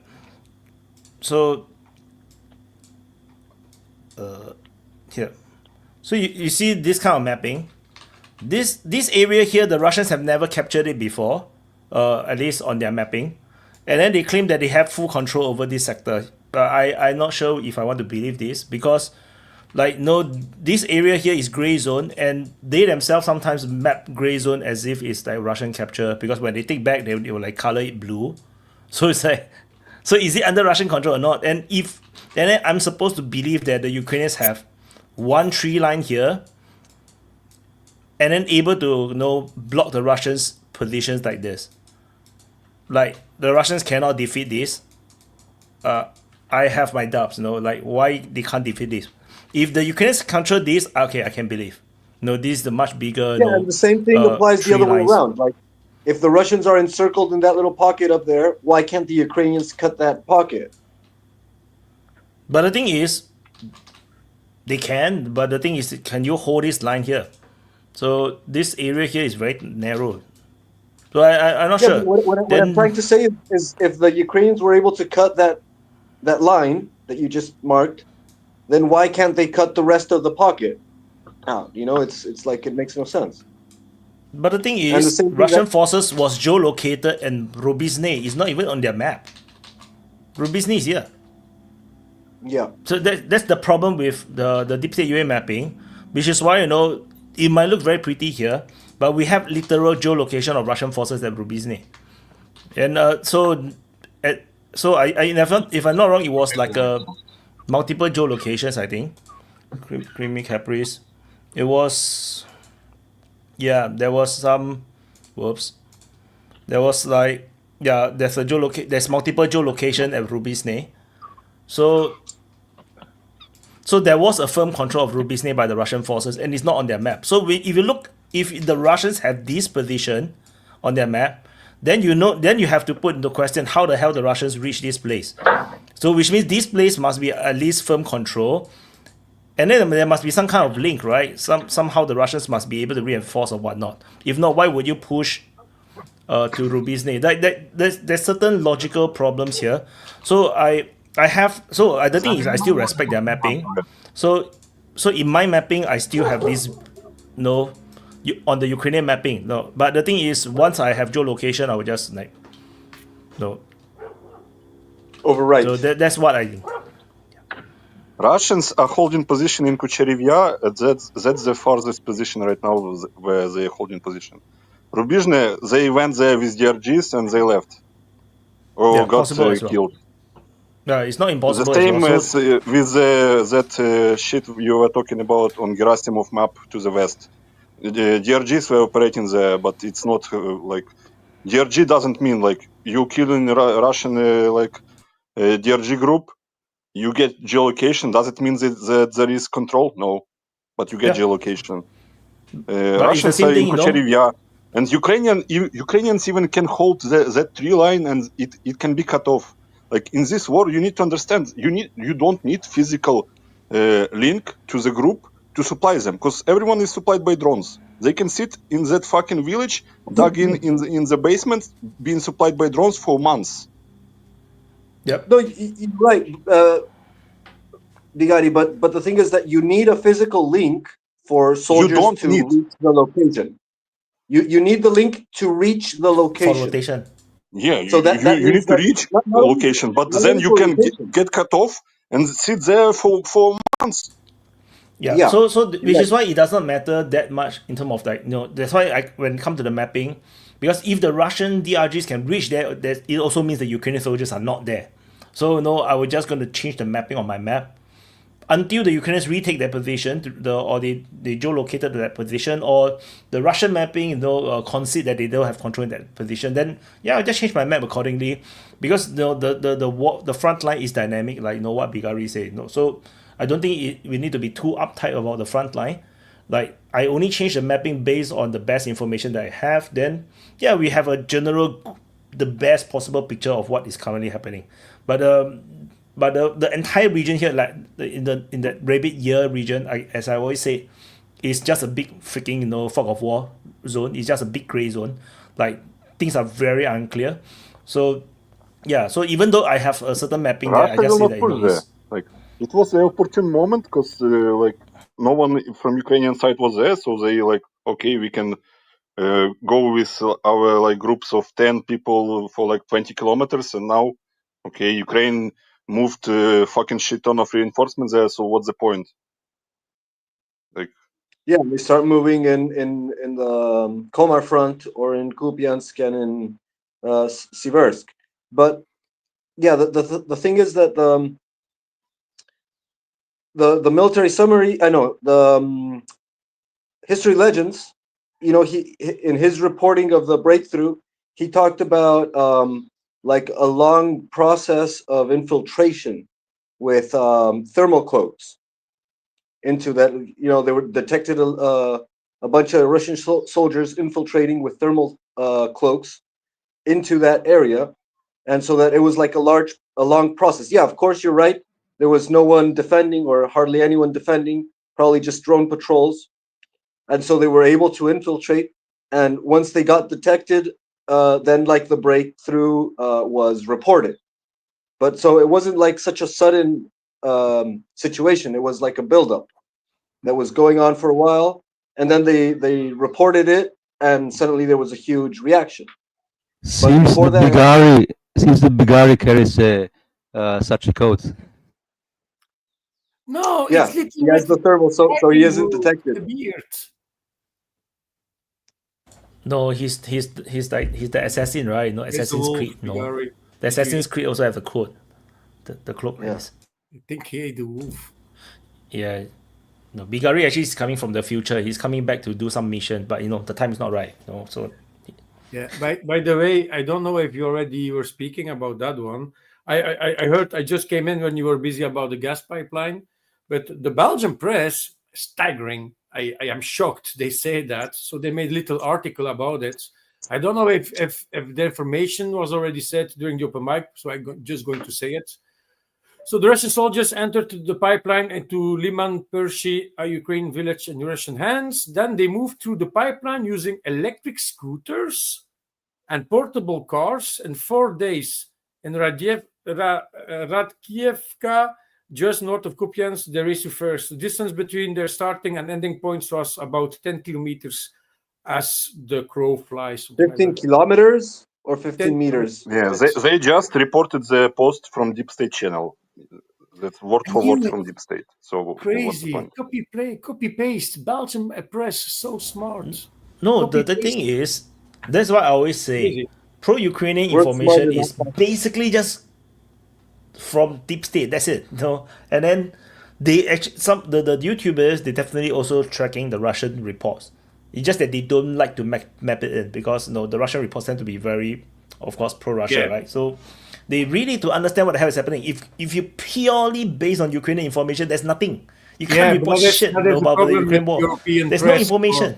That's just a problem with Western press. They just copy paste from the pro-Ukrainian sources, and that's it. Or CNN, and a lot of things they made it up, because there's no news. For the pro-Ukrainian side, a lot of time there's no news. But still, a lot of time they just it on the Belgian press. So they just interpret things very liberally, and then they just say some good news. Then of course they focus on the drone strikes because those are easier to report. Then, which is also why I kept saying to Deep State UA, is super influential. They're super powerful because whatever they say is going to become global news. So they are very, very powerful, and actually they are the only Ukrainian mapping that I can use. There's no other mapping from the pro-Ukrainian side. So they are very, very powerful, and people keep complaining why I keep using them. If I keep complaining about that, because they are the only source. And the important thing is that they always have reports that the Russians don't have, the Russian advances, which is the Russians don't even know, but the Deep State UA is actually reporting on it. So it's like you have to take the good and the bad at the same time. You cannot be like so complaining and then just don't use them. Come on, it's information. But if it's true about electric scooters, well, that's a good one. Well, I always thought that if you're gonna do pipeline operations and you don't take an electric scooter or an electric skateboard, then you're wasting your time. Be like Belgium, like the Belgium newspapers. Work smarter, not harder. Yeah, it's actually true. Yeah, but it's the first time it's 3.0, so they evolved also in the way of, and they did it in a bio way, so in the economic electric. Man, if I have to crawl through a tunnel, even a regular skateboard or longboard would be great. Like you just lay on the longboard and move like a seal. You paddle your way through. Rolling down the pipe. Awesome, super easy, barely an inconvenience. You don't have to be crunched walking like a fucking orc. Guys, what's strange? We're talking so much about pipelines, and Ted is still not on. He's in church. He's in church. Jesse, go on, then I will go on. Go on, okay, go on, Jesse. There's still no sound in your mic, man. Oh shit! What have you done? Oh my god! Check your settings. The Indian has technical problem. Call the call center, Desi. Call the call center so that they can help you with. They press your name after that. The other side. Hey, Hello? He's calling himself. You need to go out of the scam phone. So a terrible joke. That's very racist, no? Why do you work with stop Macintosh or Windows? Because we can do both. No problem. We can do both. Macintosh or Windows, we are professional. We're working for both a company. No problem. You just need to buy me an Amazon card of 1,000 euros. Have you tried turning off and on your system? have you tried resetting this? But just a bit of sidetrack. This Indian call center scamming thingy, right, is so big to the point where you have freaking multiple Twitch channels that full time just scamming the scammers. No, they just making fun of the scammers. It's insane. No, they have like million subscriber channels just talking, just choice to work playing with the scammers. In Belgium if he wanted to, but he refused. He stayed in India, so he preferred to do scamming. Yeah, can't do about it. Okay. Propose. I think Desi, go on while Desi repairs his system. Desi can only be a beautiful face. Yeah. Go on. Well, I wanted to bring the point because we are talking a lot about these movements, whether they happened or not. A lot of fog of war, like Wyatt says. I'm not convinced that this really an interesting point, whether the Russians are 3 or 4 or 5 kilometers ahead or back. I think the stage is still attrition. We have not moved close to the big arrow movements yet, and I know that many people have announced or predicted it to be the case this summer or this fall or whatever. I think this will take still some time, and the Ukrainians still have. Sorry? 2 years. 2 years. I well, predict. Might be. I thought it's at least a year still to go. And the thing is that whether the attrition happens 5 kilometers ahead or 5 kilometers back is basically irrelevant. Attrition is happening on both sides, obviously, and the question is only who is attriting faster. And this leads then to the question: who is attriting the Russians? It's well, physically it's the Ukrainians, but the ones who are basically controlling it or inciting the Ukrainians to do it still because of the outcome is likely not positive for the Ukrainians if it takes much longer, and even if they have less losses than the Russians have much more people. So it's for the Europeans mostly currently, because the United States is kind of stepped aside from the issue. Not really completely, but it's mostly the Europeans who are pushing for further continuation, at least officially. And this is also an interesting point, which was this tweet or truth posting from Trump. He was basically asking the Europeans to cut off trade with the rest of the world, basically. Well, with the rest of the world. So they depend then completely on the United States, which is quite funny and interesting, But if you remember, Europeans in the beginning were quite, cautious. Germany wanted only to send only helmets, and the Polish guys didn't want to give their MiGs, and they said to America, "Here you have it, and you can give it to the Ukrainians," So they were very reluctant and cautious. But right now they are all in, and Trump is basically making fun of them or playing with them.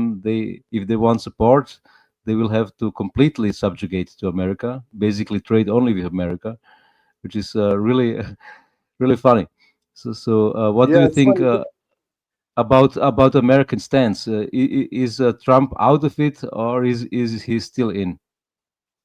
Okay, I had my finger up first, so I'm going to answer that first, and then Biari can go. The thing about Trump and walking away from the project, like he clearly didn't. He didn't walk away from the project. He's stuck in there, but he has to make the appearance of doing so for his own base, to whom he promised to walk out of that quagmire.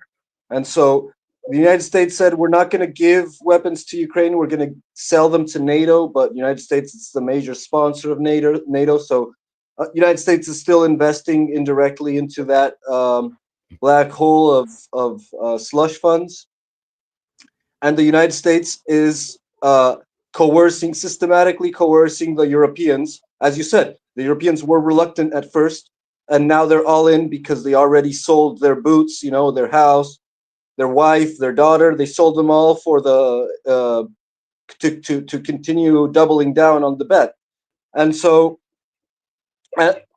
they're all in. They're still all in, but they're clearly losing. So they're trying to save face as much as possible while they keep on betting on that it might work next year, or this time it is going to work. The next Wonderwaffen is going to work.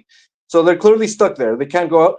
And to what you were saying about the attrition, yeah, Russia doesn't need to attrit Ukraine. It already destroyed like 5 armies. They need to attrit the West, and it's showing. The West is cracking all over the place. Germany is falling apart. France is falling apart. Britain is in complete chaos and disaster, and so on and so forth. And America, you see that happening as well. Like there's a consistent trend of social collapse along with its economic decline. And what you're saying, what America's doing of like forcing the Europeans to cut themselves off from China and India, that's a death blow to Europe. Like United States is not only eating their lunch, they're like stripping them from their underwear. And so Russia, I believe that Russia is actually betting on that. I think that's what Russia, that to me is the only thing that explains Russians what their policy has been, what their actions have been, what their strategy, what they've been doing. It can only be explained to me as they're aware and intentionally attriting the Europeans into like a spiral of debt, economic and social collapse, the Europeans and the USA. And maybe I'm not saying this is the case, but it would be consistent with this hypothesis that the drones into Poland was a way of keeping the Europeans invested in Ukraine, like Russia doing as much as possible, with plausible deniability, to keep Ukraine supported by the West as much as possible. That's what I believe. Go on, Bigari. Drones into Poland were launched by Ukraine. Like, what the fuck are you talking about? It's Gerberas. They are flying for 700 kilometers. How do you reach Poland from Russia? They are launched by Ukraine to create the false flag. Like, it's the most obvious shit ever, man. It's like that Polish house that got destroyed by the drone. You can Google it on the Google Images, and it's shown like the same destroyed house like a couple of months ago. Got destroyed by the fucking wind storm. Like who the fuck believes that shit, man? Like I'm just when we that talk it's about possible. When we talk about the Russian drones, like Grand drones, they were entering Poland a lot. Like so, like I don't know why we are talking about drones in Poland now. Yeah, anyway, exactly. I'm completely back to what Wojin was saying. Like if you go back to the February speech by Hexet to the defense ministers of NATO, he said the words division of labor. He said that Europe needs to finance the war, Europe needs to take the lead role, and we will sit back and enjoy. Like United States wants Minsk III. That's clearly what they want. They want to freeze the conflict while they deal with like Iran, they deal with China later, and then they will return and deal with Russia and defeat Russia once and for all. That's their plan. Like they don't want peace with Russia, they don't want good relations with Russia, blah blah blah. It's all fucking bullshit. Yeah, they want to use Europeans like every vassal they use. Look at the fucking Israel vassal of United States. Israel is destroying its own country, own image of its own country for the purpose of being the United States vassal. Look at the Philippines. Philippines will be the same in Southeast Asia. They will be fucking destroyed. They will throw themselves into China, blah, blah, blah. Ukraine, another vassal, destroyed the country, for the purposes of expanding United States influence. Now Europe is a vassal of United States. They will do everything the United States tells them. They will fucking wreck. They already fucked the economy because United States told them to do so. So they will do so. I basically not excluding the possibility that they are so stupid that they will put the sanctions on China and India and everyone else, because Trump told them. It would be the funniest scenario. It would be the funniest scenario because then Trump, hey, you did it. I will not do it anyway because I have another excuse. It's okay if the Europeans are really serious and committed. Let's say you really work as a united front. But the thing is that the Europeans don't, which means that any sanction operation is going to be full of holes, which then it fails. Then everybody looks like a joke. That's the problem. You can visit the port of Gdansk and see hundreds of thousands of tons of aluminium from Russia in Poland, man. Who cares about sanctions? Oh yeah, that's the thing. Why that's why they can posture all like that, because they're gonna do it anyways. They have Hungary and Slovakia. And the funniest shit is that coming back to those drones, NATO is such a joke that even 10 Gerbera drones showed to everyone that NATO is a fucking joke. Because everyone is even Chihuahuas from Baltics, Lithuania. It was probably a mistake because they're afraid to go to war because they are so fucking afraid. It was maybe a mistake. Maybe it was mistake. But the Polish is no, it's all deliberate. The Polish keep doubling down that it's deliberate and it's yes, of course. Poland got 43 billion from EU after that. Russia to solidify the defense. Of course, we need to. It's a great danger to our security. Give money, please. Yeah, and the United States already also retrofitted the Geran drone, so they have their own Geran drone model for themselves. So they already busy retrofitting. China doing again higher, so they also have a Geran-ish drone, but they use 2 engines because one is not enough. But I agree completely with Vigary. A lot of drones run out of example of fuel, and or because of electronic warfare, they crash down on the ground and were still intact. And it is very plausible that Ukraine just repaired them, put on technology in it, and just use it as a sort of fall flash decoy to fly it in Poland. It's all very. I'm not surprised to do that. And don't forget how Hitler found his reason to enter Poland during the Second World War. He faked an attack of Poland to a radio station at the border, and that was his reason for him to enter Poland to start the war. One of the reasons. So why not? Well, I mean, the simple answer is if they say what happened, then all you got to do is show the radar tracks that will show the aircraft taking off from Russian territory and flying up into Polish or Belarusian or whoever's airspace. And they haven't done it. It's just like every other time they make these wild claims.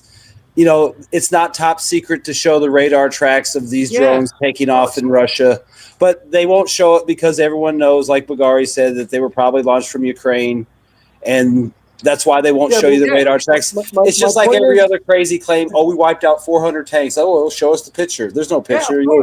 There's never anything. I mean, show us the flight tracker. I mean, you can watch shit fly around all over the world, but you can't show us, 10 drones flying across the Russian border. It was also one of the first times that sort of suddenly AWACS and fighter jets were protecting. Well, I mean, the thing is F-35, F-16s participated on that. Well, they had the one F-35 that had communication problems, so it had to use its communication out in the open. So, that probably gave the Russians a free look at the F-35 or F-22, whatever the hell it was flying around. I mean, they couldn't handle it. It was they're lucky it was just some fake attack with a dozen drones or whatever the hell it was, and they were all empty. I mean, they're like laying on top of a chicken coop and shit. They didn't even like wreck it or smash it or blow it up or nothing. I mean, yeah, there was this drone that was like. I'm just saying. I mean, the easiest way to solve the doubt would be to show the radar tracks, and they won't even do that. So that you already know. One of the photos that I saw was super weird. It's just the full plane, the full drone that's laying nicely on the roof of a shed. It's like as if they just kept it there. Exactly. Just stuffed it. With Scotch and I'm tape. not even sure if it's real or not. I'm so confused because there's so many photos come out that I don't even know what the hell which is which. Like there's one that there's a drone with a plastic bag of petrol or something, at the nose. Yeah. And there's like to give it extra range. I'm like, is that really how it works? And certainly the new generations of Garand drones do like more the dive attack, like Second World War II planes. They're doing more dive attacks compared to the Garand 1 drones. Completely different.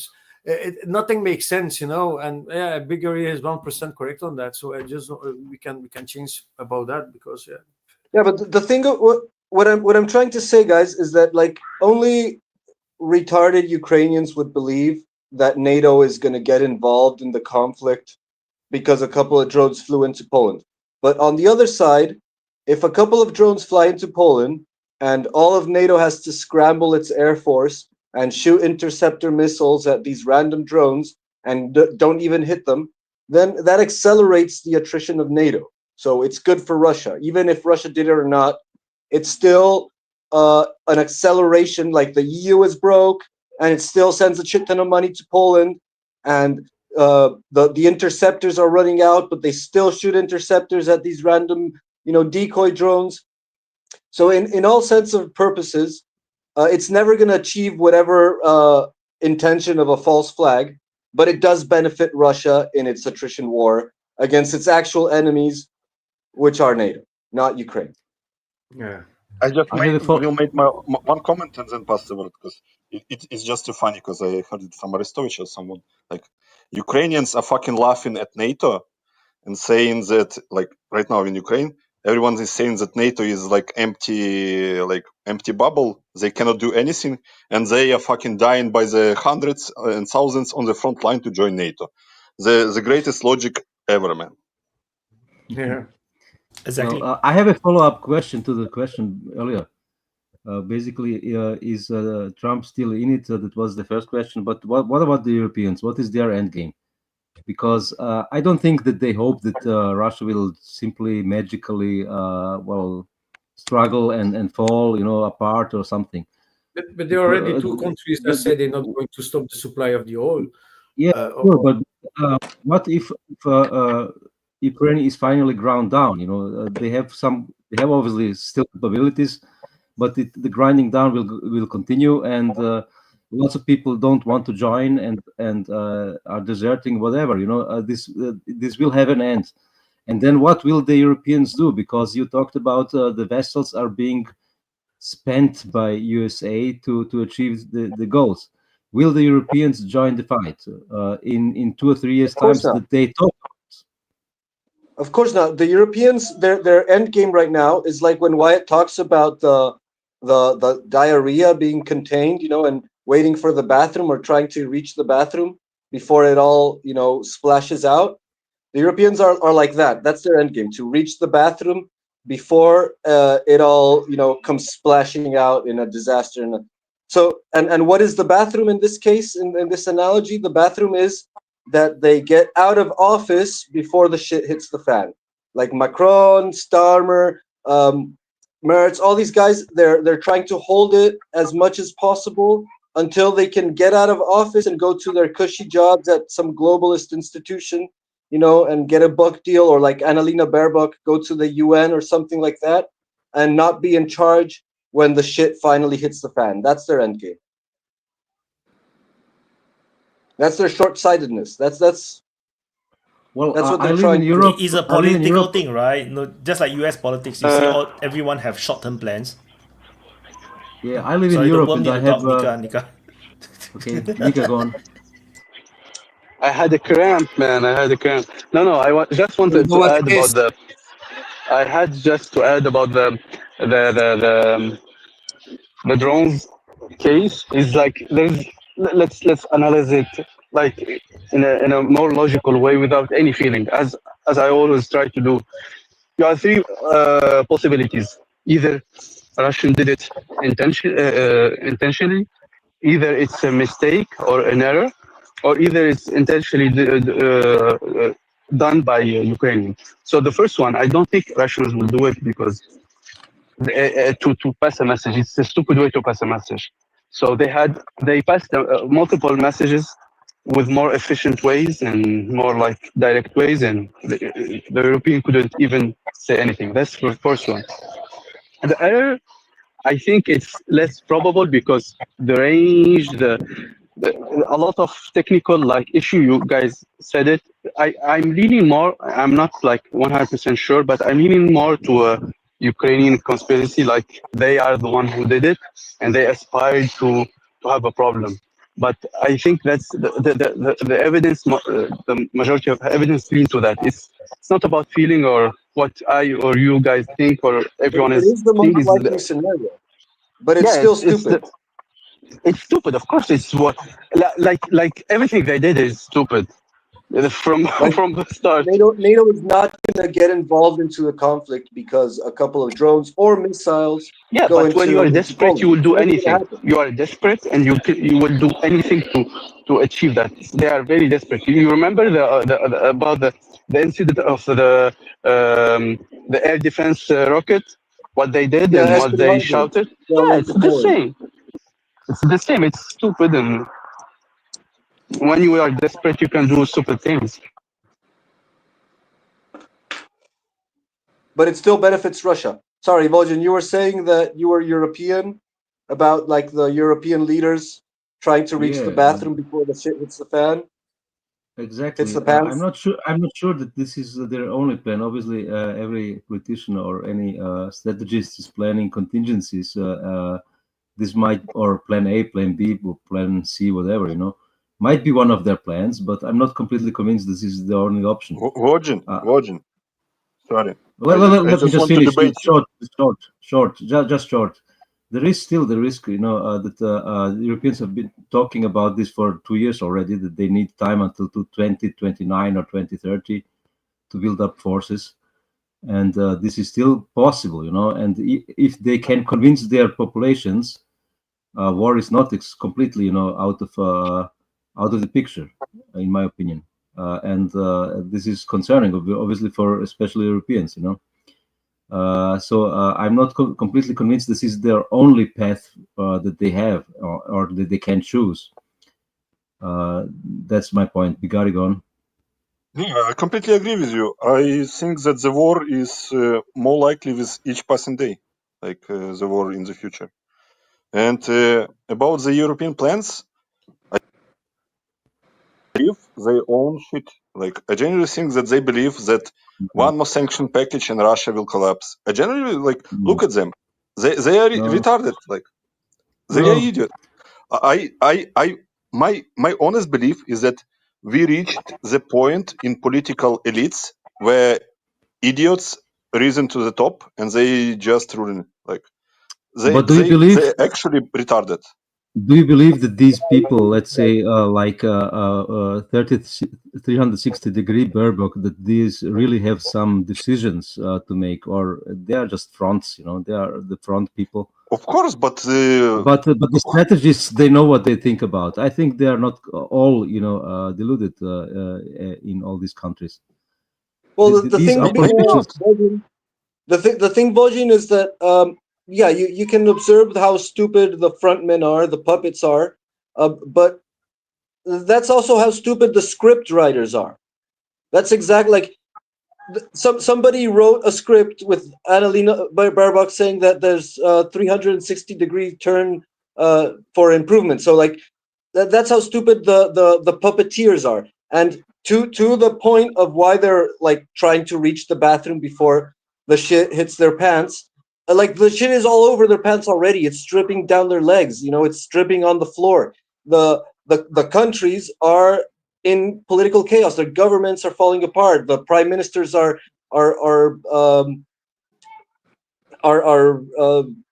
renouncing like a plague. It's like they're falling like dominoes, and not only in the economic sense, in a social sense, in a political sense, and even militarily, because they can't provide weapons to their their only objective. All they do is talk about Ukraine while their countries are falling apart, and they can't even do that. They can't even do that correctly. They can't even supply Ukraine with what it needs. So the shit is all over the place, and they're still running towards the bathroom. Like that's what's clearly visible. Like maybe there's some 5D chess going on, and they're trying to plot some. I'm pretty sure war is coming, like the guy said, and it goes to what Wyatt was saying about China. Like, when the situation becomes so catastrophic, the only solution is war. But that's happening with Europe, not with China. China seems like a city on the top of the hill compared to you. Oh no, Gabriel, you're censored by CIA. We can't hear you. Oh. You need to. Oh, Gabriel. We can hear you. You mentioned the fucking 5D chess.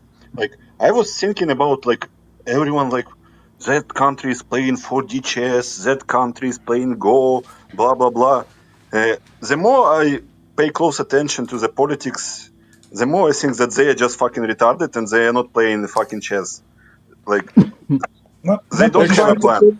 Into the box, They have a plan of like 1 week plan. Like in the Soviet economy, it was like 5-year plans. They have 1 week plans. Like maybe 3 months plans. I believe the initial position was to sanction Russia. They think that will work. I believe since the sanction did not work, they get completely thrown off and don't know how to come back, because the only comeback is military. And since the sanction did not work, and giving Ukraine weapons is not working, so now they have no other option but to just play a bunch of everyone doing their own thing, saying their own thing, and running around a bunch of maniacs. And I don't think it's going to lead to war, because they don't have any war plan. They don't have any war thinking, because Macron is not going to go to war. 360 is not going to go to war. The lady leading something lying, whatever the fuck her name is, she's not going to go to war. So maybe the next group that come after them will better footing to say, okay, let's threaten Russia with military and see if Russia will back down. But currently, I don't think they have any plan to go forward, but just to destroy Ukraine and Russia do as it pleases, because the only plan they had was to sanction Russia to stone ages. It did not work. That's why everyone is so confused. Why? You know what you should pay attention to what think tanks like what papers and what conclusions they are making up. Like, because think tanks are the driver behind the policy of the Western countries. So just read what Atlantic Council or some shit says, or like Carnegie Institute says about Russia. Like, because I was watching like a video where he was reading a fucking paper from Carnegie, and these people that were wrong about like how to defeat Russia, they're still saying that sanctions will crush Russia. Just one more sanction. Russia is a puppet of China. They will do everything. China is about to attack Siberia and occupy Siberia.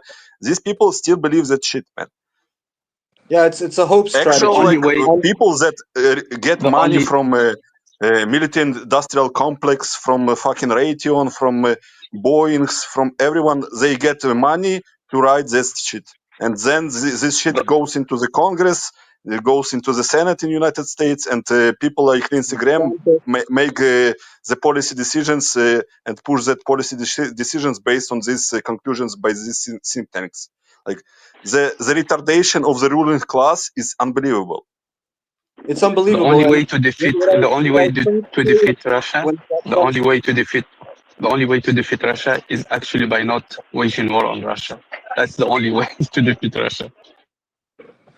Yeah, what I was trying to say when Russian economy is right now is basically alive thanks to it being militarized, like a full wartime economy. Because all other sectors that are not getting subsidies from the government and not like linked to the military-industrial complex are in the deep shit. Because the central bank is fucking retarded with its key rate. Yeah, well, what I was trying to say earlier when I was cut is that the reason that war is actually likely, as Bigariu and Bojin were saying, is the same thing that Wyatt always says about China, but it's happening in Europe instead. It's not happening in China. where the situation is becoming so catastrophically, failed, such a failure that the only solution for the political class to save any face and keep some sort of social cohesion is to send them all to war, to start a war. And that's becoming ever more likely in Europe. And ironically, right, I actually mentioned this in the first year of the war. Like I remember saying like the end point for these European elites one day will be war. If they just follow through, they cannot retreat out of this politically. Yeah, but the reason why I'm pressing that there'll be no war, right? Because I see America is coming more home than being more power outside power projections. If America do come home, when I say home, I mean like America, the continental America, and leave Europe alone. I don't see Europe going to war by themselves, especially if you have another president like Trump in power. Where I say, okay, let's come home, let's just secure the northern and South America territory, make that our own base and make it fortify that position. I don't see NATO going to war against Russia by themselves without American involvement. And if America do pull back, definitely they're not going forward. That's just my own little viewpoint. America will never pull back. Yeah, Global America can't pull empire, back. global empire is still the goal. Like you can change the actors. Like Trump has some free rule to go domestically with domestic politics, but the main foreign vector of politics never changes. Like Trump is such as isolationist that he bombed Iran and is openly talking about sanctions on China, sanctioned India, blah blah blah. Like such isolationist president, man. Like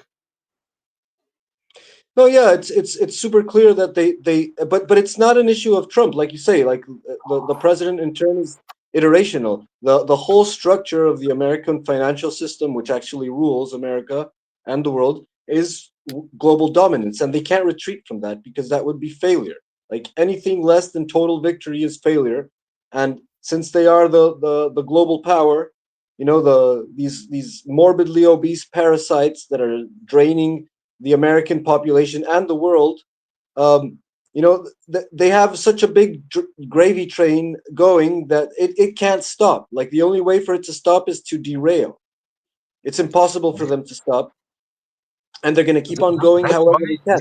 By the way, that's why do you remember when Trump was talking about tariffs, that it will revitalize the economy, will be production, manufacturing in America will grow, blah blah blah. Like you cannot have reserve currency of the world and be a production powerhouse, manufacturing powerhouse. It doesn't work like that. You cannot be both from the economic standpoint. So it was always bullshit.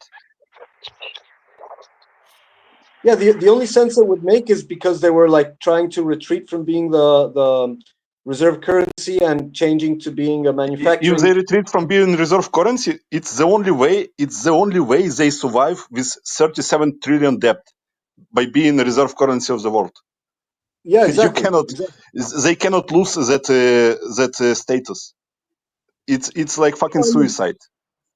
They could, but they won't, because they're making too much money out of it. So like what Trump has been doing with the tariffs is trying to make even more money so that they can go even more into debt. So it's like the opposite of what he was saying, actually. And the reason why he's doing that is because they're bankrupt, and you can't cut spending, because if you do that, then there's economic consequences and the people don't like it. So it's like they're trapped in a dilemma that has no good solution. And they're going to keep on doing that until that's why they've wrecked their soft power influence on the world, and they're like incapable of fixing it. They have to keep on busting their gravy train, their food supply, because there's no other way to go forward without creating some form of displeasure, either for the population or for the oligarchs, which is even worse. So pick your poison. And The only reason I think that they're doing this threat of sanctions on Russia and India is because they know that Europeans aren't going to do it. Like they're saying, okay, so like you said, yeah, once the Europeans cut down the trade with India and China, then Trump is going to bring another excuse, to keep on trading and reap the benefits from that. They're just going to use Europe to sell them their expensive stuff. But I just want to say, Andy in the background, do check the private chat because we need to do verification. John. Yeah, he has headphone problems. It's going to be majority of Belgium dudes here in a few minutes, my guys. Oh my God! The terrifying Belgians are going to come. They're going to surrender in mass. No, Hey, let me enjoy being a little bit the majority with my little crowd. Come on. John, go, John. Yeah, I just wanted to say regarding the United States currency, global. Ask him, Wyatt. World currency. There's still a lot of things the United States can do. I don't want to get too deep in the minutia, but a lot of people don't understand that the United States global debt to GDP ratio was higher in 1945 than it is now, and we had no trouble coming out of that. There's still a million tricks that the United States Treasury and the Federal Reserve can do. I mean, we haven't even begun to do some of the things. Like, we could engage in yield curve control. We could rewrite the Federal Reserve Act, which was rewritten in the 1970s, for example, where they could literally just be told to protect the sovereign, which central banks ultimately will always do anyway. So this whole bullshit idea of the independence of the Fed is ridiculous, because the whole point of having a central bank is to protect the fucking government of which you are the central bank of. So there's a million things. Also, the United States has literally unlimited natural resources as far as gold. They don't have unlimited. They don't have an unlimited natural Not unlimited. resources. Okay, nothing is unlimited, but they have. The United States literally has more oil than any country in the world. They have more. But they consume more oil also. Right, but Yep. yes, they do consume more, but they have the most of any. They have more than Russia. They have more than Saudi Arabia, and they have the largest natural gas deposits. At least put up the graphic, because it's not true. That are tapped. What? It's not true. Just Okay, Google. I'm not going to argue with you about it. Anyway, Venezuela has the most natural oil in the world, reserves. Venezuela. No, the United States does. We just haven't tapped them all. Let's say a lot. You don't need to be the first in everything. Also, you have to look at the vassal states of the United States, like Mexico and Canada will do, like for example, if it was in let's say the existential threat to the United States not to confiscate the natural gas or oil reserves of Canada or something. I mean, please, what could they really do about it? You know what I mean? Half of Canada wants to join the United States now anywher. But on another topic, there will, in my opinion, there definitely will be a war. I kind of agree with half of American want to kill the other half. So what? Wyatt's point is that the Europeans, at least the Western Europeans, and even Eastern Europeans, at least most of them, they've invested so much in this war against Russia, as far as money and hardware and the political capital of their leaders, that really, could they just walk away and have Russia win the war outright? There's no way. There's no way they could stand that. I mean, to reinforce your point, from the early 90s, John Soros, approximate quote, when the NATO expansion was taking place, we will provide them with money and they will provide us with humans to fight. It was said about Poland, Romania, all the countries. Yeah. So when Ukraine will be spent, Poland and Romania will come to the front. Exactly. They will use them. No way there will not be a war. Germany will not use. Germany will not fight. Poland will fight for Germany. I mean, probably not, because especially Germany, because they have no sense of nationalism anymore. So there's no way that you would get the Germans to fight, because nationalism is a dirty word. They have no sense of pride in their country anymore. They have no real sense of themselves, which is true of most of. I mean, you look what's going on in England right now, right? Where half of London is fucking Pakistani, for fuck's sake. I mean, they throw people in jail for their fucking tweets. I mean, so you really think these people are going to go to war on foreign soil, like, thinking, oh, England's in danger? But at the same time, all these the leaders of these countries have invested everything in this, and they have no way out. So, this is what I said. I think it was the week before last. I was talking about Odessa. Look, Odessa will be mark my words on this. Odessa will be the where this is decided. When it gets to the point that Russia is about to take Odessa, that's when you'll see, because then the war will be effectively over. So the Europeans will do something to start World War III, because they'll have no choice, because that will be it. Russia takes Odessa, it's over. They secured all the minerals there. They secured all the black earth, the agricultural land. They secured all the ports that matter. It's game set match. So there's no way they'll allow that, because that would be it. I mean, tell me I'm wrong. Well, you're right, John, but the problem is that United States is in the same situation as Europe, indirectly. United States could be self-sufficient, but you can't be self-sufficient when you depend on the rest of the world. It's like a morbidly obese person has more energy reserves than any athletic or fit person, but that doesn't mean that it can eat less and survive longer. Like, his body is going to collapse before it can actually get fit. And that's what the situation is with the American oligarchy. They're spoiled and used to consuming resources from the rest of the world, and anything less than that, doesn't matter if America has infinite resources, it would still be smaller relative to the rest of the world, and therefore it's unacceptable, and they won't take it. They're going to eat their hand off. According to your argument, then they'll be war between Russia and the United States. I mean, is that what you're saying? What? Sorry? I said, well, then, if you follow the logic of your argument, then there will be a war between the United States and Russia. Yeah. Okay. That would be it. Okay. Well, I mean, I don't think so, but maybe that will eventually happen, but I think the United States would. Let me rephrase it then. Europe, they'll wait till Europe is a complete wasteland before they get into it, because of course, just like they did in the last war. Like they did in the last war. So let me put it this way: by the time you have to worry about the United States getting involved in the war, Europe will be gone anyway. So who gives a fuck? Well, Europe is the United States. Europe is the outer ring. No, trust me, Europe is not the United States. As someone who's lived in the United States, I can tell you they're very distinct places. No, I know they're distinct places, but still, it's part of like just geographically. I mean, just way of life. Like, what is the vassal of a king?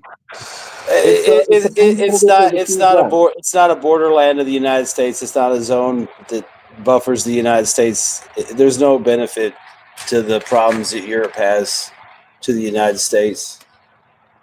Of course, it may be a vassal, but that's the only benefit is it's a vassal. The moment Europe becomes a liability and not an asset to the United States, they'll just cut them loose. That's the United States. Of course. But when they stop what Trump is threatening already, right? Trump was threatening to cut them off, if they don't spend the money. So the Europeans got stuck. Like, they have to spend the NATO money. They actually don't have that money, and then they have to inherit the whole Ukraine war shit, because Trump don't want to inherit what Biden have started. So it's already happening. They are being threatened to be cut off, and the Europeans are driven into this. The moment Europe is a liability, the United States will say, "Well, fuck it, you're on your own. Doesn't affect us any." Of course, but that's a loss. You have to understand that's a terrible loss for the United States, because Europe is its main geopolitical. It's less of a loss than going to war with Russia. So, of course. I mean, and the United States could say, "Fuck it." Europe is decimated. The United States could say, "Well, fuck it. Let's make peace with Russia and China and India. Why not?" Because they won't. Because your oligarchic leaders retarded. The oligarchy, all they care about is like, being fat and well fed, right? So they don't give a fuck. I mean, they have no real ideology, right? No, they do give a fuck. They want to have more than the rest. They want to be the world. That's the only way they could. If Europe is the only way to have more than the rest. I mean, they can't get it from Europe anymore, and they're not going to support Europe anymore because their economy is imploding as we speak. So they're going to say, well, why would we bother with Europe? We don't care about them. They don't even like us. I mean, they hate Trump. Maybe now they're actually starting to like him. I mean, they used to hate him, but now, because now you have these nationalist movements that are starting to take place in Europe. So now they're becoming pro-Trump. But anyway, the point is that the leaders of these countries hate Trump. Like the leaders of Germany hate Trump. The leaders of Britain hate Trump. Leaders of France hate Trump. So Trump's like, well, fuck these people. Fine. I mean, I don't give a shit. I'm going to do what's best for the United States. If we want cheap shit, we'll trade with India and China or Russia. Why not? We will sanction India and China and Russia. Yeah, that's the dilemma. As long as, well, I mean, if you think about it, the natural order would be an alliance between Russia, the United States, China, and India. That would pretty much run the resources the way they need to be run. Yeah, that would be the new Yalta Conference. That would be, but I do not think that is what will happen. Also, sorry for the terrible audio. I have to use my webcam microphone. So I would rather think that America will change its relationship to Europe rather than doing an alliance or whatever, rapprochement with China and India and Russia. It will just treat Europe worse, essentially, and start extracting whatever it was extracting or was wanting to extract from Russia. It will take from Europe. Anyway. My only point was the alliance with accepting the relations with China, Russia, and India, you are equal, is basically defeat of the global agenda of United States. So, and they are not interested in that. Precisely. They want to be the only global power on the planet. Vaughn, I think it's all fine and dandy to we can be all friends. They don't want to do that. No, I don't mean like be all friends. I mean it's like if you have smarter people in there that. Sorry. Super chat by Funa Fee. Maybe all those immigrants are planned for cannon fodder because EU people aren't going. None of them served. There are no soldiers to send today. I think those immigrants will overthrow the government faster than exactly. they go Could you imagine all those fucking immigrants trying to get them to fight against fucking Russians and shit? I don't think that would happen. Yeah, imagine giving Nika a fucking AK-47 and a helmet. I mean, he'd just turn it on and shoot the first fucking Christian he could find. I mean, so that's. I wasn't saying like. I wasn't saying like. Brother Christian. No. I wasn't saying like they'd all be friends. I wasn't saying like they'd all be friends. It just the opportunity is gone, so it doesn't matter. I was just assuming if we had smarter people in there, they would realize. But you don't have smarter people. Oh, I know. That's what I'm saying, and it's a shame because there's opportunities there to work together on certain things. We can still be rivals. But there's money to be made and things to be done, and unfortunately, we have idiots in our government. So opportunities like that come and go. Regarding the immigrants comment, it's such a fucking stupid comment. I'm sorry for saying that super chat is a stupid comment, but it is. Immigrants, they used to living off the welfare of the state. They don't want to work. They don't want to do anything other than receiving benefits. You're stereotyping. I'm talking about immigrants in Europe. Yeah, even in Europe, I have a lot of immigrant friends. No, it's not like that. 70% they don't want to do anything. And you can say the same thing about the United States. Most of the migrants here are finding ways to abuse the system. Yeah, I think that. I know for a fact that many Indians are. I think that you don't leave your shitty life to become a cannon fodder, man. I think a stereotype. Immigrants already left their country for war. So why go back? You are living your work in Afghanistan or fairness, Syria. the guy that made the super chat, he made it as a With joke. Germany to become a cannon fodder for the war, man. who Okay, was- man. who They was- will who just was leave this for the next mercenary- country. I Who cannot was this hear 5 mercenary people immigrants that went speaking to in the Rome same. to save them from the Huns? Was it the Visigoths?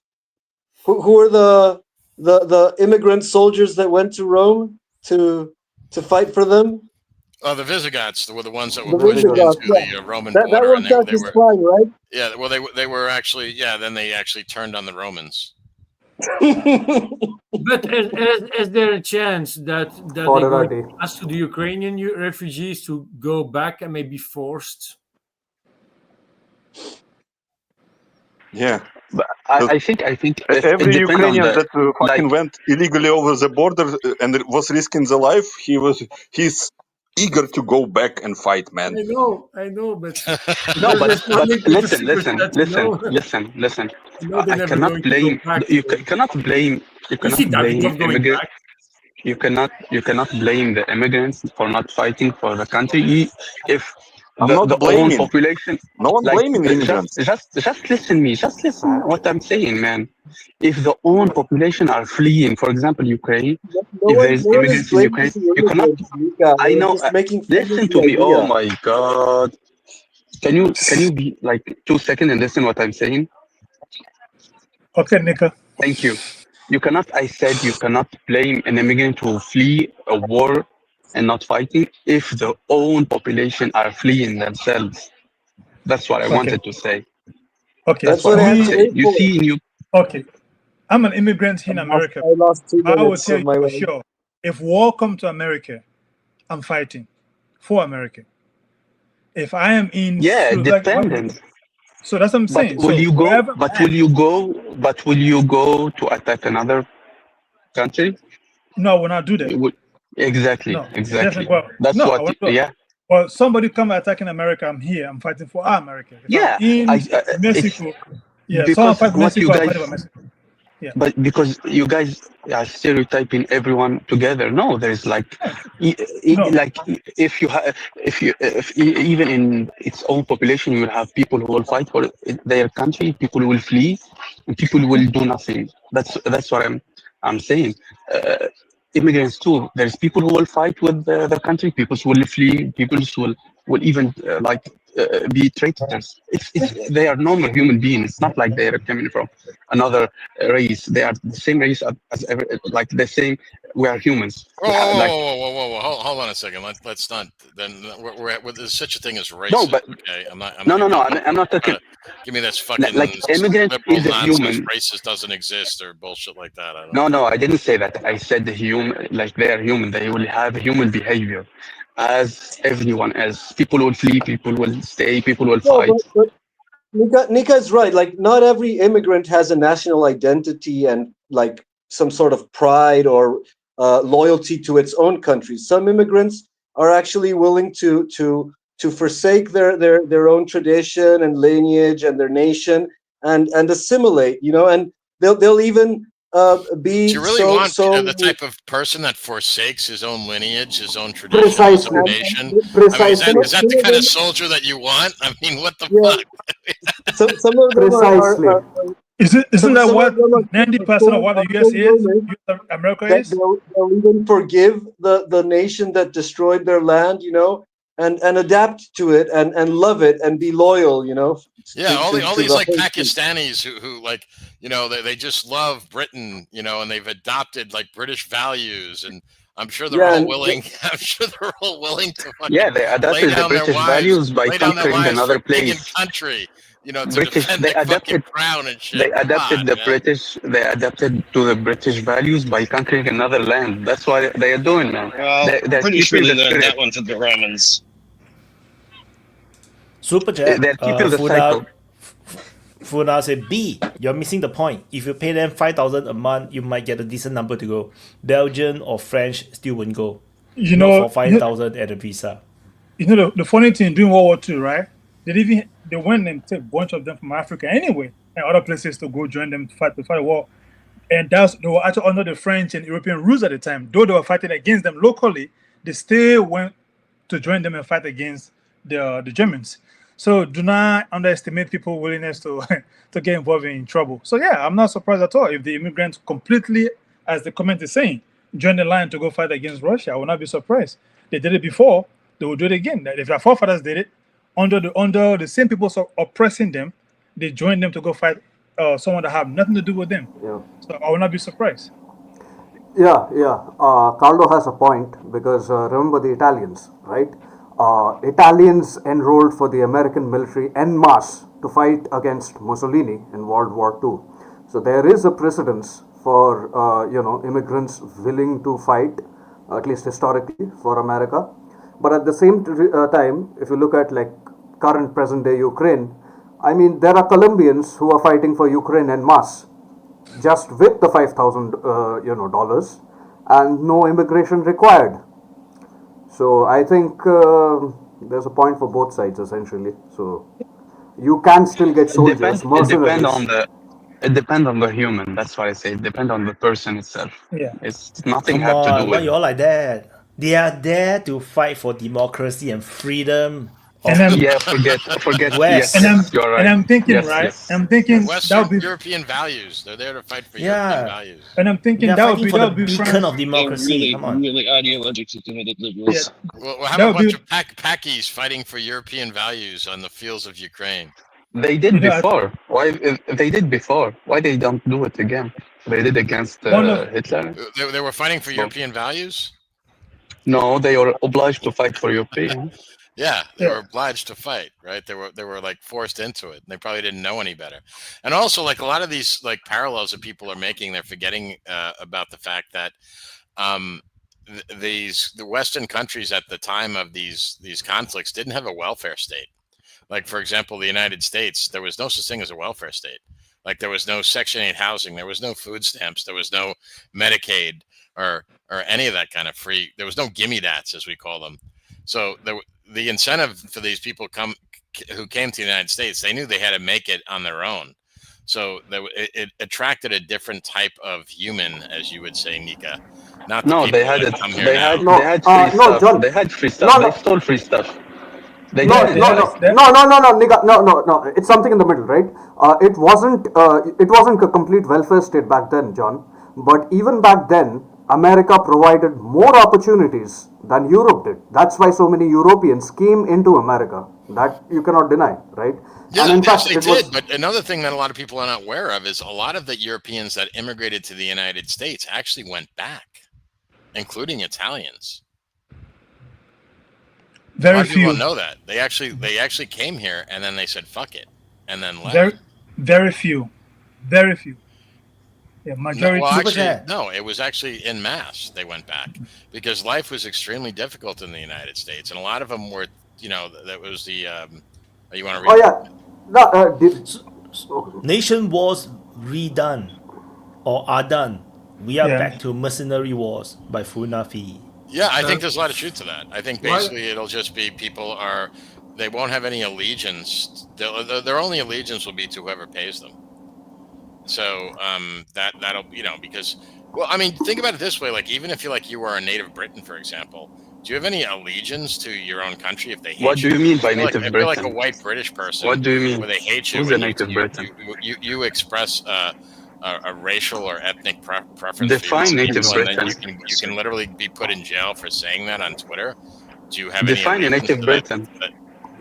Nika, native Britain is the guys who came and colonized us. That's a Anyone native from the Britain. Normans back. Yeah, anyone. English. The English are the native Britons, the Welsh are the native Britain, maybe the Scottish, although they will be insulted if I call them native Britons. But anyway, going back to John's point, John has a good point because when I said Italians, signed up for the American army en masse, let's not forget that en masse people also went back to Germany and to Italy to join those armies as well.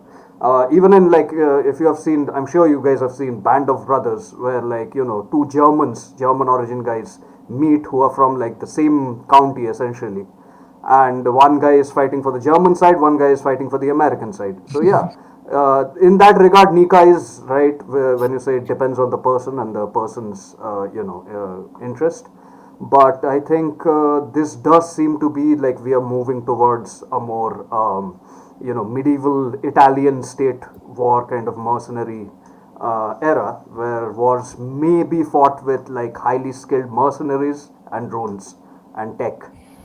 Yeah, I think that's it. I mean, but not only that. I mean, the other thing you have to question is that the people actually doing the fighting are one thing, but a nation is more than their armies, right? So who's going to keep the nation functioning? Who's going to be the ones that, like, are they going to feel any allegiance to the country that they currently I can give you examples. Go ahead. It's regarding the super chat. We are moving not to the mercenary wars. We are moving to nations becoming private military companies like Wagner. Ukraine is basically a PMC. Yeah, no, I agree. What was the offer to Georgia? Pompeo offered Georgia to attack Russia, open the second front before the war even started. Also, according to Georgian officials, during the war, after the war in Ukraine started, they also were offered the same treatment as Ukraine. We give you money, everything. You just become our PMC. It will be the model. It will be the Philippines. Like Israel is basically PMC of United States. Also, people don't agree with me, but they are PMC of United States in the Middle East. Look all over the world, and you will find the candidates to become the next one. After your PMC runs out of the soldiers, we find next one.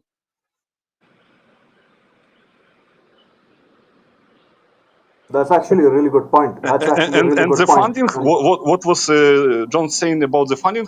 Look at Ukraine. Where funding coming from? Outside. Without outside funding, Ukraine is the war would have been over years ago if it wasn't for the money and the weapons that were provided by the United States and NATO I think there's no actual economy that's running. There's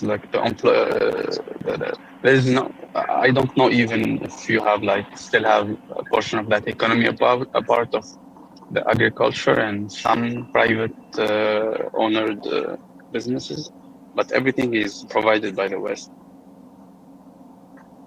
In Ukraine, right now. Every social spending, salaries, are all paid by Europeans and United States. Exactly, that's what I mean.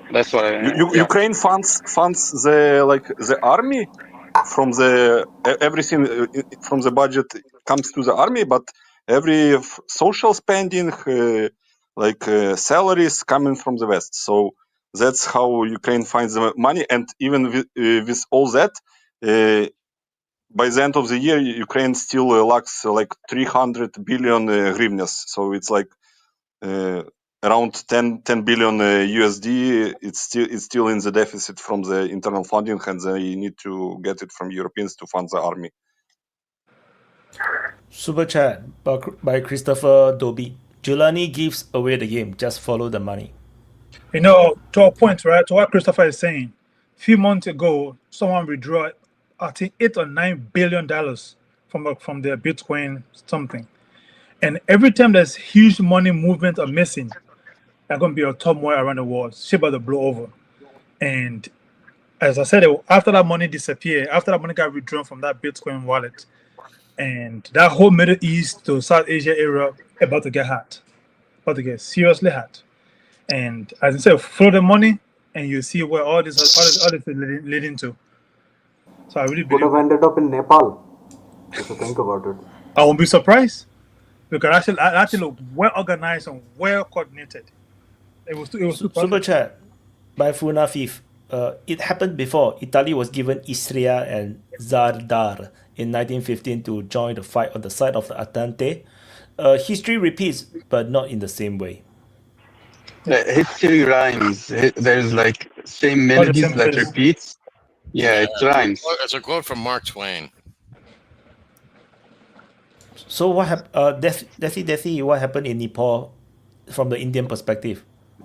Well, from the Indian perspective, it was firstly, at least I won't say Indian perspective. I'm just giving my perspective of it, right?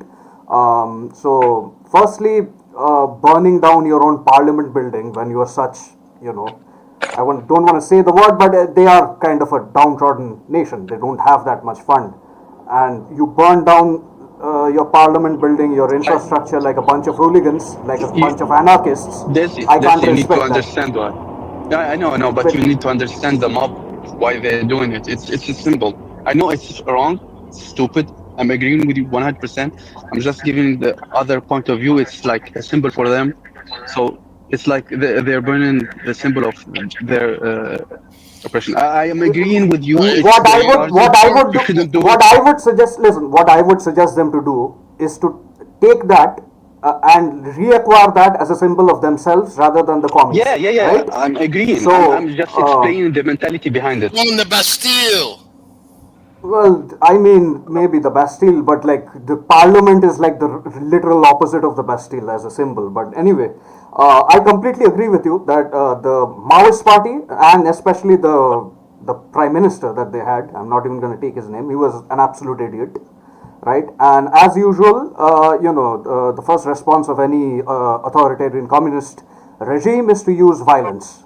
But at the same time, it was pretty evident that certain military officers were pro-monarchists and were allowing a bunch of hooligans, essentially, disorganized youth, to go ahead and burn stuff down, right? And the youth movement, they didn't even have any plans, essentially, of what would happen after they burn stuff down. Luckily, there were a few smart people, right, within that movement who Is it true that they selected the new prime minister with ChatGPT, man? Like, these people Not just that, there is, someone might have suggested that, right? I'm not going to say who or anything, but the new prime minister is good. She is not going to purge the old communists, which would create absolute chaos, by the way, which is not a terrible wanted. idea. They should do it. No, we don't want chaos. It's our in issue. the Himalayas, It's our problem. Our fault is we didn't purge the old regime, so it came back with another suit. That's the issue in my country. That's what happened. It's just neighboring, right? This is not Libya or like Tunisia, right? This is it's worse. This is like Belgium, right? Belgians cannot purge all Frenchmen, right? Same way in Nepal. Sorry, Mr. Nambo. I don't know if you're a Frenchman or a German, but what do we need to do? Purge all the Frenchmen. Anyway, I'm just gonna skip over that. Swiss too. They should do it. He's afraid of Belgium, you see. So luckily, I don't know how they elected the new prime minister through. Some say Discord, some say ChatGPT. I do not know, but at least the new candidate is good. She is experienced.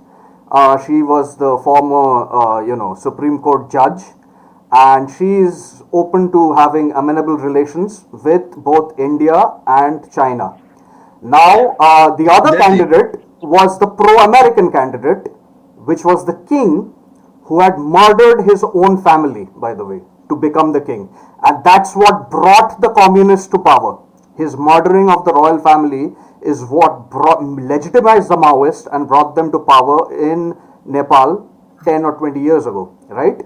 So bringing that guy back was complete disaster. Sushila is going to be good. That's my perspective of it, at least. Why I said they should? Why I said that? It's not like arbitrary because I hate them or something. No, because they still have their connections. They still have the money. They still have the power. That's why you need at least to. I don't say like put guillotines as the French did or something. But at least isolate them. Give trial to them, even symbolic trial, so they can not like corrupt again the political system. That's gonna trigger a Chinese SMO into Nepal if you do that. In fact, there was indications that some among the anarchists did want to do that, and it did take a lot of intervention to stop them, essentially. I know, right? but So that will that's make the chaos. issue come back. That's the issue will come back again. I told you, I'm talking about experience here. They will change suit. They will have other people in the front, and they will work their links. They will work their money. They will work because they had the power. They had the system. They had the money. They know how it works, so they can rebrand Nika, that. I know, but how are you going to purge them, Nika? Can you purge the Muslim? Are you going to purge the Muslim Brotherhood in? Can you purge the Muslim Brotherhood in Egypt? Well, No, I of think course no. what Nika is talking about is like what Dr. Stuckart's plan was for Germany when he brought the blood and honor laws to the Reich in 1935. Was it was not to it was not to gas all the Jews, but it was like they literally had laws and ordinances where they were restricted and isolated. I wanna bring back the Muslim Brotherhood to Egypt, not to get them out. I'm not to bring them back. I know.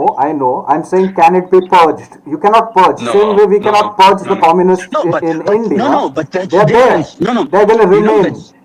You know the difference. What the Muslim Brotherhood is in ideology. It's like a political movement. It's something like this. But those are just opportunists who want like the money. That's it. They are about the power and the money. They don't have ideology. They will be like whatever you want them to be, to have the power and the money. That's the thing. I'm not like talking about people with ideology. The Maoists are not for the money, right? These are poor buggers who do not, the majority, the cadre of Maoists, right? They have no money whatsoever. They're never going to get any money whatsoever. And all they struggle for, the power, the ones those, who have the power. Those are the corrupt, the prime minister, right? Communism is always, let's see, you have to realize what is communism. I want to understand the situation too. The people who had the power, they didn't have influence, they were corrupt.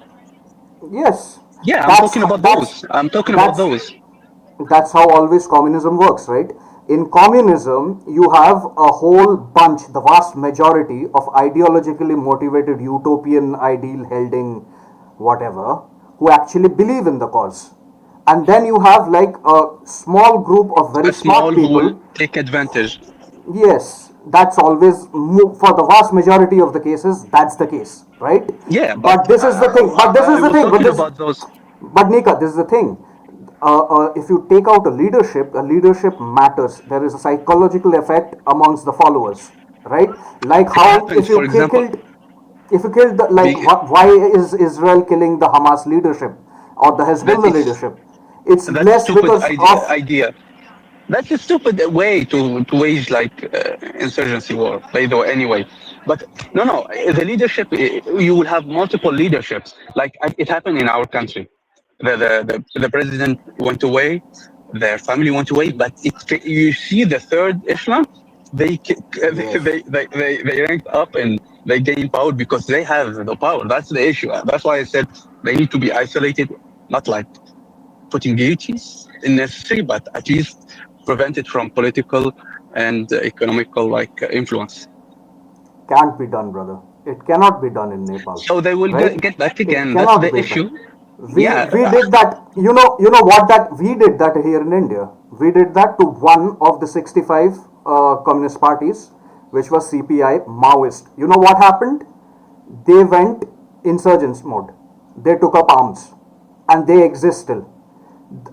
Out of the 64 other communist parties, 61 are dead and defunct. You need to let these ideological movements die out on their own, and they will die out on their own. If you coerce them, if you try to, crush them, it only legitimizes them. It will make martyrs out of them, and you do not want that. That's a very astute point. Yeah, you do not want that. We are talking about the same point, by the way. I realize we are on the same point, but we are like miscommunicating about it. But we are on the same point. Ideology, you cannot win it in war and assassination. But I'm talking about the few that are opportunistic. That's what I'm talking about. I know ideology, you cannot win it with wars or with like violence. No. I'm agreeing with you, but I'm talking about the few groups that are like opportunistic and they care about only the money and power. That's what I'm talking about. Yeah, you have to win with love. Maybe we don't have to stop every 5 minutes to defend every Islamic movement. You know, maybe Desi's speaking in generalizations and he's not like making accusations against the whole fucking religion. I mean, it's like every fucking time someone says something, you got to sit here and explain the history and explain why it's not as bad as it says. It's not as bad as they say they are. We get it. Not all Muslims are terrorists. Not all Muslims are going to blow themselves up. He's talking about something that affects him because he's in fucking India. He's not talking about all the fucking the Muslims all over the fucking world. I was talking about Nepal. We were not. By the way, I'm not talking about Muslims either. I'm talking about just about generalizing. Not just communists, any kind of armed insurgency. Any kind of armed insurgency because. I was talking about Nepal. I don't know why one was triggered. Or really any kind of ideology at all. If you drive it underground, like you just make it sexy. Precisely, Tristan. I completely agree with that point. And it's the same pattern. I talked, for example, I gave the example from Tunisia because it's the same pattern from Nepal and Tunisia. I said I didn't like. I wasn't talking about any Islamic movement. I said if you have the people in power, they stay. They will regain power. That's it. Precisely, and you have to also consider the fact that if even if it's like against a communist movement or against the Islamist movement, any kind of new administration that comes about will be and for crypto in the chat, right? Even if you want to build up a communist revolution, this also applies to the leftist. If you're replacing a government, your new administration will be much more inexperienced than the previous ones, and it is bound to make mistakes, right? So it is always a good idea to not go to any kind of extreme with whether it is with the purging or with policy. And if you want any kind of transition to be successful, you take it slow, right? You take it into a slow transition and make sure you do not completely break down the previous apparatuses of government. Otherwise, your state will completely collapse and turn into Cambodia. You do not want a Cambodia. That's what all I'm saying. Yeah. You can just ask ChatGPT how to run the country, man. it kind of ties up back into United States, right? Because now you're seeing the United States at this crossroad due to the assassination of Charlie Kirk. So it's like the reaction of the US government and the US right wing, cannot be over extreme. Like I feel like this cancel culture thing where they now on this revenge mode, right? My worry is that they might go too far. My worry is that they go too far. Yeah, but wait, the United States government hasn't done anything. Yes. Yeah, I know. The government has not done anything. Yeah, which is a good thing. That like someone asked me in the DPA forum or something that they asked me. I said that they asked me if Trump is doing anything or not. I said that I don't think so, because whatever Trump is trying to do right now is already going to solve a lot of the problems. So far, I don't think they need to do anything extra because of this assassination. You can just look at the history, man. History goes in cycles. Go to the 60s and political assassinations in the United States in the 60s, and it's the same basically as now. When the institutions go so bad, so corrupt that you need to tear it down, like the same happening right now. Everything is going to shit, and you see more and more political assassination. Like I saw a stat that it's like in the last 5-year period, there were more attempts and assassination by political motives as like in the early 60s or something. So it's all going in cycles. You just need to go read about history, what happened in the 60s, and you will basically know what will happen now with some modern twists. I'd say probably one of the major factors driving a lot of this political violence in the United States is, and I'm no Marxist, material conditions, which Marx said, material conditions always precipitate a revolutionary atmosphere. When people are having trouble affording rent, that I'll kind of agree with Tristan completely, that people resort to violence and violent political outbursts only when their own material conditions are worsening or getting stagnant, or when they personally lose hope in achieving a better life. I agree, but there is also like in the 1960s in the United States, at least, that wasn't true. Actually, during the 1960s, things were really good in the United States. I mean, especially compared to what they are now. I mean, if you look what the inflation rates were like, how affordable housing was in the United States, the welfare state was expanding, not contracting. So just to say that it's just a matter of like, times were tight and people couldn't feed themselves, that was not the. Indeed. There is and that's not the only factor. We say there is a rule like fridge always beats the TV. Like if you have a full fridge, you will not listen to propaganda because you have a full fridge and like that's my you can point. say everything, but in the 1960s, it impacts the like unrest against the government, not unrest against like political friction within the country.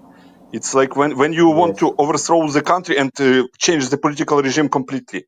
But what happened in the United States is like the degradation of the elites and the ideology battle. It has nothing to do with that people are poor or not.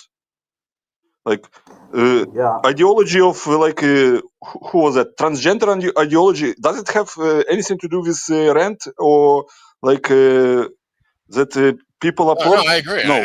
I'm not. I agree with you. It doesn't have anything. I was not speaking to your point. And to that extent, Charlie Kirk was like he was for the people. He like just listen. 1 month ago, he went on the Tucker Carlson like and was talking about radicalization of the youth because people are poor. So he was defending the poor. Like who like if you are poor, will you shoot the one who is defending you? Like it's a fucking retarded argument. Yeah, I agree. That's what I said. So it doesn't have to do with. Karl Marx saw everything through the lens of class struggle. It's not solely that, but it's definitely a factor. Like if you've got food on your table and your TV's still on, what real reasons do you have to kill people apart from unless you get taken in by some bizarre fringe ideological movement? And often that too. Some of the people who are products of this. Two ends. I think what your point is true, except for that the one end is that you have too little of something, but then you have the extreme other end is that you have everything. I mean, there's a new phrase that's been going around now. I think it was coined by Rod Henderson. Are you familiar with that guy? He's a psychologist, sociologist. This guy, he went to Yale. He got a master's degree at Yale, but he's like a half Asian guy, but he grew up in the foster care system, like really poor, came from like really fucked up background. And, he went from foster family to foster family. And then like after he got aged out of the foster care system at like 17 or 18, he joined the military. And then after being in the military, he got disciplined and, he had fucked around with drugs or anything, but it turned out he was a genius. And he went to, he ended up going to Yale. And I think he went to Oxford. What did he say? Luxury beliefs.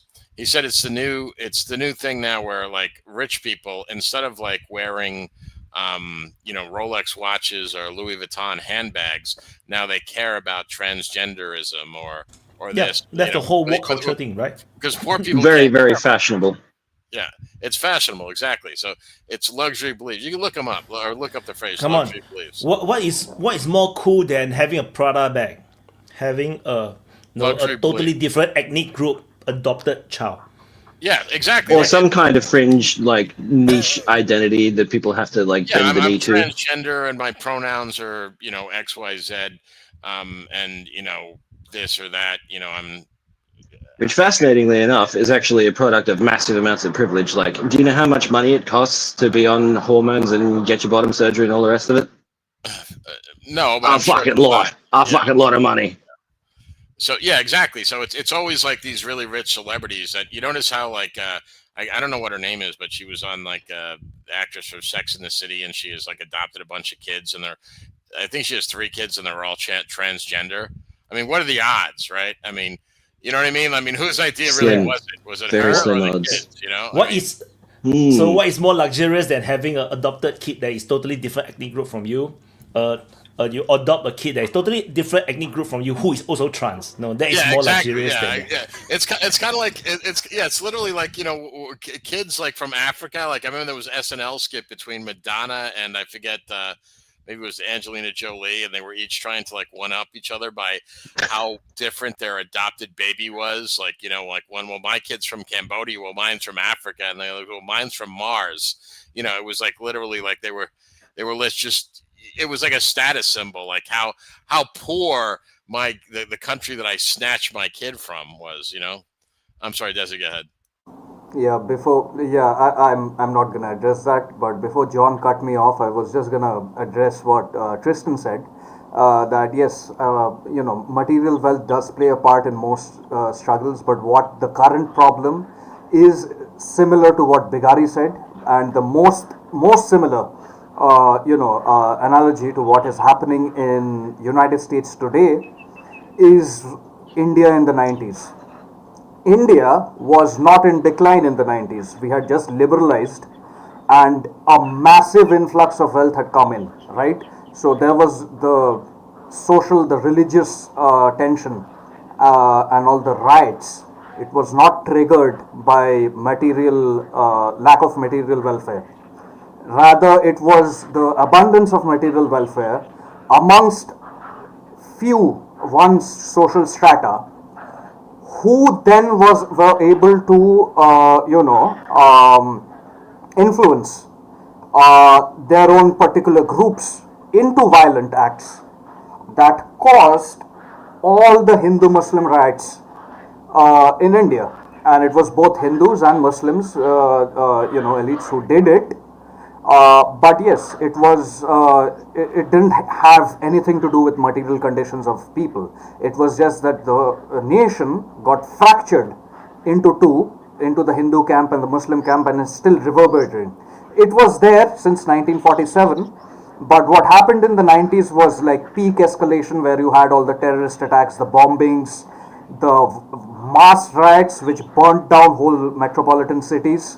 It was horrible, essentially, and it all ended in 2002 when then Gujarat's chief minister Narendra Modi didn't order the police to intervene against the Hindu crowds who went and did do horrible stuff to Muslims.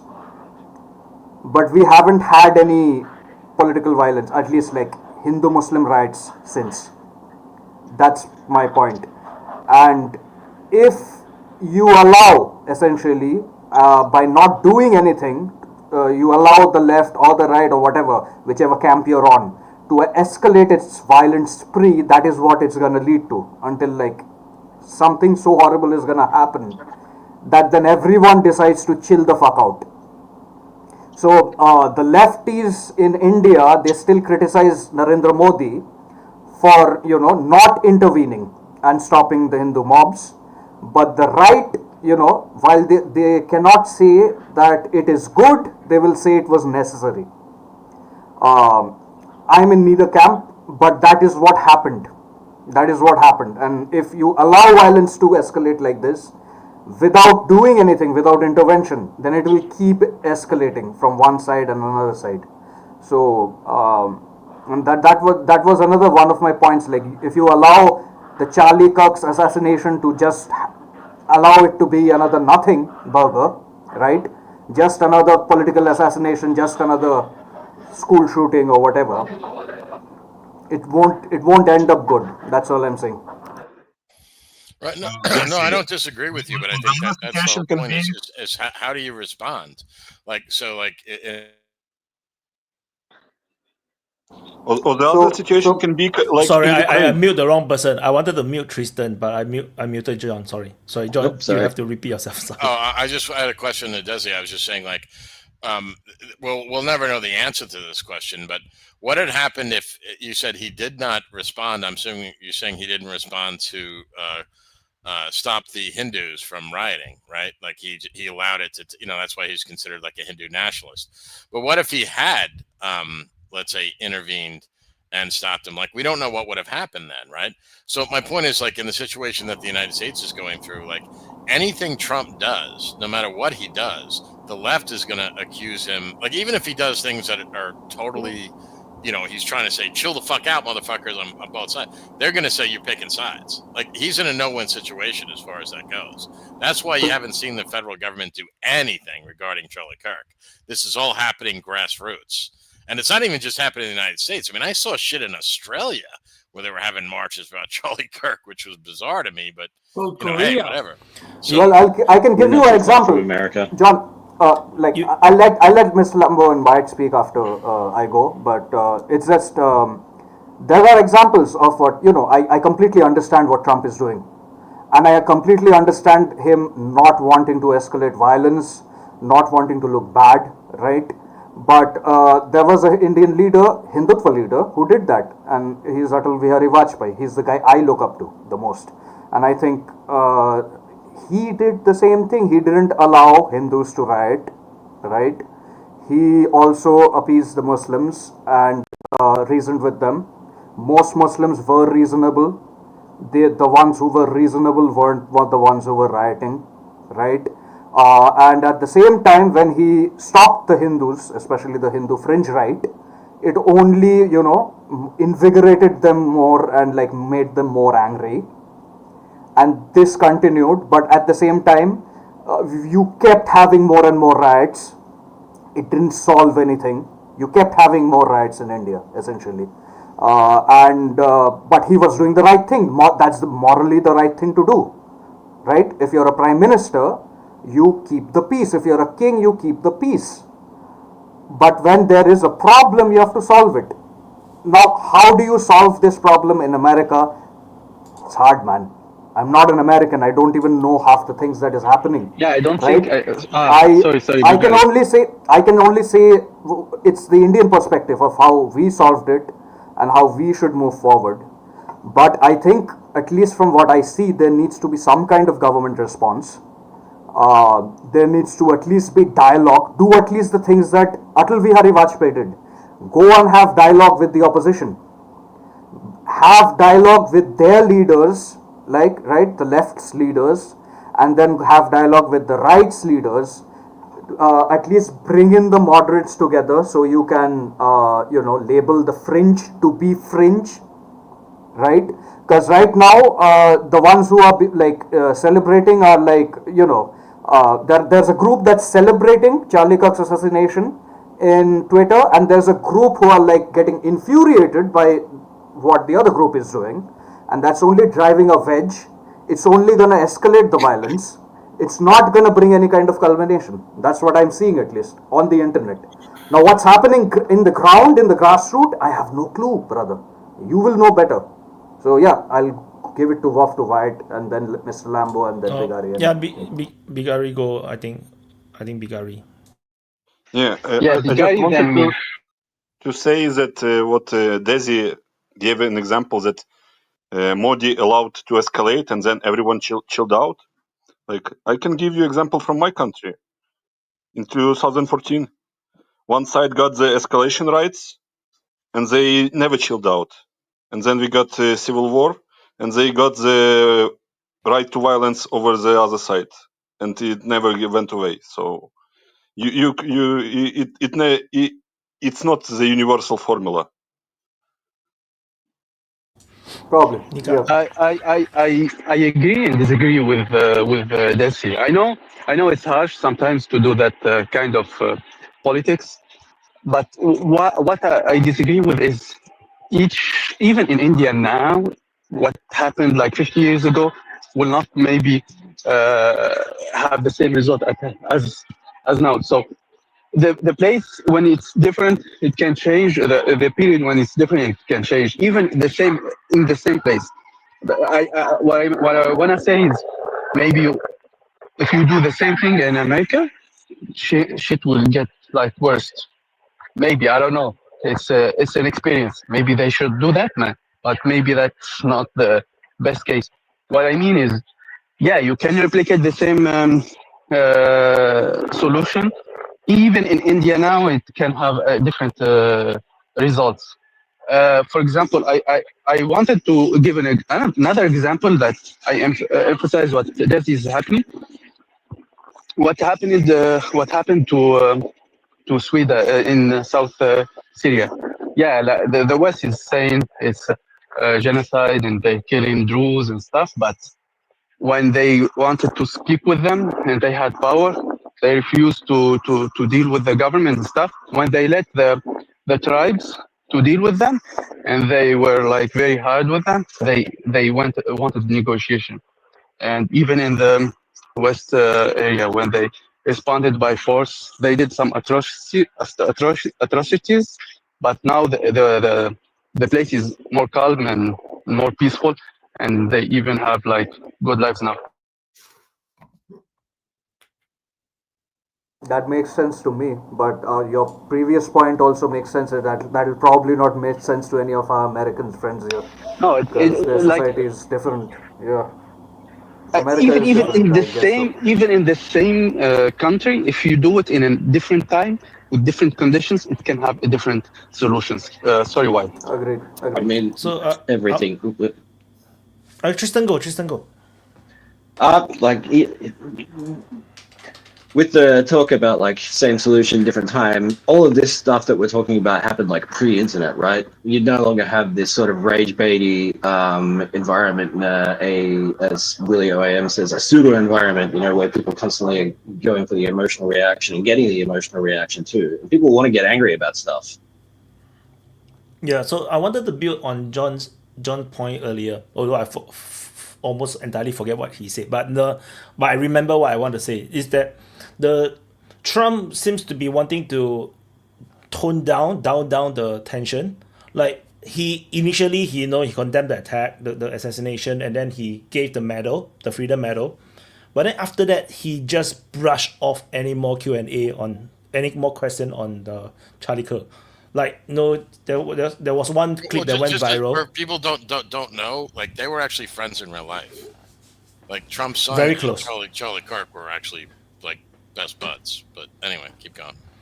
Yeah, so they were very close. So the thing is that the press was trying to dig more stuff, right? Trying to stir more shit, and then they were asking how Trump is feeling, because of the Charlie Kirk thing. He said he's pretty good.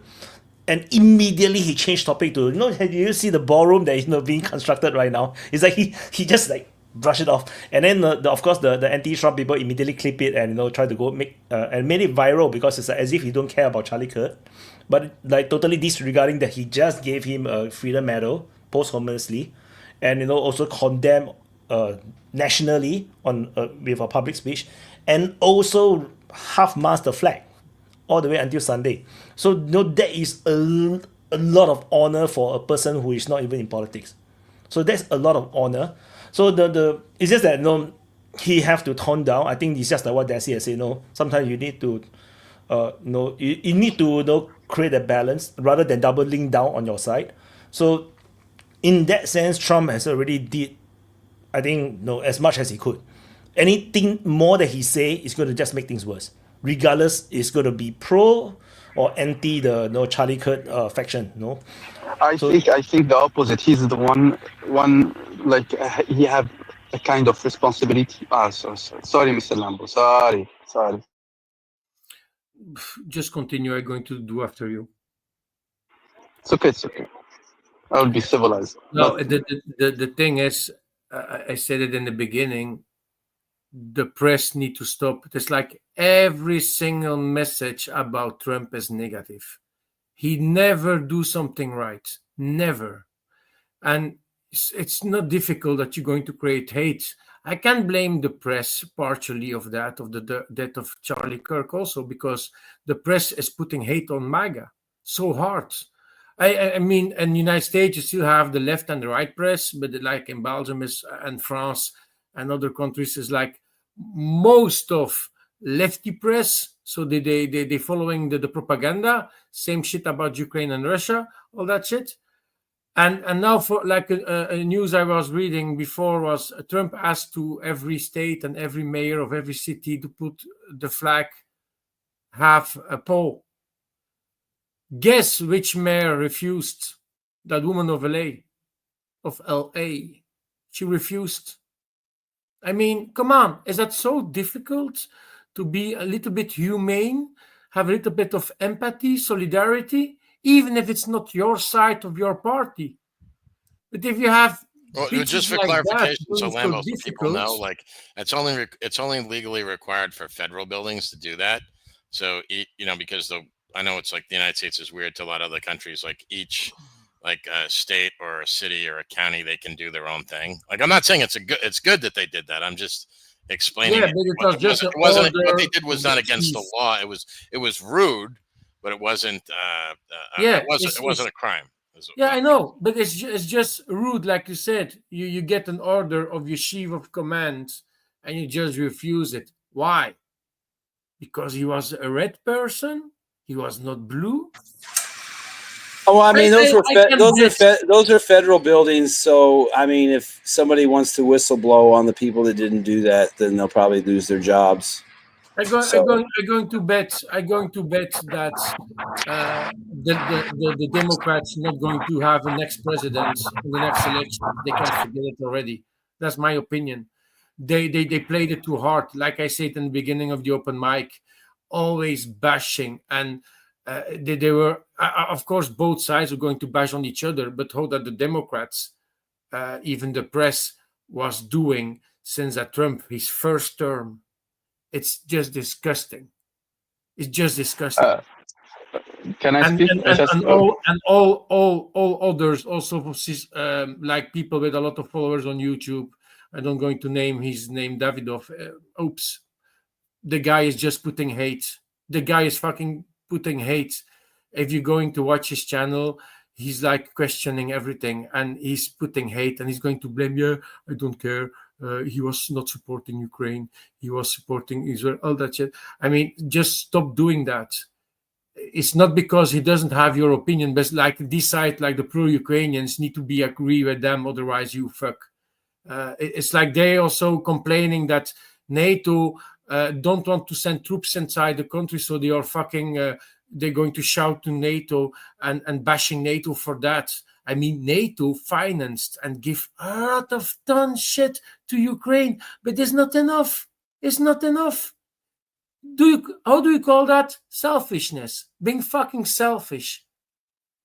It's crazy. It's crazy. So what saddens me? Sorry, Coping. I was going to say, but okay. What saddens me really is that.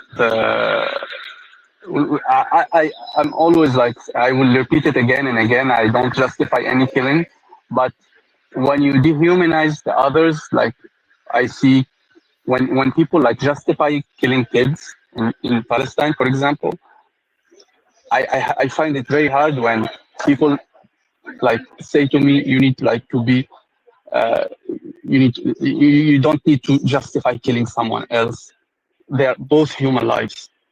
Like the Palestinian that, for example, we have Hind Rajab, who were killed in her car with bullets, with video recording, and even it's like, it's very sad to me, even to how a person can justify a killing and don't justify another. I'm here talking for the. I think I said something very similar to you. I'm agreeing with you. I said that. I know. I'm not talking. Leave the killing to the adults because. But even adults. Soldiers. Not even adults. He's adult. He's an adult. I don't justify his killing. No. I don't even say that. I think there's a difference between. This is my opinion. Yeah, but he's the one. But for example, there's a difference between killing me and killing a 3-year-old girl. There's a difference. Yeah, of course. But even kids, they are justifying killing kids from the right side too. That's the issue. And they ask me then to be human and to see the family. You didn't see the family from the other side who are seeing their kids being murdered. You know, for example, the story of Hind Rajab. She was in a car with her family. The Israelis killed all the adults in the car. they left her by chance. She called the 911, their 911, and it's recorded. The voice is very sad. She was like the girl and the woman on the other line was speaking to her, and she had everyone die in front of her, and the Israeli car was outside, and she was like consoling her, and then you need to listen to the discussion. Is very horrifying, and the Israelis know there's civilians inside because they were very, very, very close. They finished by killing her, and they killed even the ambulance that went to her. It's very sad, but no one speak about that. No, I agree, and I think it's terrible, and I think that you're kind of preaching to the choir here, because I think I don't want to speak for everybody, but I think the majority of people here agree with you, and then even people that are pro Israel's right to exist are completely. But they are justifying people. I'm not saying about Kirk himself. I don't know his position. Kirk started to turn. I don't know. I know. I'm not talking about him. I'm not. I'm talking about the whole political side that justifying that killing, and then say no. You need to not justify the killing of innocent Kirk. Yeah. You need to be consistent. You need to be consistent. That's what I'm saying. John, Nika has a point, right? Nika does have a point. No, I agree. But I also have a point. This is one point. No. I'm talking. I'd like to come in here. No, Coping. You have to wait another 1 hour before you. But, yeah. No. Before I just want to cut in for a second. But talking of like Nika's point was, John, and you have to realize this because this is important for the rest of the world, especially the perception is that the American right doesn't care, or worse, Americans don't care at all, right? And they only care when one of their own dies. If one of their own dies, it becomes news. Even they're not in the wrong side. If even one of their own, for example, if there is a Palestinian American dead, it's 2 or 3, they didn't care. But if it's on the right side, on their right side, they will care. That's even the more like crazy part. I'm not going to get. No, I'm not going into. Look at the U.S. government and the U.S. media. What's the narrative? Of course, they're not going to report your side of the story.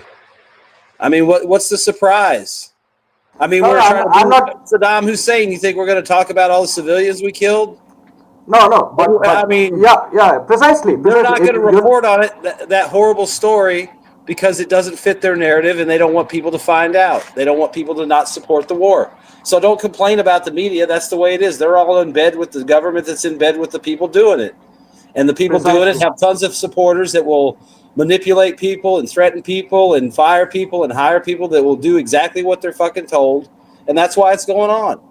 You know, if you guys were Israel, then we'd be talking about you and how the fucking assholes shot this little girl in the car and left everybody dead and all that. But you're on the wrong side, according to our government, so you're not going to get your story out. That's the problem. But it's not really the government. The real issue, the real problem thus arises is like people become unsympathetic towards America. People stop caring. Like my dad. When I reported on Charlie Kirk, he said I have stopped caring. I don't even care if America has a civil war anymore, because like America is viewed as, literally the Third Reich. It's like the Third Reich. That's the perception. That's the perception. That's the perception outside of like regular normies. Like everyone thinks America is the villain, and people stopped empathizing when terrible things happen to Americans. Same thing is happening in America also amongst the right and the left. Do you remember people were mocking George Floyd and like they're calling him a crack addict, which maybe he might have been, I don't know. No, he was a fentanyl addict. He had multiple convictions, and he didn't deserve to die either way. People mocked him. Regardless of the facts, people mocked his death. The right mocked his death openly on Twitter, and then now the left is doing it. Because there was no action taken back then on the right, and there is not going to be any action taken on the left, which seems to be the case, This kind of thing is going to continue. See, I kind of agree with where you're going, but I don't like this moral equivalency because you brought up George Floyd in the same context. I'm not. Then not George Floyd, but I'm saying in general, right? The problem is not this incident or that incident. Who is obviously George Floyd was a fentanyl addict, while this Charlie Kirk is a reputable, honest journalist and educator. But the problem is the lack of empathy among both sides. You cannot now. You have reached a point where the left does not care even after a person has died. I think the George Floyd thing is not exactly this. The George Floyd thing is that the left was pushing it as if that the police deliberately killed him, ignoring that he has criminal records, and then the right reacted because this is a miscarriage of justice against the police that was doing his job. Of course, the police was also very brutal with the way how he kneed the neck. Yeah. So no, it was just that kind of nuance. I think it is quite different from the situation with Charlie Kirk. Yeah. There was contention, Absolutely. But George Floyd. One second. Absolutely. I will give an example. Shireen Abu Akleh is an American. She has the nationality from the birth. She was an American. I think I'm not sure about the last. She was killed by a bullet. She was a journalist killed by a sniper bullet. Do anyone here know about her? No, I don't think so. She was American. No, but she lived in America. Gaza? Nika, years ago. 3-4 years ago. Nika, that's what Juan said, right? People won't know because they won't report on this because it's not amongst their agenda. I can tell you, Nika. I can tell you, none of the Americans even know what is the names of those hostage that are Americans that is held under Hamas. Because the media don't really report much about it at all as well. That's what I'm telling you. That's what we see. Yeah. That's what we see in the West. Even though they are Americans too. They are hostage under Hamas. I know. But nobody knows their name. So I know. Yeah. And we have neglected Coping a lot. Coping was like he gave up. He threw away his fingers.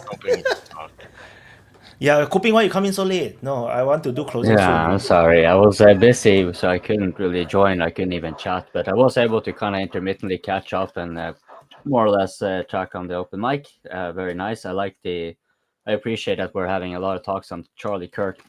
I'll try to keep it a little bit short because I think it should be readily acknowledged that Charlie Kirk is sort of like us.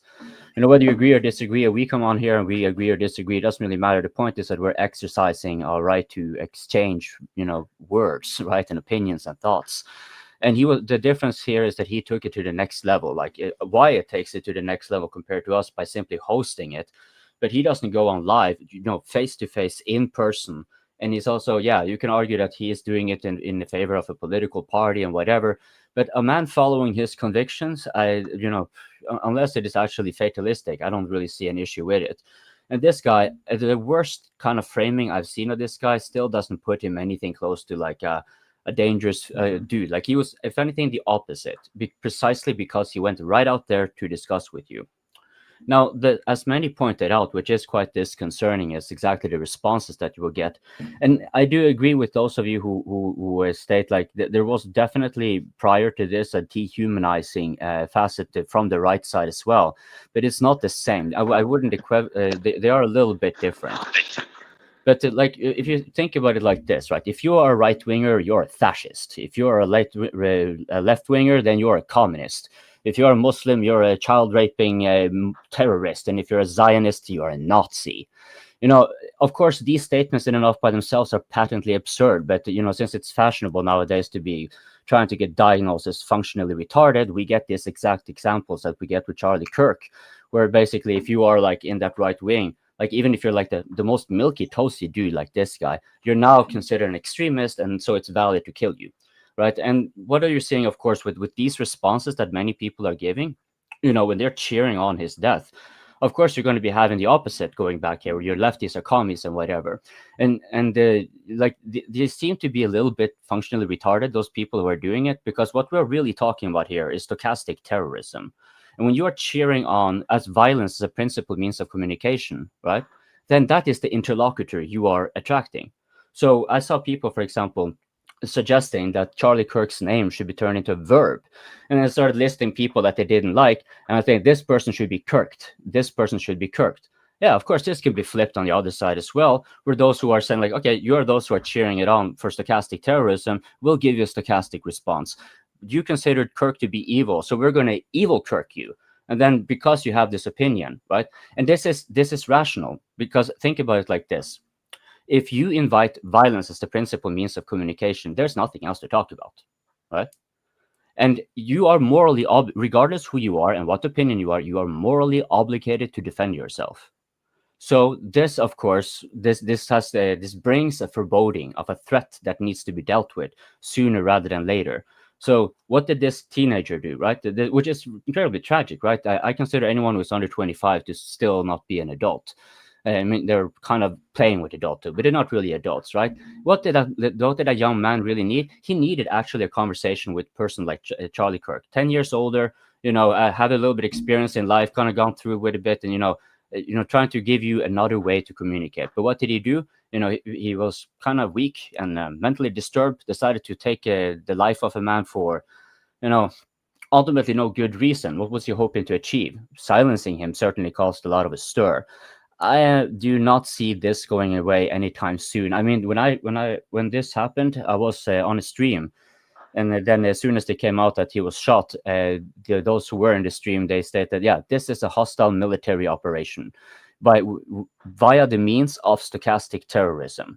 So this is how, because it's in the context of psychological warfare, hybrid warfare, right? So when people are identifying this as such, right, then of course the opposite one can be expecting as well. Like, we are seeing a consolidation of a mentality that brings to this oft mentioned omen of civil war, be it in Europe, but make no mistake about it, this spans beyond the United States. Kirk's assassination made waves. Like in Norway, for example, we had politicians that also cheered on his death, but they were forced to resign, which I think is a mistake, because I think they should be there to kind of be the representatives of what party they are, right? Anyways, whether you like it or not.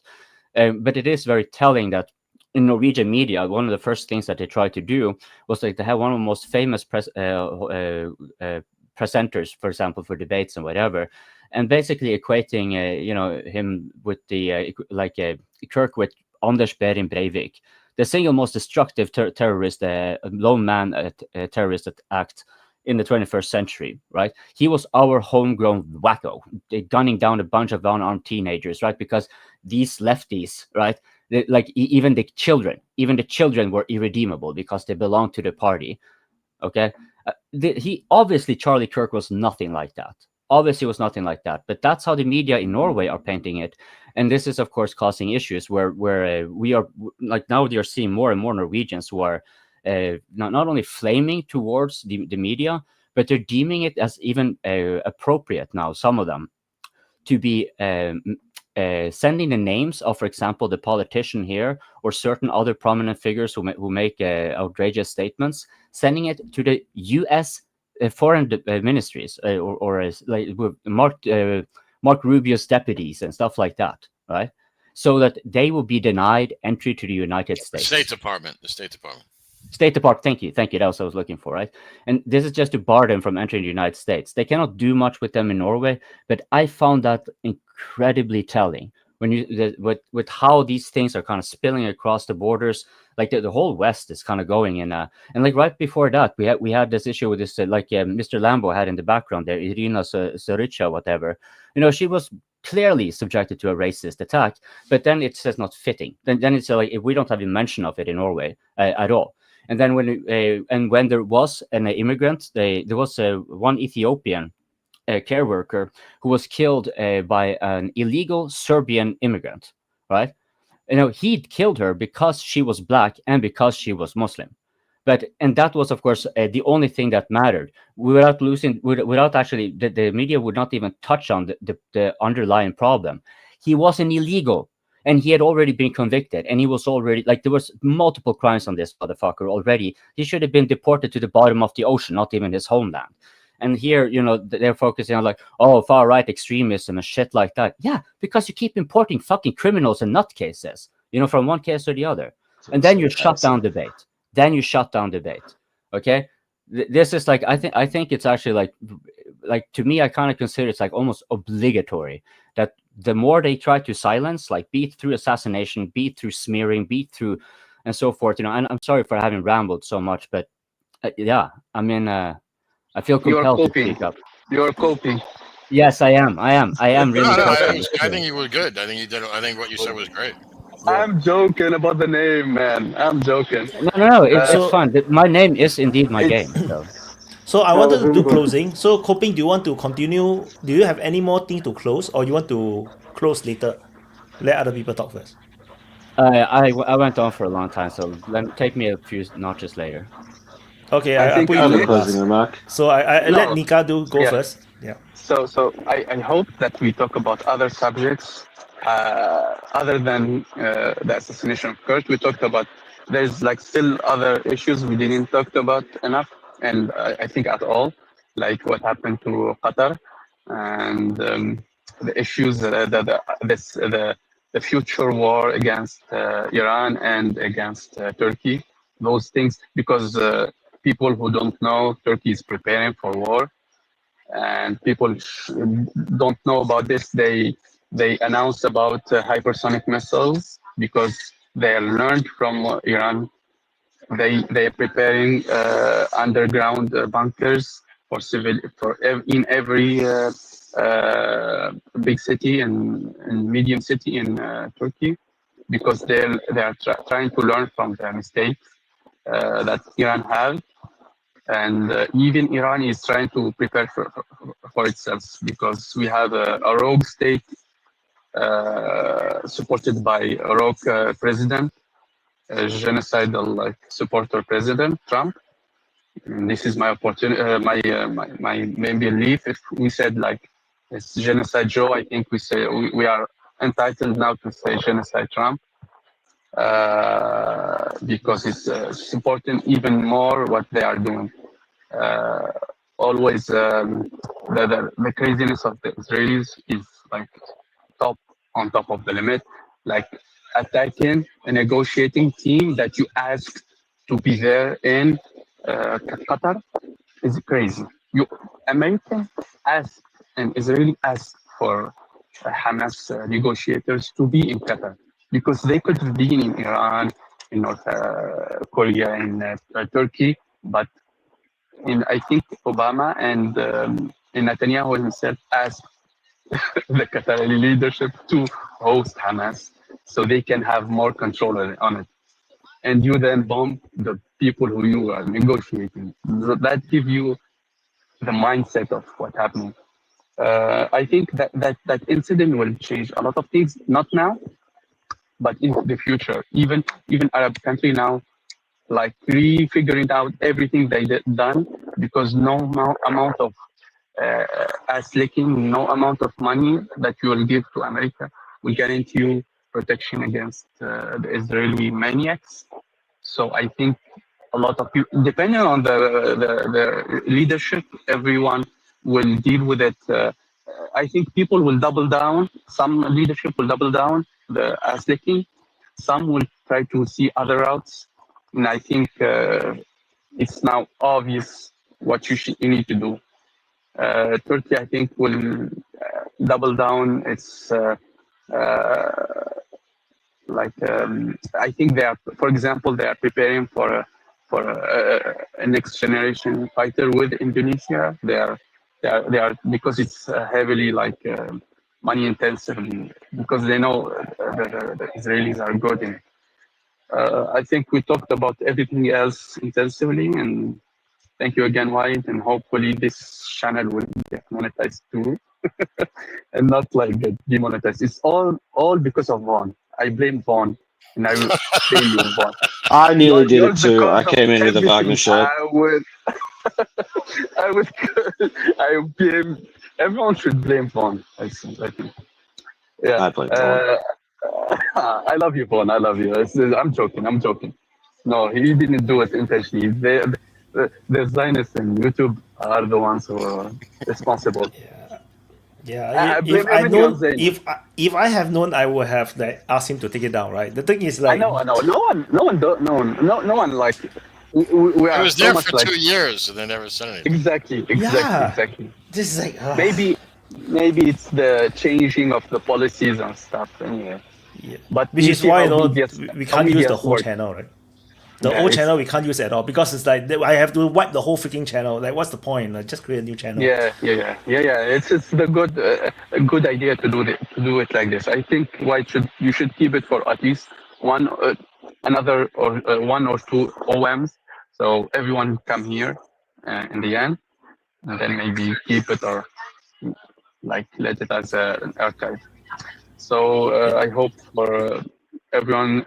One thing, as I said, what happened to Kirk is not like the biggest issue.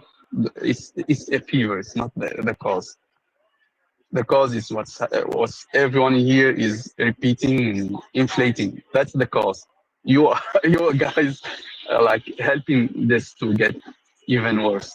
I'm coming from your future. I know what's happening. This is leading to the chaos, to your destruction.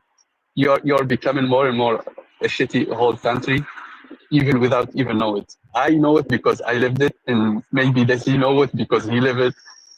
But hopefully, guys, you will figure it out and you leave the world a peaceful place.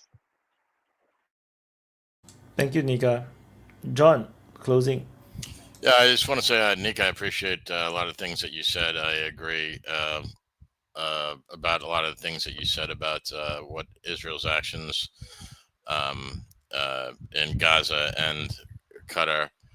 And I do think they're reprehensible. I also think that you got to be careful, though, when you paint Americans with a broad brush. There's a lot of diversity in how Americans feel about what's going on over there, myself included. Like, but I mean, I will say that it's not necessarily a bad thing that Americans are going to be concerned with what's going on here first. And, not that justifying any of that. It's just, we got like as you were saying, that we got our own troubles here right now, right? And they could be getting worse. And regarding the Charlie Kirk thing, I'll just say that for me, the reason I talked about it a lot here on the open mic was it wasn't so much the because to be honest, I didn't really agree with everything Charlie Kirk said. A lot of things he said I didn't agree with. What really bothered me was the way people reacted to it and the way they were so emboldened, like they felt that this was acceptable. And I'm not talking about just these crazy blue hairs with all these piercings in their face. I'm talking about like there was college deans that were talking this way. There was city council members talking like this, mayors throughout the United States talking like this. This is what really bothered me, and I always felt that like, well, if this is happening, well, then it's it's kind of too late. So like maybe we have crossed that line where there is no going back. Like if that, I mean, maybe it has gotten that bad where the only resolution is violence. Like, human history is, I mean, is there some weird quote about that? Like human history is just like a bunch of wars interspersed with brief periods of peace. Like, I mean, that seems like, conflict seems to be the rule, not the exception. So, but enough of that. Anyway, Wyatt, thanks so much for, as always, brother. It's really messed up that they took down your channel, but everybody that's watching, been watching, hey man, hit the like and the subscribe button. Hit it. It helps the algorithm. And you guys can share this. Hit the share button. You can put it on your Twitter or any of your other social media so other people can see it as well.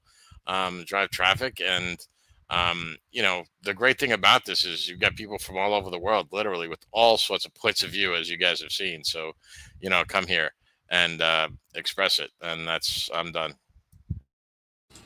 Thank you, John. So for those watching on the main channel, the DPA with the black logo, yeah, you're on the main channel. You need to click the link at the pinned live chat. Go to the DPA open mic new bracket new. But if you can't find, you're using the TV, just search DPA open mic new. You'll find the red logo DPA open mic channel. Subscribe over there because we need 1,000 subscribers. as one of the criteria to monetize. The other criteria is 4,000 viewing hours. So but subscribers more important first, because that one much more harder. So anyway, Lambo closing. And muting myself. Yeah. What John said also. Yeah, new members, they are coming, and we had one from Belgium also today, but he didn't manage to log in, and he had issues with his camera, all that shit. So I hope he's going to retry next week. He's actually somebody. He was today to a manifestation, a white march, how do you call that, against bad things that happening in Belgium, censorship and all the stupid things that the government doing. Like, Belgium is everything but perfect compared to other countries, but luckily it's not. I'm going to say that bad. It's depending on which city you are, of course. All these events last weeks hit me very hard. I'm never going to forget. The first video that I saw about Charlie Kirk was actually the most horrific one. And it's just so sad that somebody that did his best, you can agree with him or not, to just share his beliefs and try to re-educate some youngsters. It was his main goal. Was killed so cold-bloodedly. Same for all other victims by useless violence. Everybody in the world that been killed, doesn't matter who you are, you don't deserve to be killed in a useless way. So I hope all these killers, so I also going to say that person that killed that Ukrainian refugee that just came from her work, wanted to go home to have some sleep and rest and to rework the next day, just was cold-bloodedly killed by a lunatic that was already arrested 14 times. And there you're again talking about the democratic judge that actually every time released him again. Something is wrong. It's not only in the United States. If you just look at my country, some people are going to be punished and they get nothing. And they're going to be released, and then they're going to kill again or do something stupid again. It's not that one thing that's happening, but there is something wrong in the justice system, and that need to be cleared. Please don't make things like that happening again. And if you are in a public space, I don't care, you see somebody fall down on the ground, please go check that person and go help him. Don't say selfish at your side, or don't go to it and just film it. Go fucking helping it. There is something terribly wrong with selfishness in the brain of human beings. It's disgusting that woman, if I give you an example, was alone, busy dying for 2 minutes, and there were 5 people around her that could do something within these 2 minutes, and she probably maybe survived it. But no, she's now dead. A daughter of somebody. It's disgusting. I hope these 5 people never, ever going to sleep well in their life. I really hope that for them, because it's fucking disgusting. I driving by night. I see drunk people driving. I'm going to do everything to stop them, to call the police. I don't care if they're going to lose their driver's license, but they're not going to kill somebody. I saved an immigrant in Zeebrugge falling into water, and I stayed with him until the emergency services were there. You have your citizens, how do we call that? Your citizens plicht in Dutch, so you need to have your task as a citizen to help people in distress. If he's black, white, Chinese, I don't give a fuck. Trans, I don't give a fuck. You still need to help it if you are the first one that can do it. The people in our generation, 2025, became fucking disgusting. It's to cry. I'm not educated like that. And I don't need to have a thank you afterwards. I just did what I need to do. That's it. And life continues. But I really hope they're never going to sleep again, because that poor young woman died for nothing. And all the people that were cheering the death of somebody like Kirk, I hope you don't going to sleep well also. You lose your job, good for you. You're not deserving to be an ambassador of your company to bullshitting like that. Your company doesn't need bad publicity because of you. Don't forget, on your Facebook, the most of the people put where they're working. And you also showing pictures with your kids. Don't show other people how bad parent you are. Just don't do that. Please throw your social media in the trash can, because you're not adult enough to go on social media. You're still in the real world, but just virtually. And people don't understand that. I am admin on a Facebook group with 50,000 plus followers. I really know what it is. And my job for the moment is removing comments, because people just don't have respect. And I ask that the group is clean. I don't need to know your bullshit. Just keep it clean. We have guide rules. You respect it. Even Facebook has its own guide rules. So don't come with freedom of speech. You just can't fuck up because you're ruining the guideline rules of Facebook, even of YouTube or other social media. But people are sad. It's disgusting. It's to cry. It hurt me very hard. Poor kid. Imagine staying there 2 minutes and losing blood, and people just don't give a fuck. It's disgusting. And I really hope also, like our Belgian government is going to raise the age to 16 years old for the kids, because younger kids, younger than 16 years old, don't need to see all these footages of people dying on social media. You can traumatize young kids for nothing, and it's not worth it. It's not part of their education. They need to do that everywhere. Belgium is going to do it, and I hope other countries are going to follow, because and parents need to learn to their kids that they don't use social media. They are not made for that. Social media is cruel. It's really cruel. So I just hope that what's happening can turn in a positive message to find more positivity in the world. I really hope for that the bad thing can be turned into a good thing. But I hope justice is going to do his work. The killer of Charlie Kirk doesn't deserve to stay on the planet. Same for that poor woman. It's a chance that you have in the United States that the death penalty still exists. I am pro death penalty for very bad cases. So yeah, we will see. I just hope that this is going to happen. And stop just read memes. Look at the big text and don't get misinformed by these things. Because Charlie Kirk was not that bad. I was not 100% agreeing with him.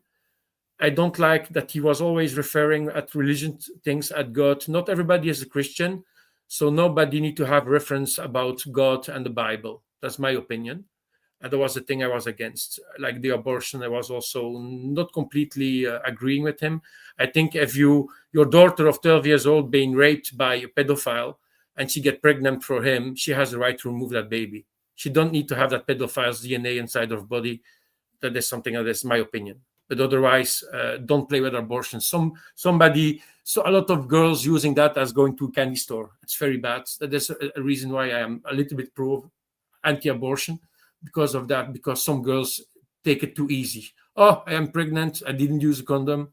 I didn't learn my mistake. Next time, again pregnant. Oh, again the abortion. So yeah, these type of things, I was a little bit agreeing with him.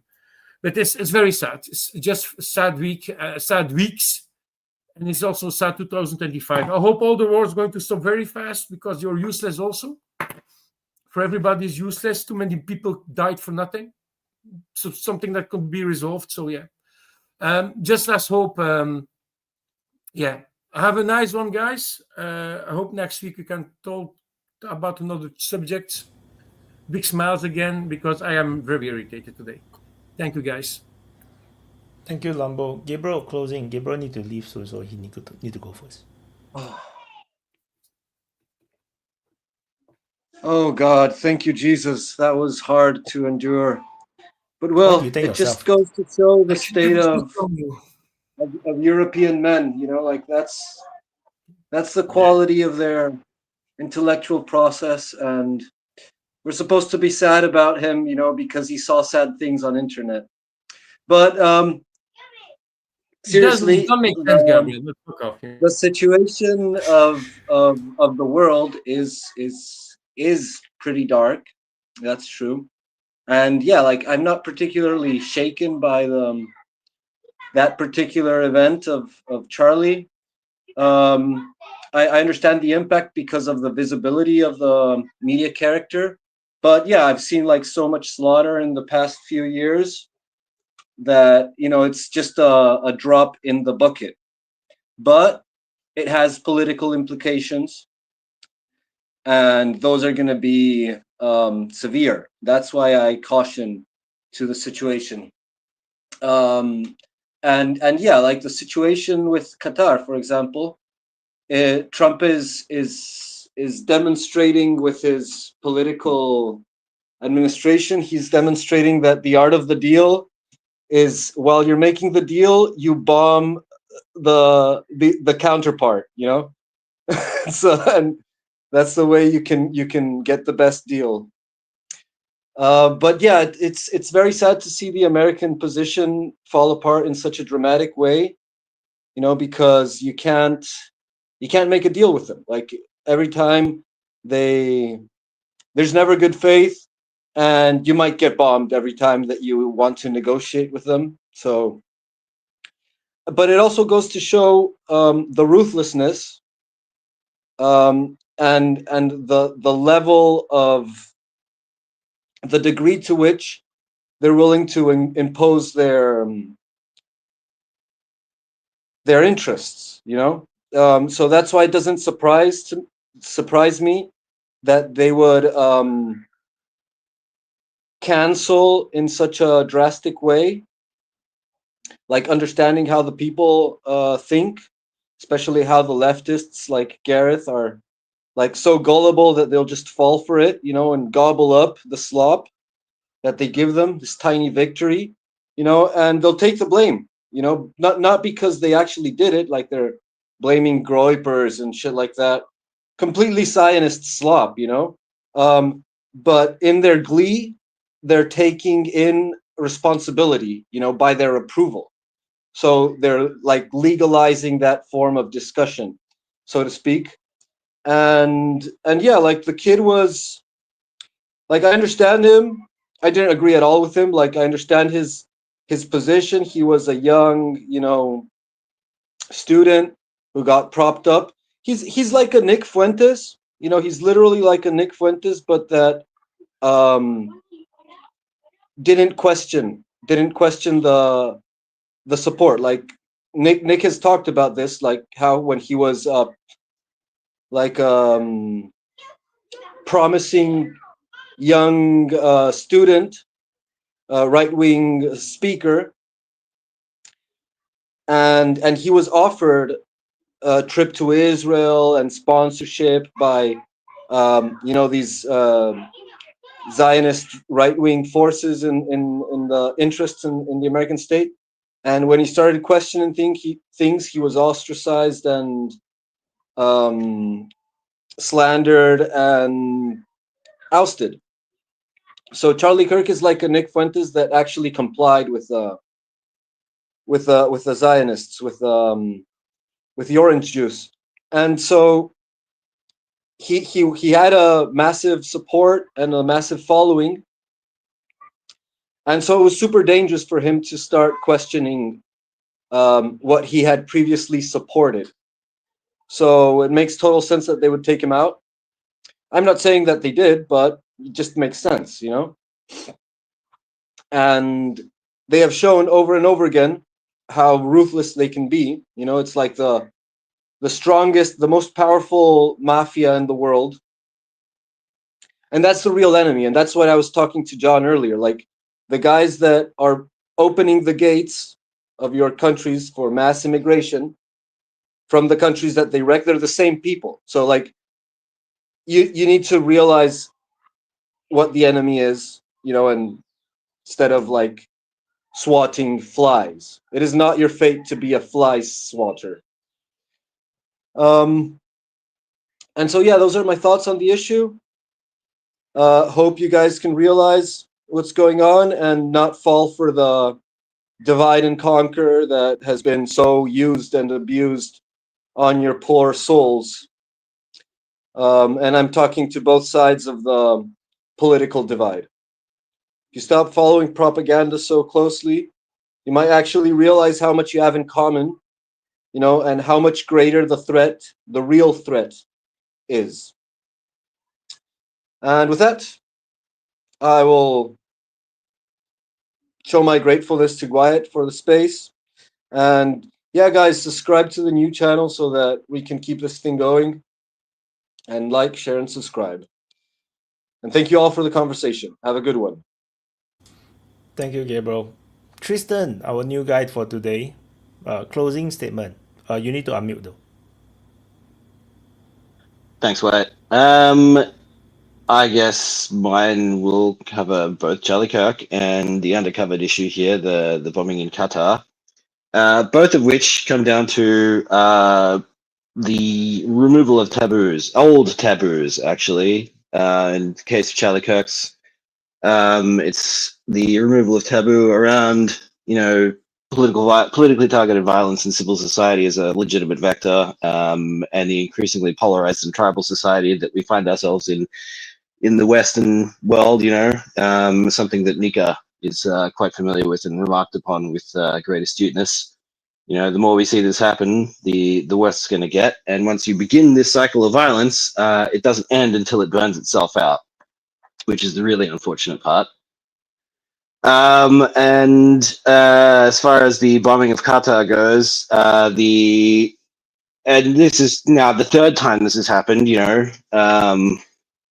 the luring leadership and negotiators into false premises and then killing them basically just ensures that nobody will ever negotiate with the United States or Israel ever again, which, you know, bodes very poorly for a region as volatile as the Middle East.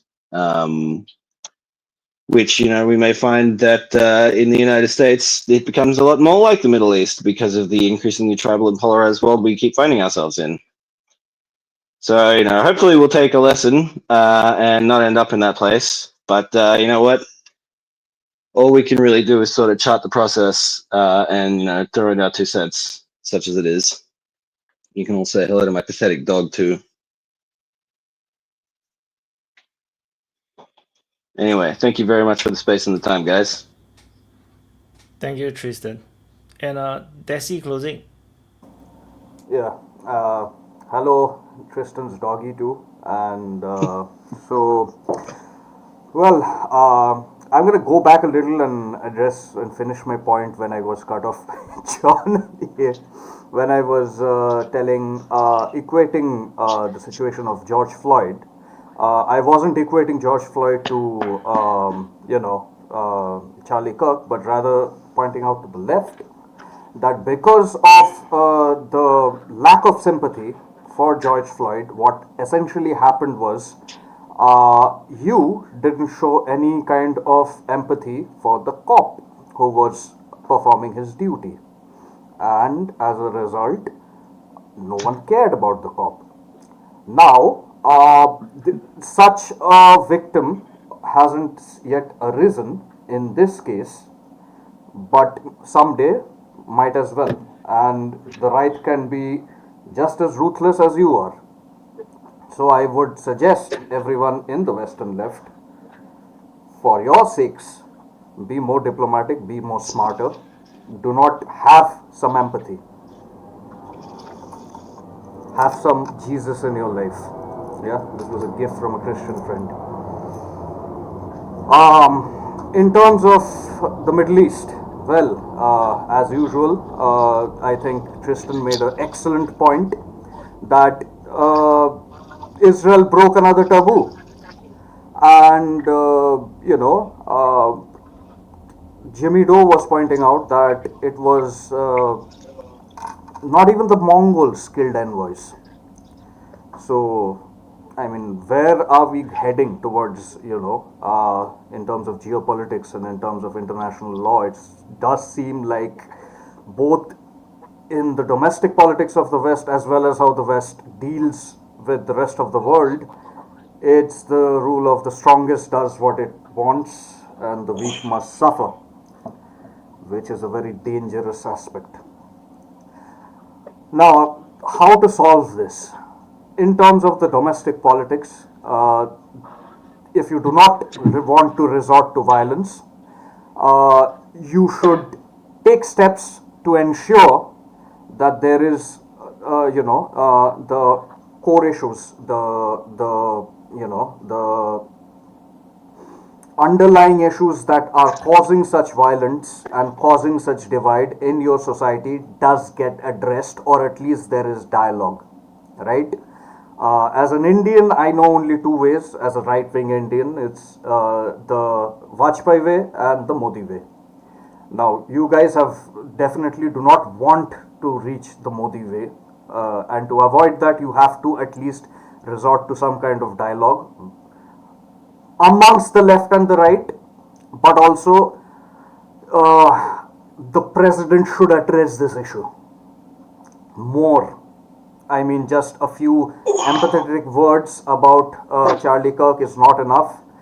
Addressing the whole left-right divide is essential, but he cannot do it alone. Trump cannot do it alone. Just as Mr. Lambo said, if the entire Western media, the left wing, the Democrats are like wanting violence, wanting riots, want to portray Trump as Hitler, we have a saying in India, ek haath se tali nahi bajta. You cannot clap with just one hand. So both sides need to come to the negotiating table, sort it out, de-escalate. Yeah, okay, maybe like this. We clap like this on the table. But that's the thing. If you do not do this, it's gonna be this. And for the left, believe me, you do not want this. Because I'm living 12,000 miles away and still I know what will happen if a civil war arises. You guys are not going to be the ones who win. In terms of the rest of the world though, now that's a more complex situation and that requires leadership change, fundamental changes in the West, which is not going to occur. Thus, if you want to, bring back the world to the stability, quote-unquote stability, of how it was pre-9/11 or even during the Cold War, it's the rest of the world has to step up. However, it is a little difficult when nations continue to, protect and act on their self-interest, such as when China, India, or Russia does not intervene in Gaza or in Syria or in Lebanon or wherever next Israel bombs. It has already bombed Qatar, which was practically next best thing to a US client state. Then, it becomes difficult. And then the only option that remains is, as Nika said, is Iran and Turkey arming itself. And if it does come to that, personally, I would say I completely recognize Turkey's historical ownership of Syria, Palestina, and all the way to the Sinai, basically. And if Turkey wants to take it, good luck to them. But it is also a very difficult situation considering Israel has nuclear weapons and is probably the nation that is most likely to utilize this nuclear weapon. So as far as geopolitics is concerned, we are still at a deadlock. We are still very close to midnight and the clock's still ticking upward. More taboos are getting broken. there's more animosity in the world, and amongst the people who do not really care, or at least say they do not care about what happens in the West. And I sympathize, as Ron said, American media just doesn't portray what is happening to the rest of the world. I would just like to tell this, that the amount of anger that you are feeling at the death, at the assassination, the absolute barbaric assassination of Charlie Kirk, that is what 7 billion other people are feeling when they look at Gaza, when they look at the 2014 coup and what happened in Ukraine and Russia, what's been happening elsewhere in the world, whenever America intervenes. And that 7 billion people is a very strong, both military and political force. Do not underestimate this. Do look at what they are thinking. And I'm not saying it for their sake, I'm Indian, I'm completely selfish as hell. In fact, if I get the opportunity, I'll ask for your credit card numbers. But for your sakes, you should, do consider the fact what they are feeling and what they are thinking. Just as the people on the panel do, just as John does, right? What else? Anything else I wanted to add? No, I think just about that. Just try. We should all try to make the world a better place for absolutely, pure souls like Mr. Lambo, pure innocent souls, because he deserves a better world. So yeah, I'll give it off to Vaughn. I just want to thank Wyatt for this platform, this new and improved version. Hopefully we can start growing it more. If you're out there, like, subscribe, and share. Come over and sign up and subscribe. Make sure you get all the notifications. In regards to Ukraine, obviously Cross, Kupiansk, Turek, Zaporizhzhia, those are all the hot spots. Just keep watching them, see what happens. I mean, anything can happen at any time. I mean, I don't expect anything to change majorly other than maybe something on the ground, but I would assume it's just going to be ground and pound for the duration. I don't think anything's going to happen with the sanctions or anything. I don't think that's going to change anything. In relation to Charlie Kirk, rest in peace.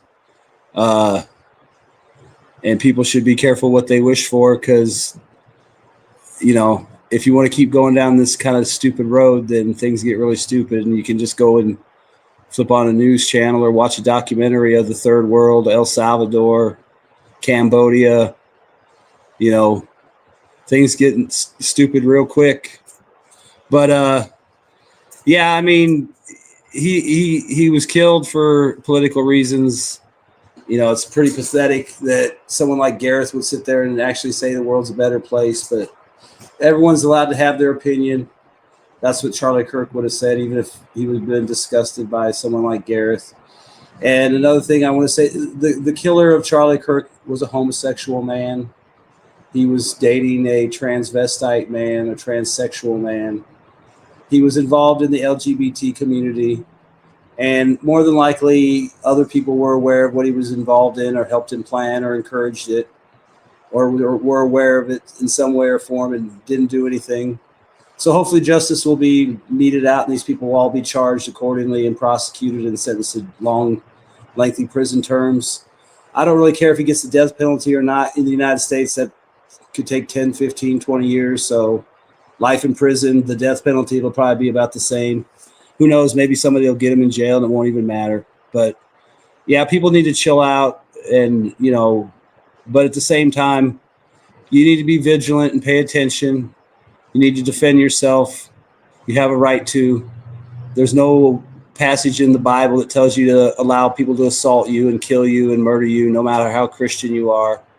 So, go out and turn the other cheek like Charlie did and debate people properly and take the criticism, but don't take the violence. Don't take the physical abuse. Don't take the attempts on your life. Protect yourself. Be aware what's going on. And, if you see somebody doing something, let somebody know. Pay attention to what's going on around you. These people are insane. They're mentally unstable and they want to hurt people. They've made that clear repeatedly. They don't care if it's children, political figures, state legislators, they want to kill them. They want to hurt them. Doesn't matter what people like Gareth think. This is a useful tool in the toolbox of the left to commit violence.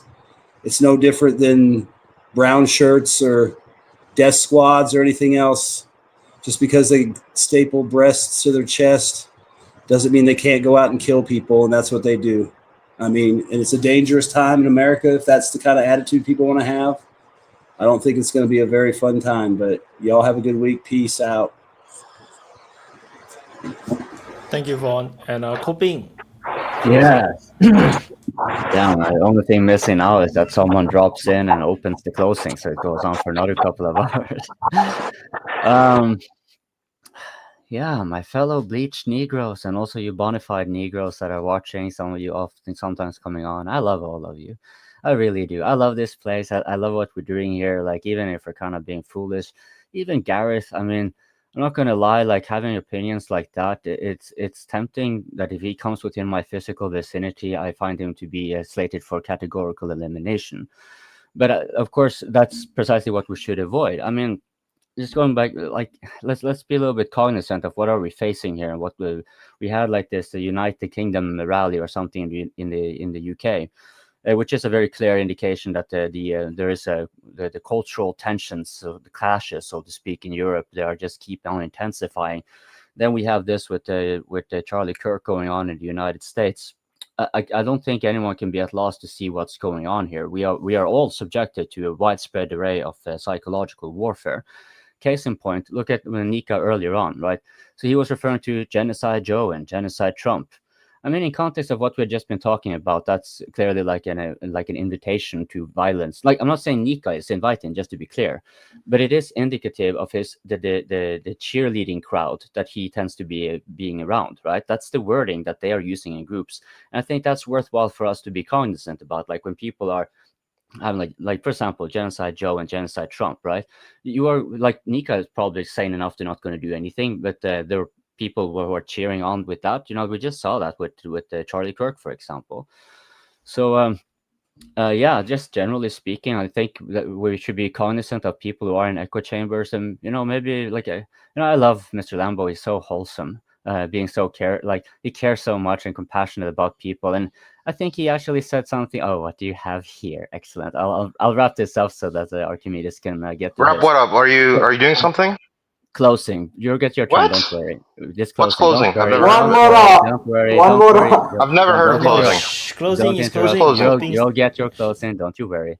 So, Mr. I'm not closing Lambo, anything. I'm opening it. I kind of agree with what Mr. Lambo was saying. Like, I'm not going to go on as 10-minute spiel like he did, or anything like what Gabriel did. Like, as Gabriel, he was kind of dismissing of what happened to Irina, but you see, that's kind of perhaps telling of, he had seen certain types of violence, but you guess if you go into a certain conflict, he's not going to have any problems expressing like, how emotional he gets engaged in for whomever and whatever, right? So I think it's a bit distasteful to be dismissing Mr. Lambo on that. What he kind of pointed out that I really agree with here is that if you notice like these rhetorics, that these kind of types of these words of violence or dehumanization, you can probably identify certain echo chambers just from that. You can discern echo chambers just like that. And yeah, maybe you should jump out of your comfort zone and what the fuck? Okay. I feel so sorry for you, Wyatt. I mean, god damn it. Okay. Anyways, enough of this hippie ranting of mine. I think you motherfuckers should like and subscribe. That's especially now when we're having like being struck down by YouTube for some stupid reasons, and the subscribing on a new channel, that's the important, because now it's on a new channel. Okay, subscribe with the notification bell blaring, and try to so we can reach 1,000 subscribers ASAP, because Wyatt needs the money. Like what he enabled, we need to make tenable, right? We need to be able to give him money. But meanwhile, for those of you who did manage to super chat, through the main channel or Rumble, or for that matter, are otherwise supporting DPA on Patreon, Ko-fi, Locals, and Boosty, links in the description below this stream, then we all very much appreciate the support that you are providing us. And with that being said, Well, these fucking Americans now colonizing the open mic again, which is kind of a insolent. It's not colonization. The United States has never been a colonial power. We are conquering the open mic. Bushmen. You're All right? technologically propped up Bushmen, and that's why you let's be accurate here. I'm conquering the open mic. Mr. Ted is just a freaking immigrant coming in after I do all the dirty work. No, because we are granting you. I predate immigration. Okay. Look, I came in here before you, man. I'm here defeating the natives. Like coping, right? Which, by the way, if you can tell, I mean, by his Israel apologia, then you should have figured it out from how excellent and how naturally talented he is at begging for money. I mean, my goodness, the shilling is incredible. The script is just great. So, let's go. More immigrants. You are certainly the best one. You are certainly the best one to provide my coping. No, you are really one. Indeed. You really are. Indeed. You have no idea. The Indians are always supposed to precede the white folk. No. But apart from these insults as a form of affection, but seriously. First of all, why are you interrupting my closing? Because you're coming too late, so that's why you can be interrupted. That's why we waited. Yeah. Okay. Hypocrisy is only good when I do it.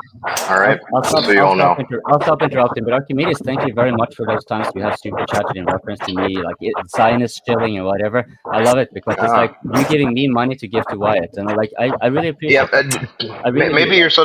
Is the reason that you do so much shilling because you think it's a piece of currency? We don't live in Victorian England anymore, bro. A piece of currency. No, it's because Maybe I'll give you a pence. No, because I'm a broke loser, so I have to be. Yeah, how are you broke? You're Norwegian, dude. What the hell? Go to your sovereign wealth fund, man. It's expensive to live in Norway. That's not to be spent on Norwegians. Dude, what world are you living on? Yeah. Look, I live in a world where the Federal Reserve can print infinite amounts of money for whatever reason. So money doesn't even matter, Just open up an account at the Fed, and every few months you're just going to find another fucking $1 trillion in there. I'll immigrate to the United States, and you'll hear me next time say that anyone who's not an American is a terrorist. Friggin' immigrants. Look at this. Fucking immigrants. It's ridiculous. Well, okay, look.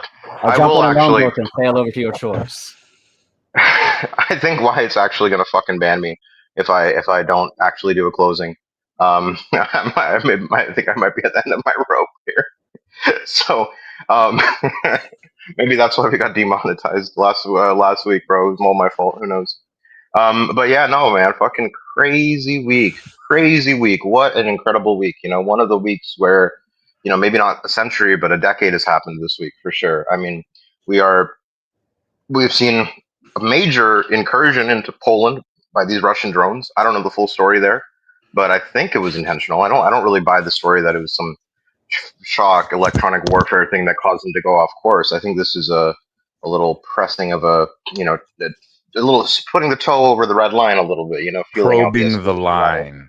Exactly. So this is interesting. I mean, we're seeing another escalation with this Israeli attack against Hamas in Qatar, which is insane. So the world is getting very unstable, and these two events are much bigger news actually than the death of Charlie Kirk. Though I think there's a chance that the assassination of Charlie Kirk may end up being far more important than any of this, depending on how things go. But again, it's not really about Charlie. Okay? Je suis Charlie. All of us are Charlie. It's about us. You understand?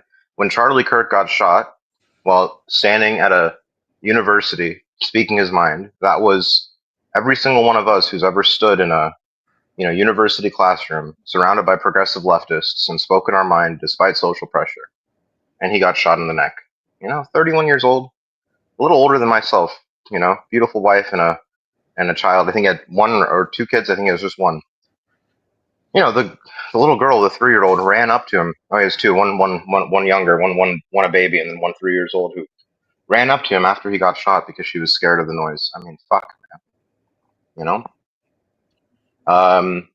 But look, people die every day, right? That's not really why it matters. It matters because he represents all of us. And it reminds me of the only real Trump quote that matters, the only thing about Trump that really fucking matters, which is when he said, "They're not after me, they're after you, and I'm just in the way."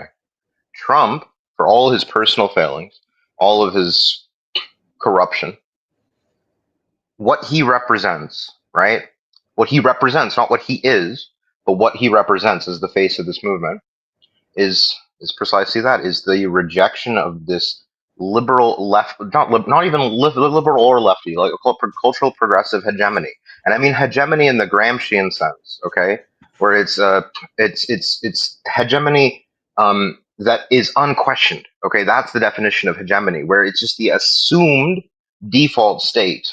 That's the victory of a political opinion in the Gramscian sense, right? And the trouble is the right doesn't read Gramsci. The right doesn't read much at all.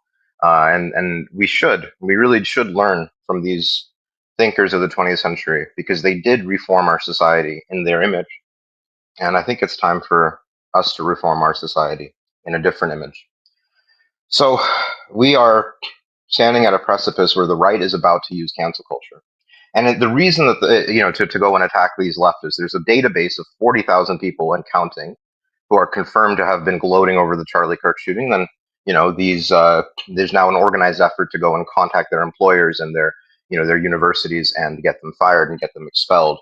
And the reason that this is happening is not because really, the right finally got done whining about principles and now we're ready to be, now we're ready to go and be hypocritical and take power. It's not like we're finally done now. The gloves come off.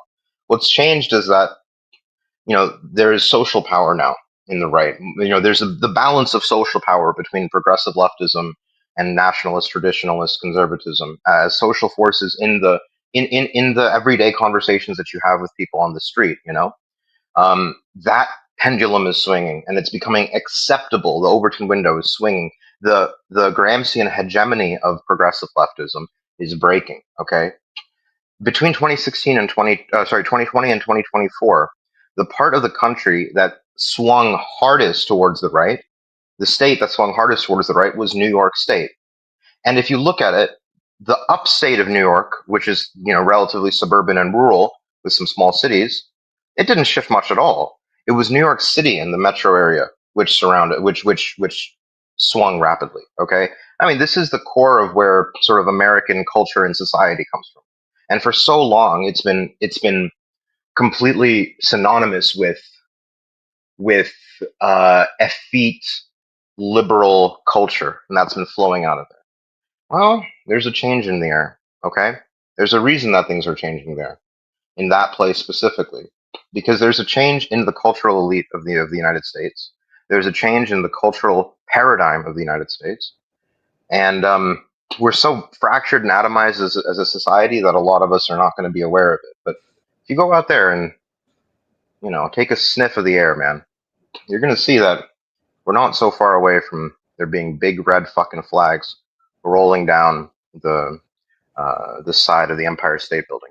We're not so far away from that point. All right, the Statue of Liberty might have something else in its hands besides a torch by the end of this decade. We'll see. We'll see. Things are happening, guys. Nothing ever happens until it does.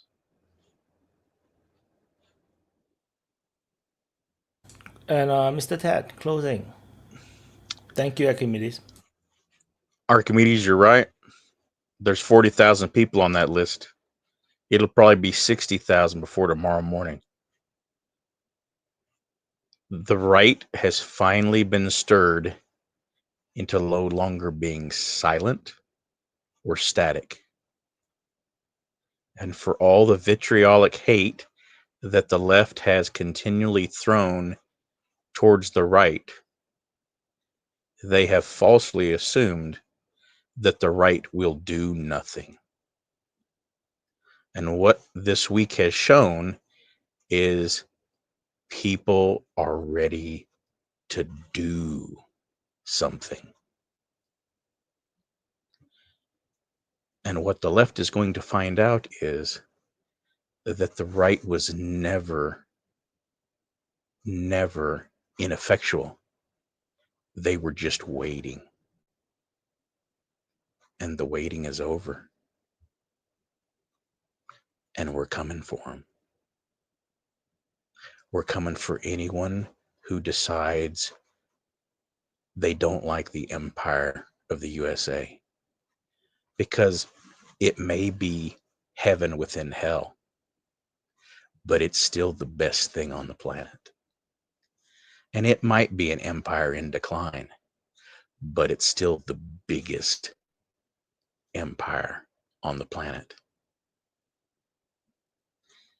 And people who think that they can gleefully gloat about the death of a man who was willing to have a calm conversation with people he disagreed with are going to realize that if the right quits talking, there are very few actions left.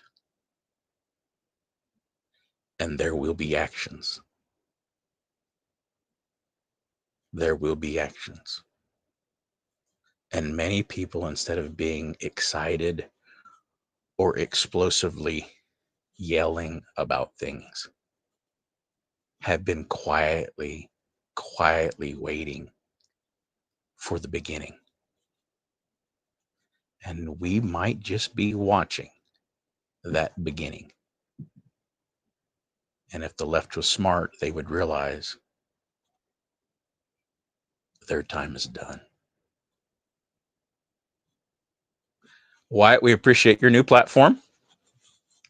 It seems like the timing for change is never very good, and I think this week has shown us that yes, the timing couldn't have been chosen at a worse time. But we will get this platform up to a place where we can actually get it to make some money. Let's encourage everybody to become financial supporters. It's a lonely place over in Patreon, but the core supporters are there. We just need more of them. So, guys, I mean, really, you guys buy coffee more than twice a month. Spend that kind of money on Wyatt because his services are infinitely more important. It gives us a touchstone. And even if you disagree with what's being talked about, it's a great platform to have that discussion. So, hope to see you guys and new people next week. Thanks, Wyatt. Thank you, Mr. Ted. That was like you watch the movie, right? Suddenly the movie ends, and Mr. Ted just changed his tone. It's like so jarring. I feel like I just said a Disney villain speech. It's like Thanos. Almost, man. Like Thanos entry after a Avengers movie, you know? The main villain just walking up. Hell yeah. I hope. Hell yeah. I had family that was in the audience when that happened. My anger is being guided, focused. Yes, brother. Yes. So that was something that I want as well. Like, I did the walk video on the main channel. I was like talking about this. It's a dangerous path. I think United States is at a crossroad. So I hope it doesn't go worse. And I think that maybe this pushback will just teach the loud. I think the left is big. Of course, the population is big, but I think maybe the noisy people is a small percentage, and hopefully they will learn the lesson that you need to be more responsible with yourself in real life, and on the internet. Everyone assumes that to speech. Yeah, everyone assumes that the right is going to be like George Washington, and what the world is going to find out is there's plenty of people that are more like Thomas Paine. And he knows all those guys who work down at the docks, and he's going to bring those guys to have the conversation now. Yeah. Let's play peaceful. Let's play peaceful before we get demonetized the new channel too, even though it's not monetized yet. last one, Wyatt. To respond to that, to Ted, I thinking that the woke is busy destroying themselves. So yeah, and we will see. All right, thank you everyone. Bye, Wyatt. The DPA open mic. It's my turn to do closing. Thank you guys. I'm gonna drop you guys into the backstage.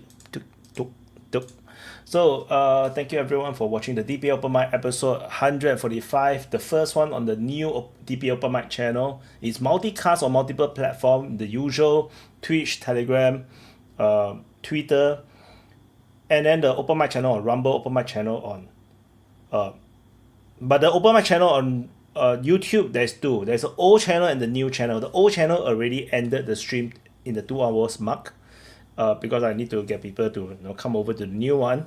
And also the main DPA channel. The main DPA channel is helping out in terms of the super chats, which a lot of people have supported, which is fantastic. We are able to fund the episode as per usual, and I will continue to do this dual stream. We used to do this dual stream for open mic a long time ago, so we do dual stream until the open mic channel is monetized, and the old open mic channel will be archived. I will not touch it anymore. I'll probably do one more video to advocate people to subscribe to the new one, and probably I will never touch it again because I don't dare to touch it anymore. The speculated reason most likely is because of the Vaughn's Wagner flag, and nobody, including myself, it's not his fault. I also do not know that the flag alone is going to cause a strike, and this strike is also it's not the usual community strike. They just went straight into demonetization, which they usually don't. A strike doesn't necessarily mean that it's a demonetization. So this is a unprecedented situation. So yeah, it's not Vaughn's fault, and it's probably my fault for not being more careful. And that is something that I have been saying also. When I'm covering all the different affairs around the world, I'm always super careful because I have been censored quite a bit and have shadow banned quite a bit before Elon Musk took over Twitter. Before the Ukraine war started, I have another channel. I have also DPA. I have always been censored, timed out by Facebook and all this kind of thing, and shadow banned on Twitter, all this. So I'm very careful with the things I say. I kind of like a sixth sense, know that what they don't want me to say or talk about, and yeah, but the Wagner flag thing, is still very it is not natural because the sensitivity towards Wagner is extreme. It's a bit like ISIS flag. It's a bit like promotion of ISIS. So so to them, the putting the flag is a promotion of Wagner, which is considered a criminal organization, so it's not allowed. So it is what it is. And because we have so many episodes that we have the Wagner flag on the Vaughn's background, we do not know how many, and I cannot necessarily go back and delete everything. It's just a waste of time. So it's easier to just create a new channel. Since it's already demonetized, the strike will last for 90 days on the old channel, and there's no guarantee that after 90 days I can apply for monetization again, but there's no guarantee that they will allow me to monetize the channel. So it's not worth the risk. It's easier to just create a new channel. I think it's just safer because even if I monetize the old channel back, then after that they strike us again because of an old video from 2 years ago. It's just dumb. YouTube always does that. So it's better to start a new channel, be a bit more careful. So for those that have not subscribed to the new DPA Open Mic channel, do subscribe on this.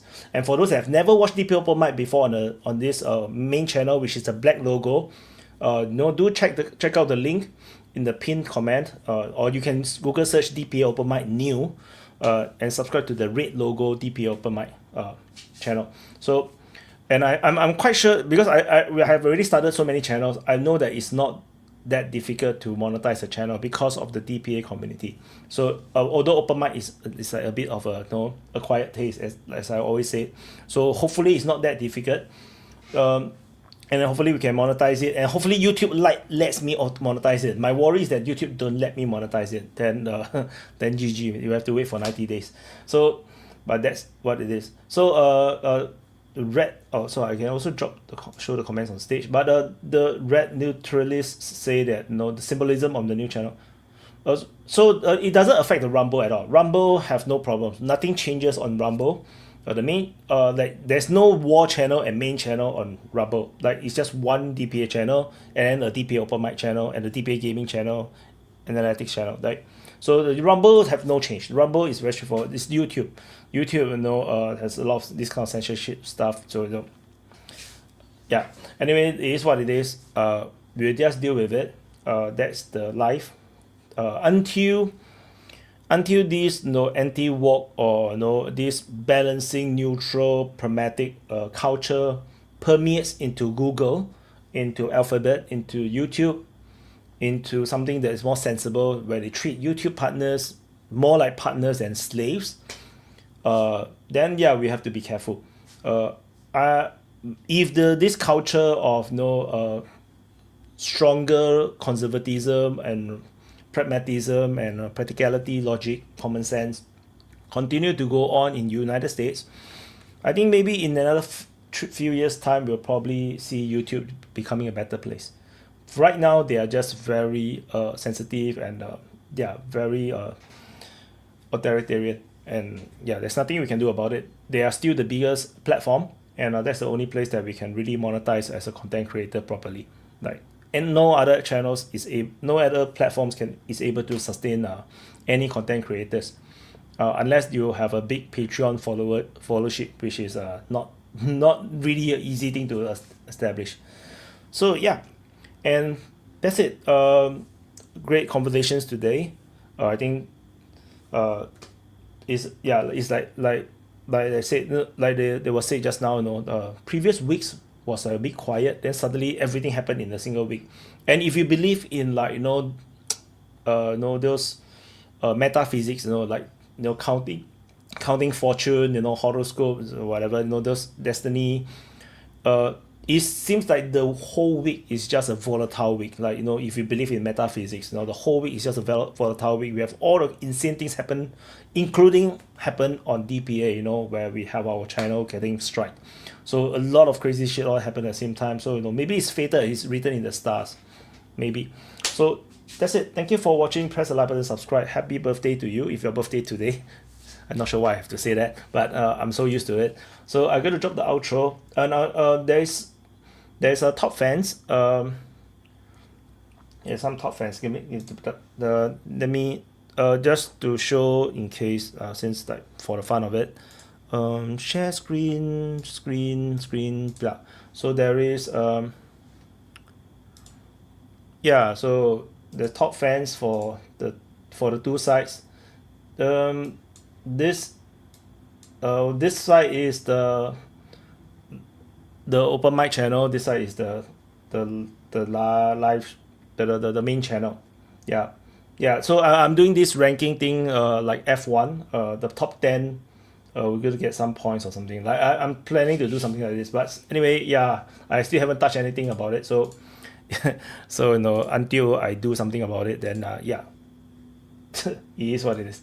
So that's it. Thank you for watching. I'm so lazy. I don't have any other phrases to use. I always say that it is what it is. That's it. Okay, I'm not going to say so much anymore. Thank you. Oh my freaking god! 7.5 hours. I should shut up. Bye.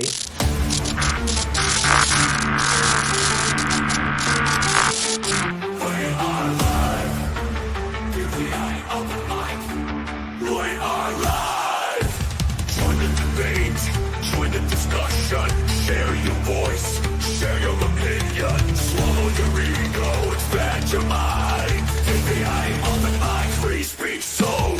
DPA open mic, we are live.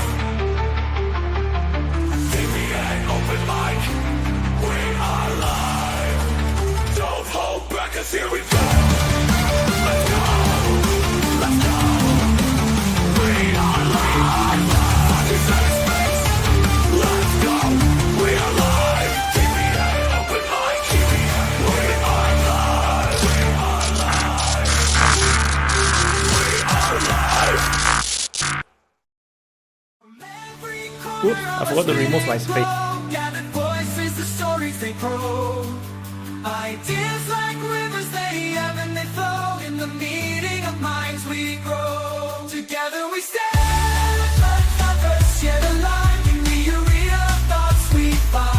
A world where every voice decides, debating the future, unconfined.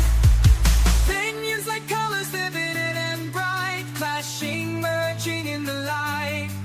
From whispered winds to roaring mic, in our discourse we ignite. Together we stand, diverse yet alive. In the arena of thoughts we find a world where every voice decides, debating